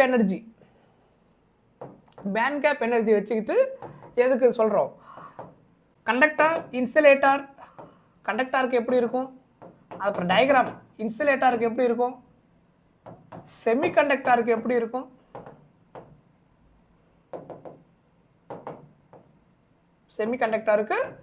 எப்படி இருக்கும், அதுக்கப்புறம் அந்த கேஸுக்கான டயக்ராம் எல்லாத்துக்கும் கம்பாரிசன் டயக்ராம் எப்படி இருக்கும், இதெல்லாம் நல்லா தெரிஞ்சு வச்சுருக்கணும். ஓகேவா? இது ரொம்ப ரொம்ப முக்கியம் இந்த டாப்பிக்கை பொறுத்த வரைக்கும். ரைட். ஸோ அதுக்கப்புறம் இதில் ரொம்ப அனதர் இம்பார்ட்டண்ட் என்ன அப்படின்னு பார்த்தீங்கன்னா, இன்ட்ரின்சிக் செமிகண்டக்டர்னா என்ன? Intrinsic semiconductor. ஓகேவா? புரியுதா? Intrinsic semiconductor. அதுக்கப்புறம் extrinsic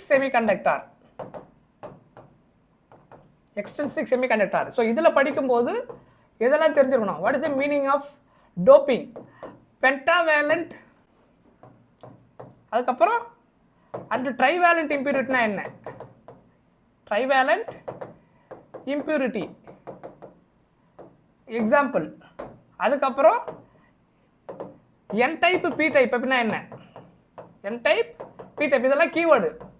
what is the meaning of majority minority charge carriers, majority and majority and minority charge கேரியர்ஸ்னா என்ன மீனிங், சார்ஜ் கேரியர்ஸ். இதெல்லாம் பேசிக்காக இதில் ஞாபகம் வச்சுக்க வேண்டிய keyword, majority and minority charge careers. சொல்கிறது புரியுதா? இதெல்லாம் பேசிக்காக இதை பற்றி தெரிஞ்சுக்கணும். இதில் என்ன ப்ராசஸ் நடக்குது, இதில் எதெல்லாம் வந்து பென்டாவேலண்ட் இம்பியூரிட்டி நம்ம யூஸ் பண்ண போகிறோம், டெக்ஸ்ட் புக்கில் என்ன கொடுத்துருக்காலும் அந்த எலமெண்ட் எக்ஸாம்பிளுக்கு நீங்கள் யூஸ் பண்ணிக்கலாம். அதுக்கப்புறம் ட்ரைவேலண்ட் இம்பியூரிட்டிஸ் இதை நீங்கள் தெளிவாக இதில் யூஸ் பண்ணி வச்சுக்கலாம். சரியா? அதுக்கப்புறம் பிஎன் ஜங்ஷன் அப்படின்னா என்ன, பிஎன் ஜங்ஷன்னா என்ன? இந்த பிஎன் ஜங்ஷனு கீழே உங்களுக்கு தெரிஞ்சிருக்க வேண்டியது வந்து what is the meaning of drift current. இங்கே ரெண்டு கரண்ட் வரும். ட்ரிஃப்ட் கரண்ட்னா என்ன, டிஃப்யூஷன் கரண்ட்னா என்ன, drift current and diffusion current. அதுக்கப்புறம் அதோட டைரக்ஷன் எப்படி இருக்கும், பிஎன் ஜங்ஷன் எப்படி ஒர்க் ஆகுது, what is the meaning of drift current, diffusion current, அதோட டைரக்ஷன். அதுக்கப்புறம் டயோடு அடுத்தது மெயின் ஹெட்டிங் வந்து டயோடு. அதில் ஃபார்வர்டு அப்புறம் forward bias reverse bias. So இந்த ரெண்டு கேஸில் கான்செப்ட் எக்ஸ்பிளனேஷன். ஸோ இதில் எக்ஸ்பிளனேஷன் நல்லா தெரிஞ்சு வச்சுக்கணும். எக்ஸ்பிளனேஷன் கிராஃப் நல்லா தெரிஞ்சு வச்சுக்கணும். எக்ஸ்பிளனேஷன் கிராஃபு அதுக்கான ப்ராப்பர் டயக்ராம் கரெக்டாக போட தெரியணும். அப்புறம் என்ன நடக்குதுன்றதை கரெக்டாக இங்கே சொல்ல தெரியணும். சரியா? இது டயோடு கேஸுங்க இதில் வரும்போது. அதுக்கப்புறம் uses rectifier main half wave rectifier, then full wave rectifier. So அந்த கேஸுக்கான concept plus graph diagram explanation எப்படி கரெக்டாக கொடுக்கணும், அது மார்க்குக்கு ஏற்ற மாதிரி எக்ஸ்பிளைன் பண்ண தெரியணும். அப்புறம் கிராஃப். ஸோ இந்த டயக்ராமும் கிராஃபும் ரொம்ப இம்பார்ட்டன்ட். இங்கே ரெண்டுத்துலையும் நீங்கள் என்ன சொல்லணும், ரோல் ஆஃப் டயோடு என்ன ரோலை ப்ளே பண்ணுது, இங்கே டயோடு என்ன இம்பாக்ட் கிரியேட் பண்ணுதுன்றதை கரெக்டாக சொல்லணும் இதில். ஓகேவா? இந்த கிராஃப் வரையும் போது சரி, டயக்ராமில் எக்ஸ்பிளைன் பண்ணது சரி, டயோடு என்ன ரோலை ப்ளே பண்ணுது, எதனால் அந்த வந்துட்டு full wave rectifier half wave ரெக்டிஃபயரில் வந்துட்டு அந்த வேவ் வந்துட்டு சேஞ்ச் ஆகுது, எப்படி அது ஏசி டு டிசியாக மாறுது அப்படின்றது கரெக்டாக சொல்ல தெரியணும். சரியா? இதுதான் ஆக்சுவலாக இந்த சாப்டரில் இருக்கக்கூடிய very very very important heading. சரியா? ஸோ ஐ ஹோப் உங்களுக்கு கண்டிப்பாக என்னென்ன முக்கியமான பாயிண்ட்டு மீன்ஸ் என்னென்னலாம் படிக்கணுன்றதுக்கான அந்த பாயிண்ட்டாக நான் இப்போ கொடுத்துட்டேன். எல்லாத்தையும் எக்ஸ்பிளைன் பண்ணுறதுக்கு நமக்கு டைம் இல்லை, பிகாஸ் நம்ம ரொம்ப ரொம்ப ஷார்ட் டூரேஷனில் இருக்கிறோம் இல்லையா? சரியா? ஸோ எல்லாத்தையும் இப்போ டீச் பண்ணுறது ரொம்ப ரொம்ப டிஃபிகல்ட், இன்னும் ஒரு நாளில் வச்சுக்கிட்டு. ஓகே, ஸோ லாஸ்ட் மினிட்ல என்னென்ன பண்ணணும், இது வரைக்கும் நீங்கள் என்னென்ன படிச்சிருக்கிறீங்க, இது வரைக்கும் ஏதாவது ஃபோக்கஸ் பண்ணாமல் இருந்தீங்க, இல்லை மறந்துருந்தீங்க, இல்லை ஃபைனலாக நீங்கள் இம்பார்ட்டன்ட் ஹெட்டிங் லாஸ்ட் மினிட்ல ஞாபகம் வச்சுக்க வேண்டிய அந்த ஹெட்டிங் தான் நான் கொடுத்துருக்கேன். இதில் பேஸ் பண்ணி தான் கொஷின்ஸ் இருக்கும். அதில் என்னென்ன மாதிரி கொஷின்ஸ் ரிப்பீட் பண்ணுவாங்க அதான் நாங்கள் உங்களுக்கு இங்கே கொடுத்துருக்குறேன். அட் த சேம் டைம் நான் நிறைய கொஷின்ஸும் உங்களுக்கு கொடுத்துருக்குறேன். லிசன், இங்கே பார்த்தீங்கன்னா உங்களுக்கு தெரியும். ஸோ நான் எல்லா சாப்டருக்கும் இம்பார்ட்டன்ட் கொஷின்ஸ் வித் சொல்யூஷனோட இங்கே இருக்குது. ஸோ இங்கே பார்த்தீங்கன்னா see here. ஓகேவா? ஸோ இதனுடைய பிடிஎஃப் லிங்க் நான் வந்து அனுப்பி விட்டுறேன் இன்னைக்கு இப்போ கிளாஸ் முடிஞ்ச உடனே.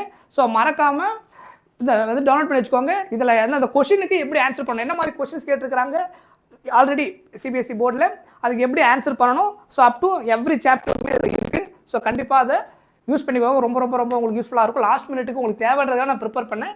எல்லாத்தையும் என்னால் எக்ஸ்பிளைன் பண்ண முடியுறதுக்கான டைம் கிடையாது, நமக்கு கிடையாது. ஓகேவா? உங்களுக்குமே ரிவிஷன் பண்ணணும், எல்லாத்தையும் லிசன் பண்ணுறதுக்கான டைம் இது கிடையாது. லாஸ்ட் மினிட்ல பண்ண வேண்டியதை நம்ம பண்ணிட்டு இருக்கிறோம். அண்ட் ஆல்சோ இன்றைக்கி நான் வந்துட்டு இம்பார்ட்டன்ட் அந்த ஃபார்முலா என்டையர் சாப்டரில் இருக்கக்கூடிய இம்பார்ட்டன்ட் ஃபார்முலா சாப்டர் வைஸ் ரொம்ப கிளியராக வந்துட்டு பிடிஎஃப் கொடுத்துருக்கேன் இன்றைக்கி. பிடிஎஃப் ப்ளஸ் அந்த formula PDF plus important diagram and graph இது எல்லாத்தையும் சேர்த்து சிங்கிள் பிடிஎஃபாக ஒரே பிடிஎஃபாக நான் கொடுத்துருக்குறேன். ஸோ அதற்கான லிங்க் வந்துட்டு இப்போ இன்னும் கொஞ்சம் நேரத்தில் ஆக்சுவலாக நம்ம இதில் லைவ் போட்டுருவாங்க. அந்த பிள்ளர் வீடியோ உங்களுக்கு கிடைச்சிரும். ஸோ அதில் டிஸ்கிரிப்ஷன் பாக்ஸில் இருக்கும். கண்டிப்பாக அதை டவுன்லோட் பண்ணி வச்சுக்கோங்க. உங்களுக்கு ரொம்ப ரொம்ப ரொம்ப யூஸ்ஃபுல்லாக இருக்கும். லாஸ்ட் மினிட்ல ரொம்ப முக்கியமான எல்லாம் ஞாபகம் வச்சுக்கணுமோ அதெல்லாம் ஞாபகம் வச்சுக்கலாம். அதுக்கப்புறம் நான் இதையே வந்து ஆட் பண்ணிவிடுவேன். இது உங்களுக்கு இன்னும் ரொம்ப யூஸ்ஃபுல்லாக இருக்கும். Lot of important questions most repeated, அது வித் ஆன்சர் டைம் உங்களுக்கு சேவ் ஆகும். Very very very helpful for your entrance exam, board exam.